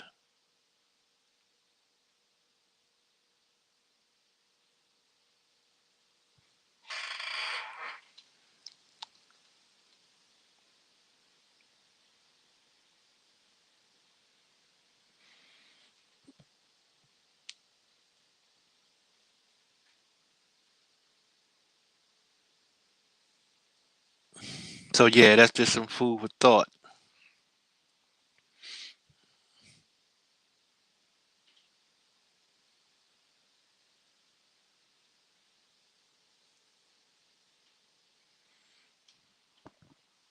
Hey Lotus, where you at?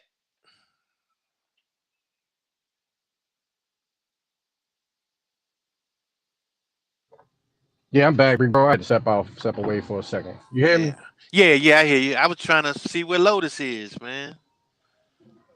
Man, Lotus in there, man. I don't know. Maybe it's a stream, y'all. I don't know. But yeah, man. But you know what? The crazy shit about when you talking about assumptions, right? Especially when you talk about the arguments that these people, these frivolous arguments, right, and these moot points that these people that like that they love to come out with, they love this assumption shit, bro. They addicted to it, and because you have fiction. Like I think I remember me and you were talking, right? And I was saying I went to a bookstore this weekend, right? And they had one shelf. I'm talking about an actual store. All these books. One shelf had history on it. So I looked at the history part. Right? All of it was bullshit, bro. So we going to nonfiction. Nonfiction takes up a whole fucking wall, like 15 shelves of fiction. I'm talking fiction book, not nonfiction. Fiction book, fictional stories. So, but the truth can be verified, though, right? So you can't really prove nonfiction. You can't prove nonfiction, but it's an abundance of stories that's non-fictional, right? We have a ton of non-fictional literature out here in the world, right? That never happened, just something came to their imagination. You can write for days that never happened. But the truth, you don't need that much writing when it comes to the truth. Truth don't need that much help. It's right in front of your face. You feel what I'm saying? So what I'm trying to show is that when you're dealing with just the truth, then it's always going to be backed up with evidence. So when you talk about slave ships, which is you can't prove it for real. You can't prove that if you had that many people that you claim came from another land over rough waters, you know, salt water at that. So if you got thirsty, you can't even get some water and then clean it out real quick and drink it. Everybody would die. You live people,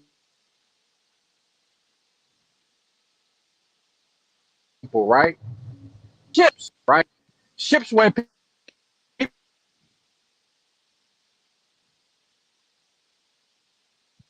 was put into prison. You know what I'm saying? So they can't escape. You know what I mean? Let's say they would drown. You know what I'm saying?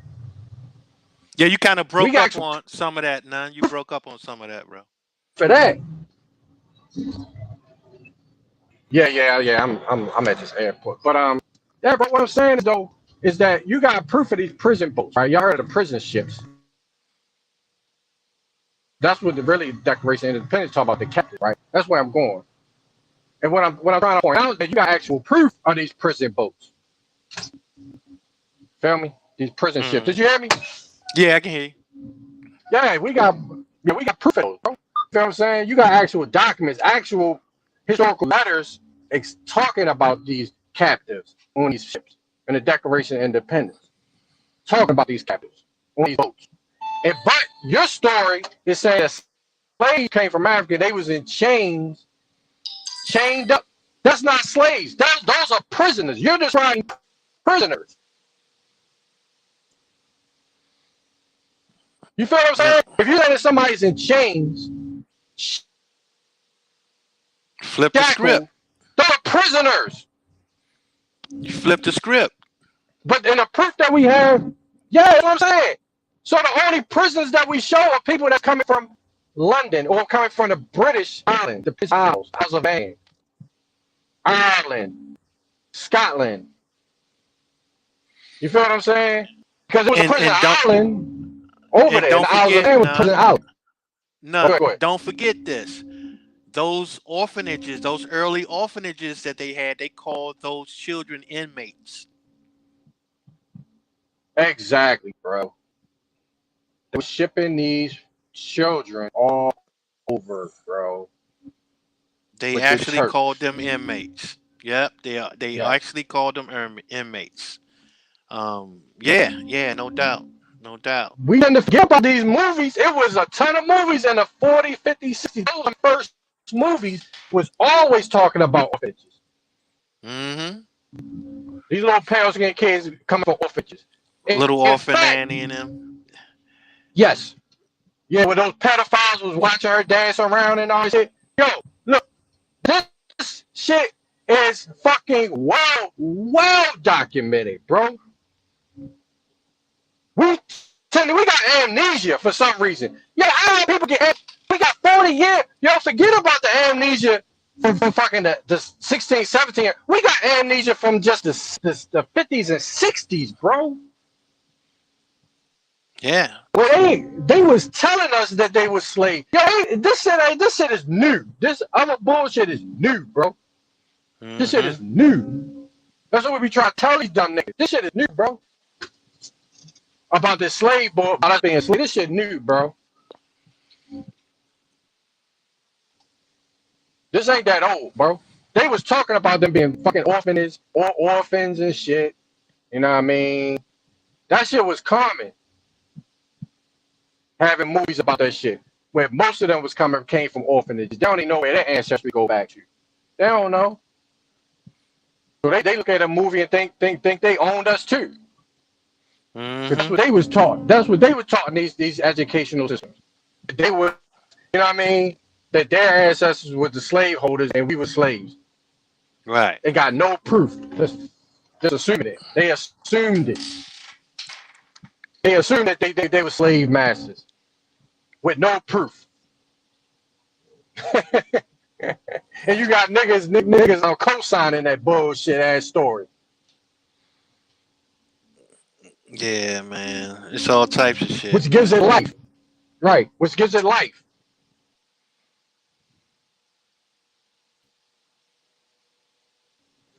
It gives it life.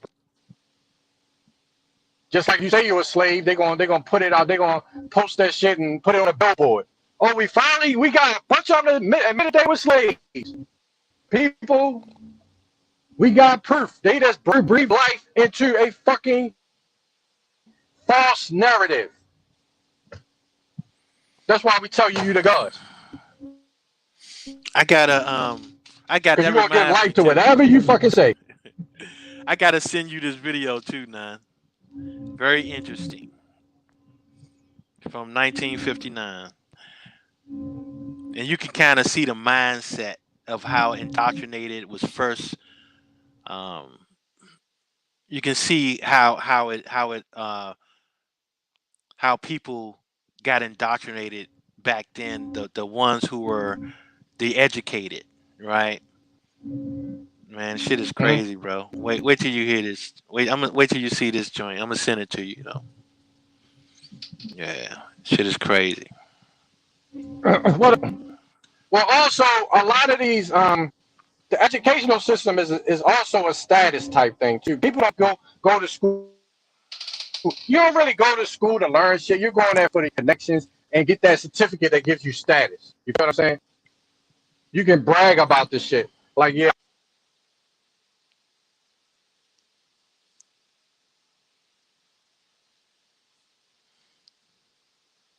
I got that shit.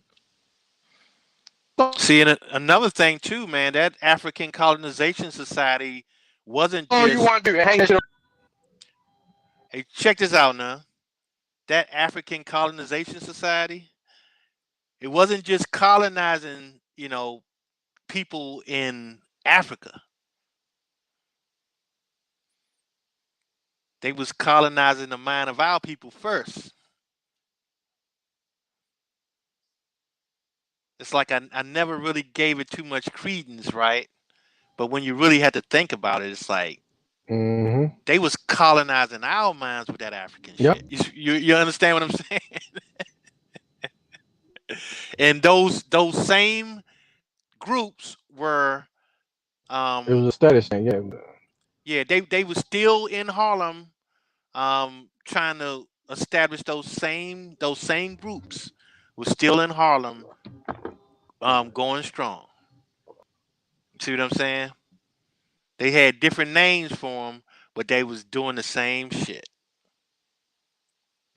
And that's why a lot of these people that were educated, they were putting that shit.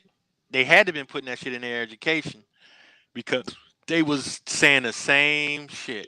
You know what I'm saying? One of the commentators asked an interesting question, and this is where you really get to see how effective that shit is. Now, this commentator, I don't know what network he worked for. He was a Aboriginal, right? And he had asked this doctor. It was a female. Why are people trying to classify themselves as African? That's what he asked her. Like, where does this African stuff come from? Why are people trying to identify? He said, why are our people trying to identify with Africa? That's the question he asked. And by him asking that question, you will have to assume, and now this is where you can put your assumptions in, but just by him asking that question, you would have to assume that people thought otherwise. You see what I'm saying? Like, why would he ask that question? You see what I mean? Yeah. Why would he ask that question? Right. But see, people that think like him or ask that question don't get a voice. But people that identify with the African society, they had a voice. They was given a voice by the higher ups that was that was trying to indoctrinate people, and it became a status thing to be associated with give you a bigger status. Whereas though you could probably get a loan because you was a part of this shit. Because now you got people that say, well, look, because I'm a part of this this society, look what I got. It had nothing to do with Africa, for real, for real. It was about status. Well, the thing With this is, particular society. well, you know, when they was trying to get people over to Liberia and Sierra Leone, um, it's like it never stopped. You know what I'm saying? Like they've been trying to that started in the late 1700s, and it seemed like it just never stopped. It's like they've been pushing that colonization on our people ever since. You know what I'm saying? Yeah. And Yeah. you can see those organizations that popped up, and you got people, believing that they had a connection with Africa. You know what I'm saying? Um, Mhm. and that's just they was colonizing our minds with this shit ever since then. But you can see that everybody didn't buy that shit though.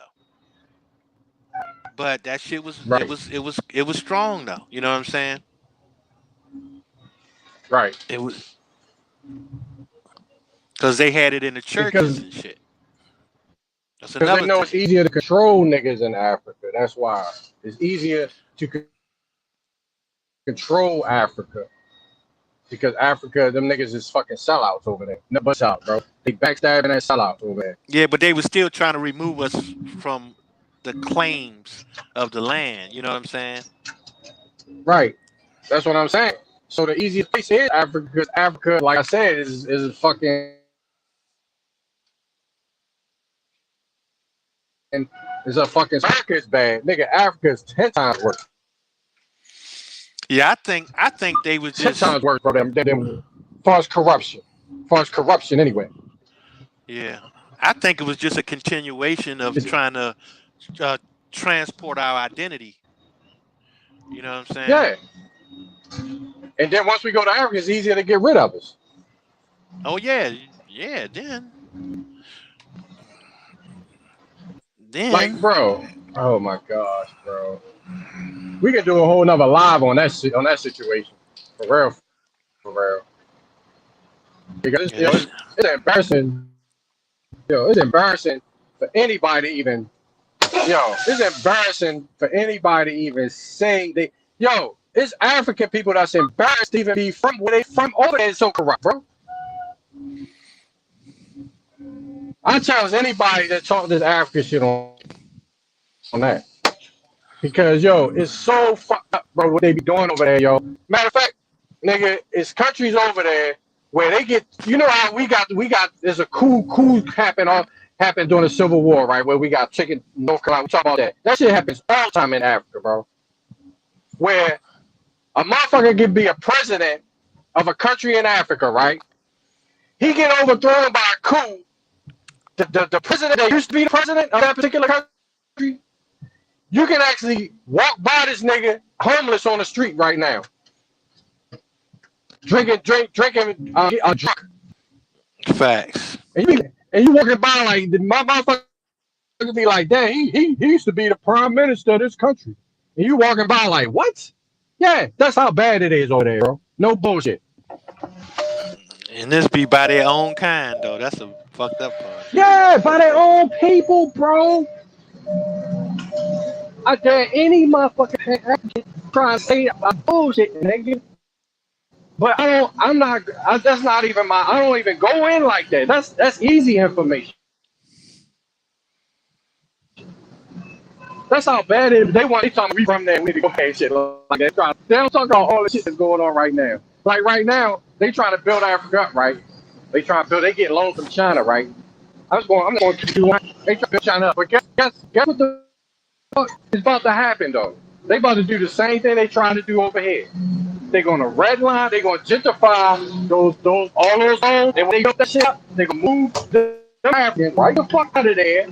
They're gonna move the white people in that motherfucker, and then they're gonna put drugs all in that motherfucker. have meth, they gonna let it meth, cocaine, and motherfucking heroin in all of those countries over there, and they gonna fuck the niggas up. They gonna put all them black motherfucking Africans. They gonna be hunters, fucking killing each other. You gonna have drug kingpins over that motherfucker. Black niggas selling out, killing their own people, bro. Now they got the fiends and fucking junkies running around, bro. And that's happening right now. And they ain't even reporting on that shit. They sell out ass niggas talking about they Pan Africans not talking about it. Yeah, shit. Coming up on right now over the motherfucker. No bullshit. Shit, a few years ago, they was talking about an alcohol epidemic over there because those Africans was coming over here learning how to make moonshine and just take that shit back to Africa with them and started a fucking epidemic over there. Yep, shit is crazy, bro. Learning the drug game. Yeah, learning the drug game and shit. That's what they doing over there, learning all the hustle. Now they moved over there. Now the motherfuckers running that shit. Private leads and shit, bro.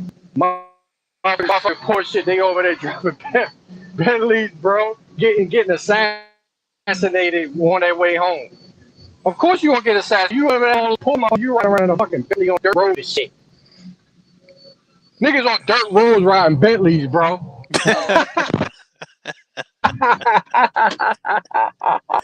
That's crazy as hell. I bullshit you not, yo. This how fucking dumb. This how dumb shit is. That's crazy as hell, man. Right now, bro. And they talking about African shit, bro. Yo, that's crazy as hell, man. I'm like, bro. Are these niggas serious, bro? Yeah, that shit's crazy. That was like laughable, bro. And niggas would debate you. Cause I'm like, nigga, oh my god, bro. It would take me. Oh my god, bro. Niggas is dumb as shit, bro. They think we stupid, bro. They think niggas is stupid, man. That's what I get mad at, bro. When I hear these niggas get on the panel, bro, I'm like, these niggas think we dumb, bro. Like, listen to them, yo. They think we don't know what the fuck going on, bro. Yeah, that's their downfall, bro. That's their downfall, man. Then when we call them dumb and shit, they get offensive and shit. It's like if you stop sounding dumb, we won't call you dumb and shit. You know what I'm saying? But when you come over here talking all dumb and crazy, I mean, what you think gonna happen? So that's what it is, man.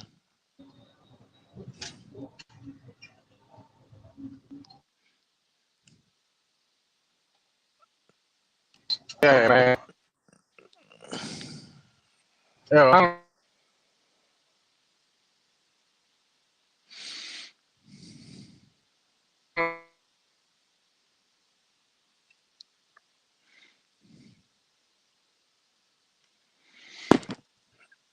Yeah, you breaking up real bad, man. And I gotta get ready to roll out, man.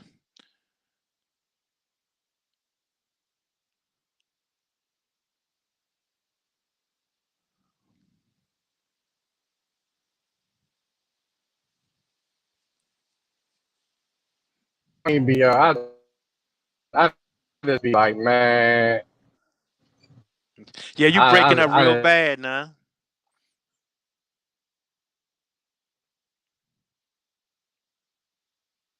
I don't even like this. Yo, it's like it ain't even no motherfucker.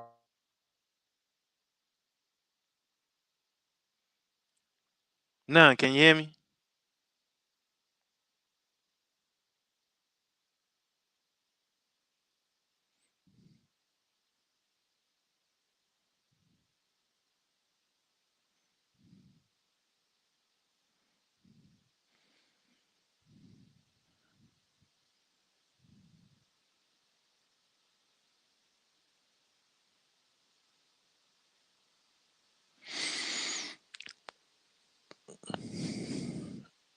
Yeah, look like none dropped off.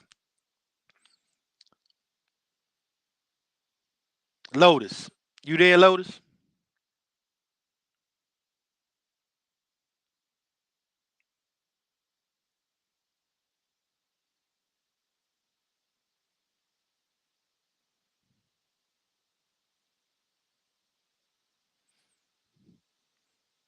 Yeah, peace to all the American gods and goddesses out there. Lotus about to shut this thing down as soon as he comes back. Appreciate, man. Oh man, got to get a chance to show my appreciation, man, for y'all taking over, man. Y'all held it down for real. I had to, change to the noon to less and Libra Sun takeover. Yeah. So, Y'all was going in, man. yeah. Just trying to hold the fort down, man. You ever get back in touch with Chief? Yeah, he's having some of the same technical difficulties out here in Vegas, man. The Wi-Fi and everything's messed up when you doing other stuff on your phone. So you saw I kept getting in, and then the strip kicked me right back out every time. Same thing happened to Chief. That's what's up, man. That's crazy. So yeah, man. About to jump off, man. Appreciated the presentation though, man. It was quite interesting to see how other people are dealing with these same situations that we be talking about a lot of times. So and then Bantu Joe, aka Mbutu Brown, came on with that and that's my man. I love Judge Joe Brown. Love Judge Joe Brown, man. But sometimes I guess it's the old ways, Some get trapped, some don't. Some say, okay, I can rethink that. But some people it's too hard. I know Yeah, for sure, man. So you just gotta spit out the bones, man. That's just how it is with him. But yeah, man, that was definitely good, man. It's just a lot of these organizations, they need some help and some guidance, and once they're able to get that, then I think they can probably move forward a little bit. You know what I'm saying? Definitely. So that's a job for us. You know what I mean? That's a job for us. So yeah, man. But yeah, man. About to jump out of here, man. All right. Man, I am you. You got so much to say, man. When you gonna do your I am you, you are me, in a happy family? You know what I'm saying? Come on, man. No, Lois, no. I had to get him one time. Oh man, that shit is man. You're like, nah, don't do it. In the show. Nah, I'm just messing with you. All right. That's funny as hell, man. God damn. All right, y'all, man. Y'all have a blessed evening. Man, thank y'all for coming in. Hopefully we gave you something y'all can use in your daily necessary life. Except for IMU, of course. None of this helps him. But everybody else, hopefully y'all can take it. Make it happen. Put some of your mama's cooking, sprinkle on it. What's the other one? I can't think of it right now from our Geechee brother Kwame Brown, and from my Geechee sister Angela Stanton. A couple other two, man. We'll get to. It's coming back around. We will see what's going on in the world in a couple of days. We'll know by the 15th. Looks like when we shut it down, they're saying we're shutting it down too. So this is going to be a very interesting August the 15th, y'all. Peace, man. Peace. Again.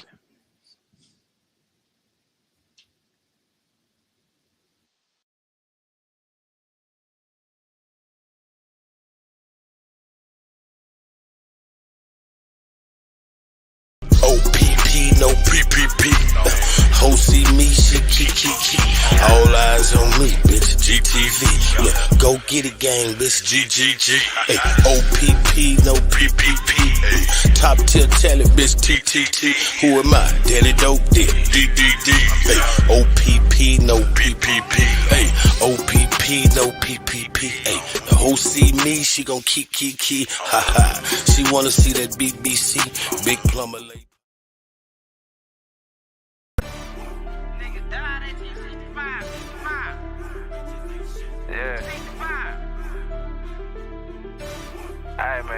All I'm saying is, nigga, you always got something to say. It's like you don't shut up. Blazing on the track. A lot of niggas died 1865. Single Michael flag, how I ain't gon' let it ride. Everybody hot and black was never on your side.